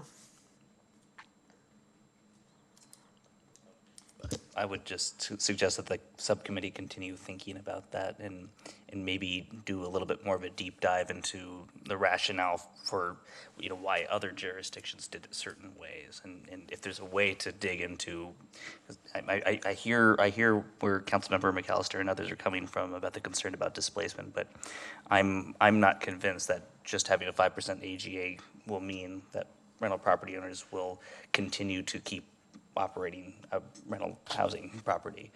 There is no guarantee. There may be some correlation, but there are also folks who will choose to exit the market for other reasons. It's, if I had greater certainty that a 5% AGA would mean we wouldn't have any more demolitions, then I'd be more enthusiastic about it. But right now, I don't have that certainty. And my counter to Councilmember Lucas was, there will be displacement at 3.5%. And so I'm trying to get somewhere where there'll be less displacement, but I guarantee you there will be displacement at 3.5%. And at 5%. But at 5%, yeah, there may be, but maybe not as much. So you're guaranteed 3.5. At 5, you're not sure. So wouldn't you rather have them continue to see if there's something in there that will clarify it for you? The other challenge is if you go to 5%, it's really easy to campaign, as this is do you want to raise your rents? Then vote yes on this measure. Well, maybe this comes at 4%, but if we don't do the deep dive, as council you wanted to do, let's have them come back and discuss it. But you're saying... I'm open to the discussion. I'm not ready to commit to 5% or to any particular modification. I said a flat rate. Flat rate. I was saying 5%. I guess I am open to, I feel like, if the purpose was to narrow this, I'm not narrowing it. So maybe somebody else wants to. Well, I was just going to say, one thing that was helpful that you stated was that you're, at least a few of you are open to a 5%, right? So we can take that, I think, as a committee and work with it and bring back a menu of options and you can decide. But was that not what you were going to say? You can do that. I'm just going to remind everyone that 2 months from tomorrow, you need to have a ballot measure of 75 words and an ordinance to implement it on the council agenda. So our time is getting limited, and the more focused you can be, the better. Vice Mayor Abekuga. So I just wanted to point out that we talk about it as a flat rate, but it's up to 5%, and that's what it says in the CSFRA right now. It's CPI up to 5%. So, I know it's unbelievable, but if you've been around long enough, there was a time when rents were just stagnant, and rents actually went down. And so there's no, sure, I guess if, the market's hot, you can do the 5%, but if you're competing and trying to get tenants in, you may not be able to charge 5% more. So, this is just a maximum cap is how I'm looking at it. And I also tied it to the 5% because that's what it says in the CSFRA. If we said 4%, it would actually be less than, and maybe, for the renters that works, but it doesn't work for the landlords. And we're trying to find a compromise here. I will say if we're not successful, maybe we don't do it. There is another ballot measure that we're going to have to put on the ballot, and, that's the alternative. So this is just an attempt to, find that compromise. And again, it's a cap. It's not, it's guaranteed it's going to be 5%. Who knows? I mean, that's what the beauty of the market.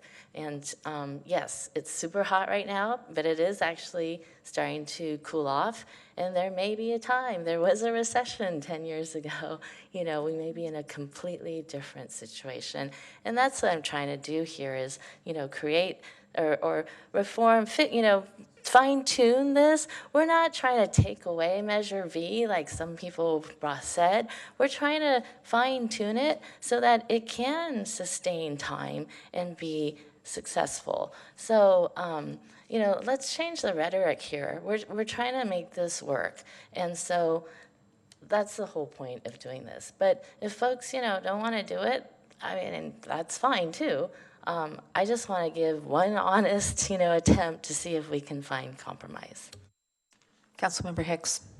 So I like a lot of the way the discussion has gone tonight in terms of the pass-through and the seismic retrofit and some of the things we've talked about regarding mobile homes. And although we put that off to the side, I just think that if we put the 5% or the flat rate on, that despite the fact that it might seem like a compromise to people on the dais now, I have a feeling it might negate the other good work we've done, because I have a feeling that voters will probably not be responsive to it.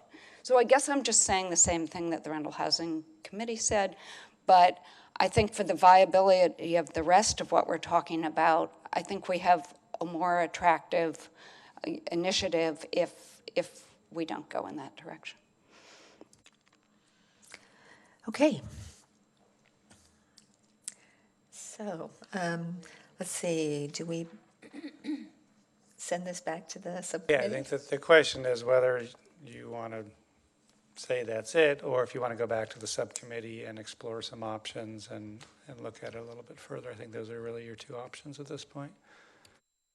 So I would say we send this back to the subcommittee to look for options. I'll vote for that. Okay. Well, that took us a while to get back to full circuit. Yes, it did. So actually, we have one final question, and that is the date we would put this on the ballot, if it is March or November of 2020. Councilmember Ramirez. Thank you. So the subcommittee early on expressed a preference for March, and I think we should try and stick with that to the greatest extent possible. It is a complicated measure. If there are opportunities to make it simpler, then I think it's a more achievable time frame. But I'm committed to sticking with March. What? March. So how many, is that a motion? Okay, so how many are in favor of March? That's unanimous. Yes, you do. Did you have, yeah, yep. So thank you. So I've been pushing on this for a while, and I think this is finally the opportunity to get a sense from the whole council. But what makes this really hard is we haven't been able to conduct public polling to test concepts or specific figures that even just to get a high level sense of the sentiment of the community. And so it often feels like a lot of the work some of the work can feel like a shot in the dark. And even if we can't test specific ballot language. I do see a lot of value in testing, where the public would be, for instance, on a flat rate versus CPI, or, would you support incorporating this capital improvement into the measure? But I wanted to see if there was support from the council in doing, to the greatest extent that we can expedite it, some level of polling, just to see, is this a viable measure?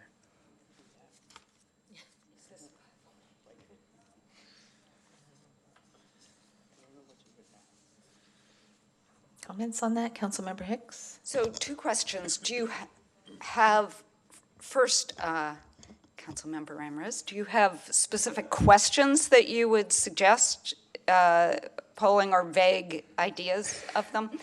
And then I have a staff question, or whoever can answer this. Does anybody know the timeline for polling, like roughly what kind of timing is needed? So we did some polling recently. I've done polling a few times in my career.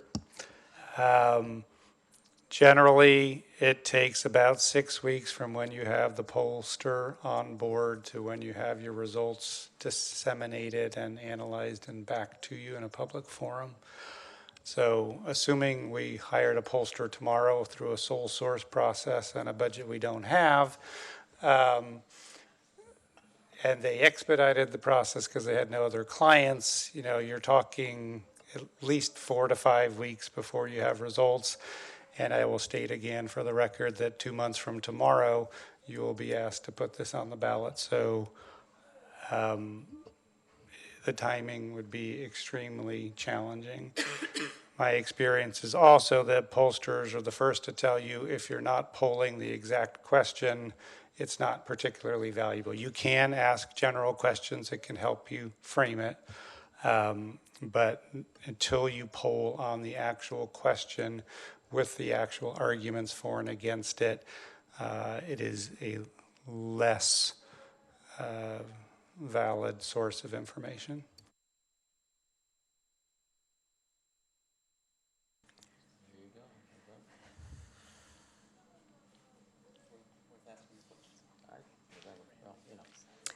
Okay, any other comments?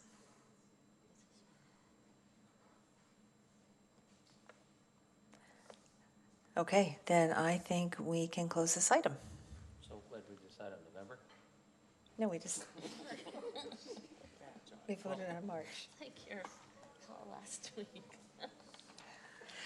Okay, can we take like a 5-minute break here? We haven't broken. No. Continue. Oh, right, we have to vote to start a new topic. I move that we continue past 10. Move that we continue past 10.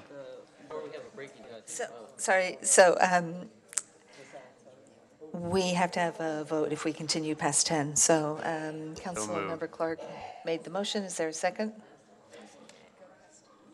Yep, a second by the Vice Mayor. Show of hands. I thought you learned. The next one's pretty short. That's what they all say. So we're going to take we'll take a 7-minute break. We'll come back at 11:25.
That's okay.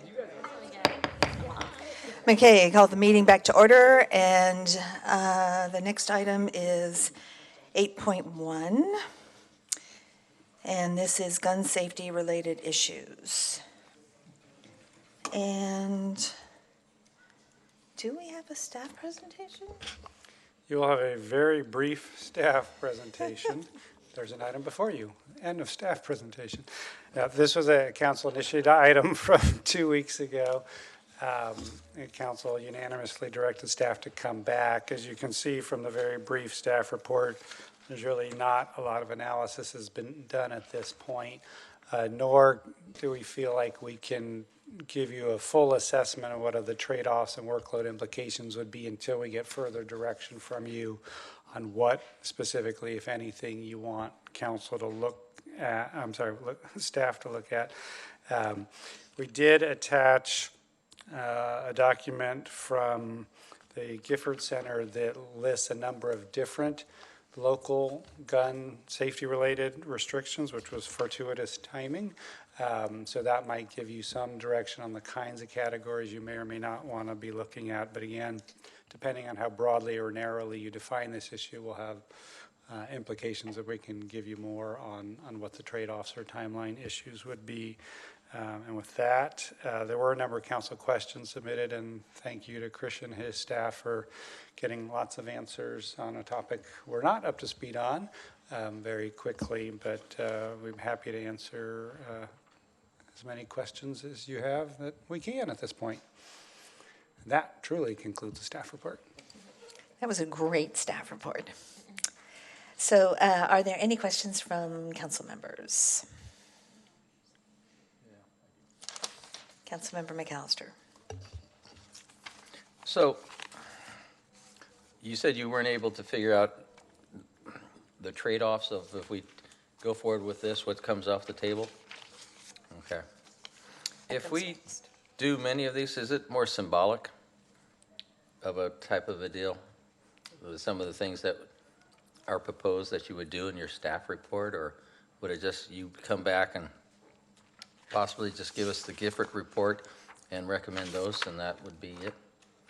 I mean, what are you trying to do as we come back to you, what you just do? Just look at existing ordinances or resolutions and say, these are good? So we're trying to do whatever you direct us to do.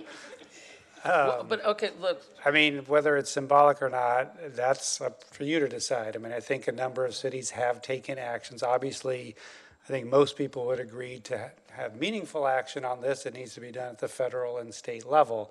Having said that, there are communities at the local level that have taken actions, and if those are desired in this community, we can take them. Because, okay, my main question is, what are we giving up for something that could be totally symbolic? That there's already existing laws and procedures, or yes, it's nice we did it, but will it really make a difference to versus something that will get something more immediate results for our residents? So that's one question hopefully I'll learn tonight, answer. Yeah, I mean, in terms of what you're giving up, again, we can't tell you what the trade-offs will be. I mean, if you say, if your direction is we want this one ordinance exactly identical to Sunnyvale's and no public output, that's a fairly simple process. If you say you want us to research 7 different ordinances that have been implemented across the country with pros and cons and community input, that's a very different process. And so the trade-offs primarily for Christian and his staff is the number of hours that will take to do that research, to develop those ordinances, do that outreach or whatever, and therefore what other work plan items would have to slip. So, but until we know what that scale is, we really can't tell you what the trade-offs are. Councilmember Hicks. So I think, Councilmember McAllister, you're asking the right questions to start with. I thought it was an excellent, quickly pulled together staff report. Thank you. The 2 things that most interested me in it, to the attachments, were lists of cities that had other measures that it seemed like we could pretty quickly adopt, and that we might be able to look them over and see, are there any of these that are more than symbolic? And there were a number of them. And then the second thing was a comment in the article that was attached that said that I think the Gifford Center finds that although I would agree that at the state or national level, any measures would be much more effective, this did say that the Gifford Center, if I'm not quoting it exactly right, but that the Gifford Center thought that city and more local legislation was often offered a good place to have a pilot project that could then be spread more widely. So those were the two things I was most interested in, was looking through the list of things that other cities have adopted, and are there any that are effective, or doing something that is, talking to one of the centers with professionals who work on this subject and seeing if there are any that they really want to pilot. Now, that said, I am mindful of what Councilmember McAllister was bringing up of the time that it would take to do any of those things. Thank you. Any other questions? And I just want to offer, I think we certainly could look at the approaches of other cities and do perhaps not an exhaustive analysis, but certainly look at the ones that are more comprehensive and more meaningful, if that's of interest to council. I think that's certainly something we can look at and bring back to you, maybe options in terms of the scope of action you could take and where we see that it's been meaningful. Any questions? Okay, if there's no other questions, we'll open this up for public comment. If anyone wants to address the council on this.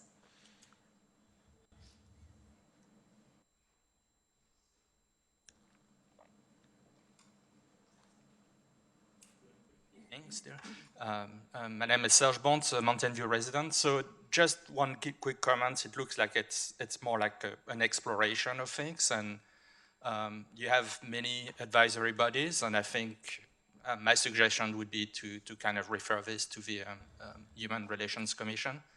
That's kind of right there, and they can probably do that sort of discussion, and advise you on this. Thank you. Thank you. Is there anyone else who wishes to address the council on this topic?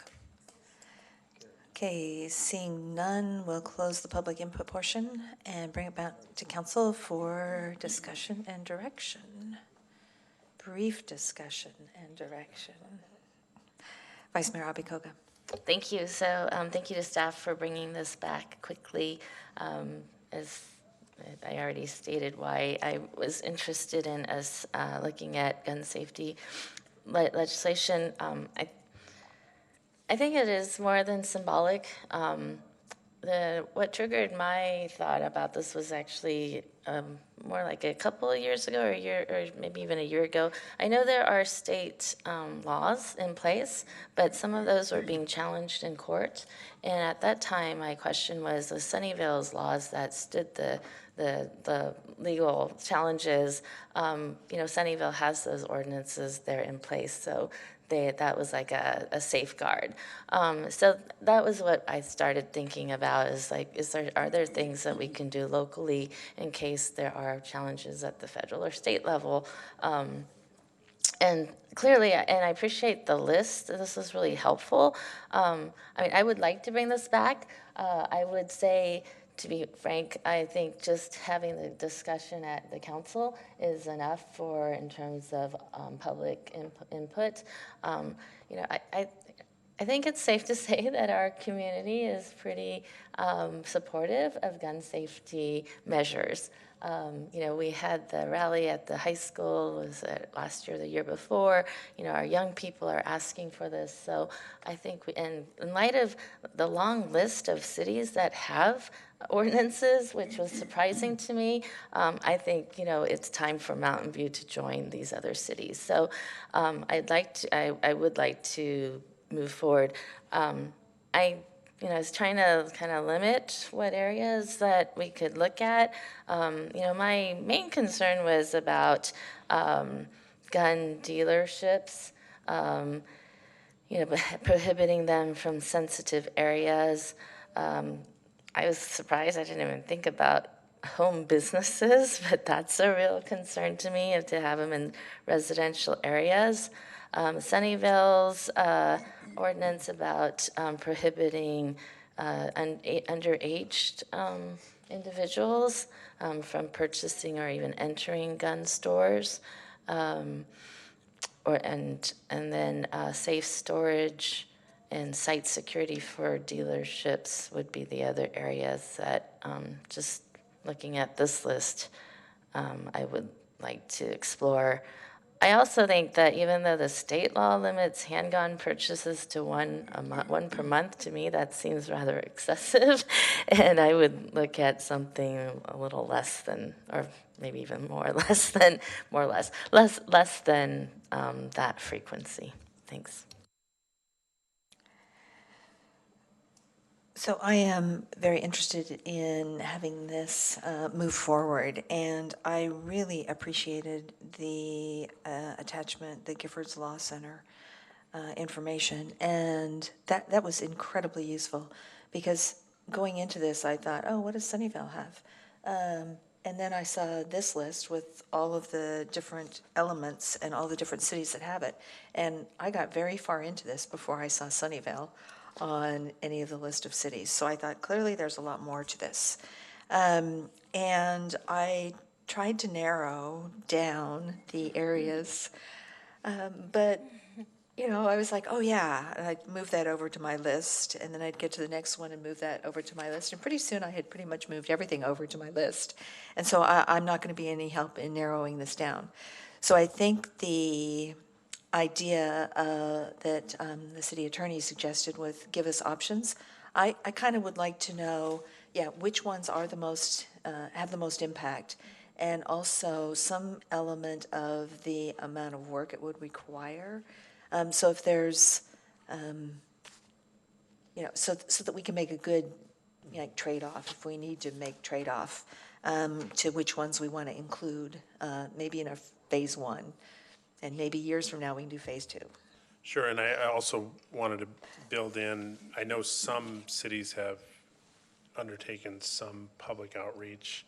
If you wanted to include that, maybe not too elaborate, but some cities have included some sort of public outreach and input, and we could look at that too.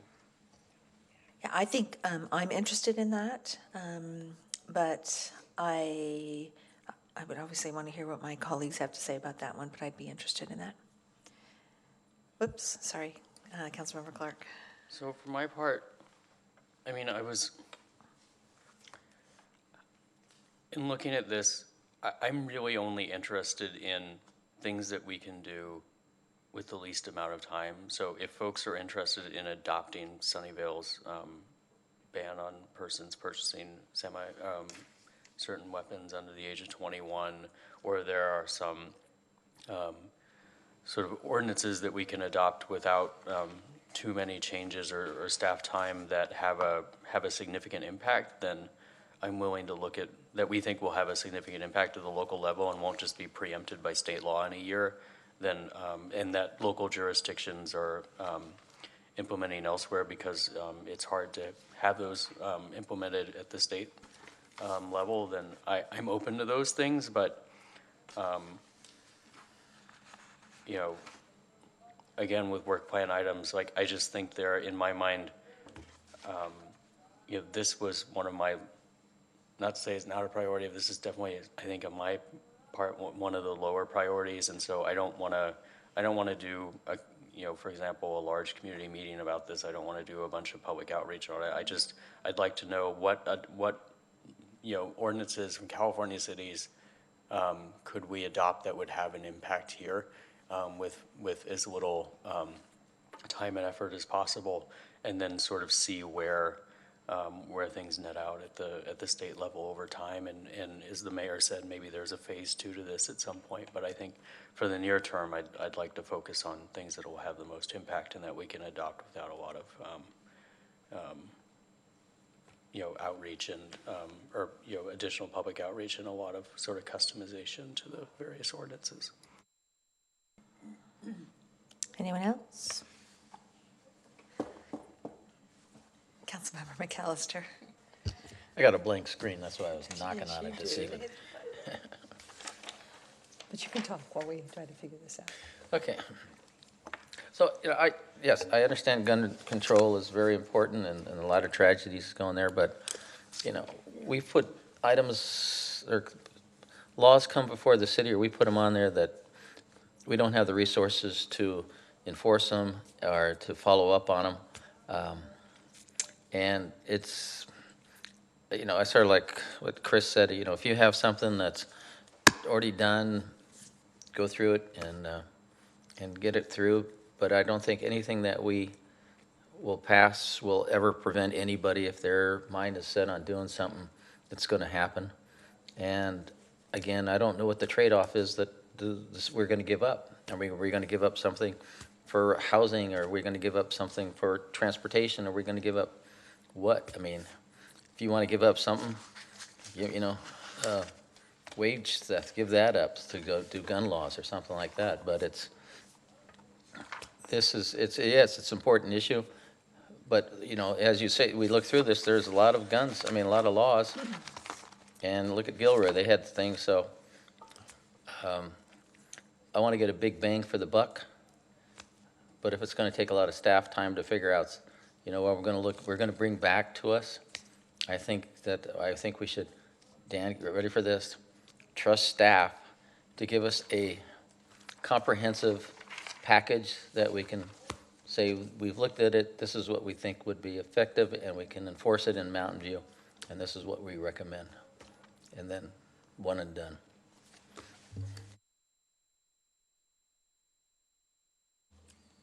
Anyone else?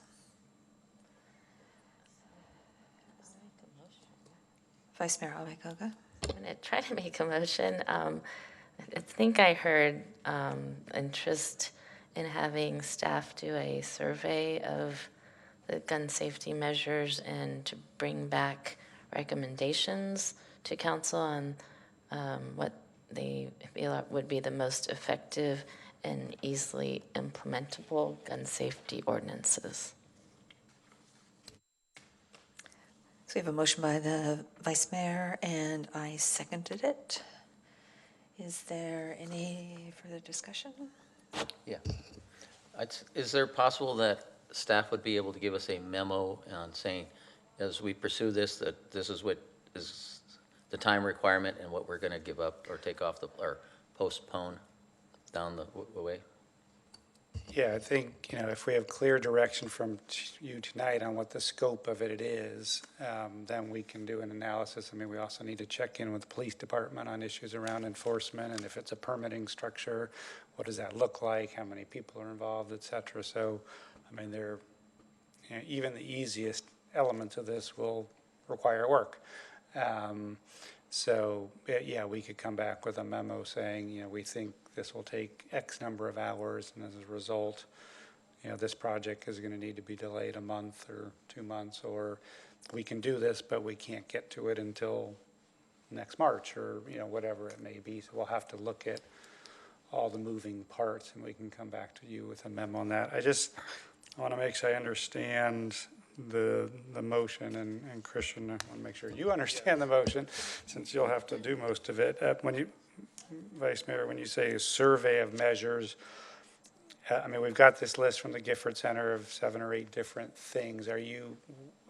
What exactly do you mean by survey?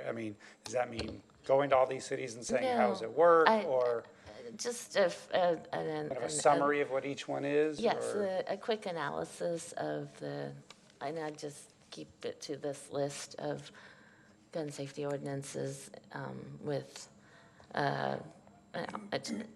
analysis on what's most easily implementable. Most effective. Yeah, and I think having worked in regulation of other areas, usually these regulatory approaches fall into certain categories. So I'm thinking ahead, we can probably categorize them into certain types of regulation. There's probably a bare bones one, and I'm just guessing there's probably a way to sort them in a helpful way. I'm thinking that's doable. So. Yeah, and yeah, we would certainly reach out to the Gifford Center or someone like that to get their, opinions and thoughts on, kind of what is the most bang for the buck, so to speak. Terrible choice of words in this case. Somebody else used that already. said it so. first. I used it, but not for this item. But, so we can do kind of basic research on that. I just want to be careful of, how much you're expecting to see when we bring it back. And it clearly would not be before Q1 at the earliest of next year. And when you come back, it also should include not just when you could start it or what gets delayed, but also choices of what we could potentially take off the work plan to trade for this. Because I know I'm willing to look at what other items consume the same department's time to see if we want to take any of those off. Yeah, I thought the suggestion is we would just give you a memo, once we've Yeah, that's fine. We've looked at this and said, well, we think, this phase of it will take X number of hours, and as a result, this one or two items will slip or whatnot. But yeah, so we'll be specific on what would have to be moved out by what amount of time. So no choices of what could be taken off your plate?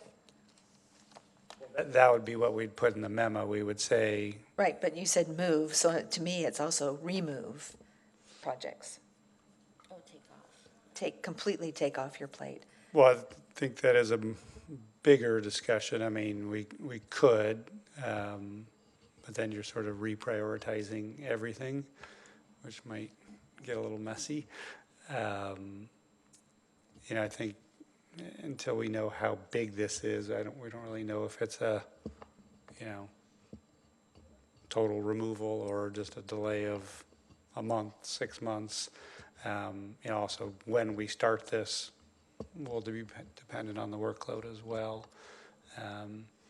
We could give you options, but we can't give you options in a memo. We would have to bring that back for, to have you make those decisions. So I think the easiest path would be simply for us to recommend what the trade-offs are, and if you don't like those trade-offs, you could agendize it for, for different options. Okay. Any further comment on this? Just on the memo, do you need the part of the motion, or you would just do that anyway? Well, we don't need that as part of the motion. We can do that. Okay. So let's call the question.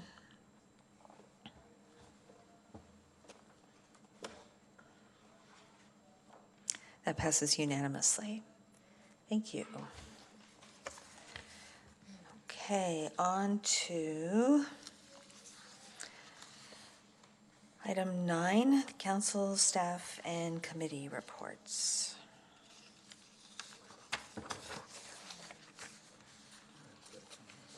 Councilmember McAllister. I have a question for the city clerk. So when you guys were doing 7.1, I heard the mayor say that we abstained. Shouldn't that be recused? Correct. Oh, I'm sorry. I did say I've that. captured it as recused in the minutes, yes. Okay, I just wanted to make sure that got on the record before we closed out the night. Absolutely. Thanks. Thank you for catching that. So I just have one item. We had last week I can't remember if it was the 4th or 5th meeting of the interested parties to talk about a sub-regional or regional TMA. This is part of the Manzanita talks. And the person working with us did a lot of research on what existing TMAs, kind of like their characteristics.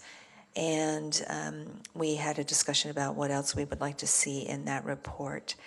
We did not come to any sort of recommendation, a consensus on what type of TMA we might consider having. But we have one more meeting next month, which unfortunately conflicts with the League of California Cities Conference, so I will not be going to it. But Dawn will be there, and then maybe one of us as the alternate. Vice Mayor Abe-Koga? Thank you. Just quickly, we had a Silicon Valley Clean Energy Board meeting last week where we passed our upcoming budget, and the good news is that we had set certain reserve targets, and we've actually met our target. I think it was 50% of our operating costs or budget, which enables us to actually look forward to applying for a credit rating, which will then help in terms of us being able to begin to build our own projects for creating our own renewable resources of energy. And that's been really one of the major goals of clean energy since its inception. So just wanted to say we're in good shape, and hopefully we'll be able to do bigger things down the road. And also, you may have heard we received the clean energy our SVC is a part of a joint effort partnership, received a major grant for EVs, for electric vehicles from the state. And so we are in the process of putting together a program to roll that out, which ties into last night our sustainability subcommittee met. And our recommendations will be coming to council, I believe, in October. Quite an ambitious plan, I'd say, but I would say it's a, I think, transformative one. So look forward to that. Thanks. Councilmember Hicks? I just have a question on that, Councilmember Abe-Koga. The Silicon Valley Clean Energy can create its own projects. Can you give one example of a kind of project?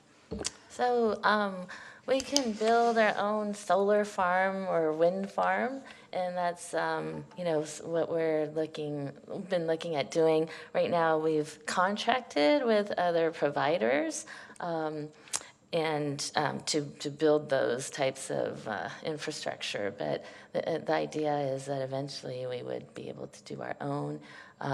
That would then make us more, independent from the current resource providers, which we are seeing a shortage of.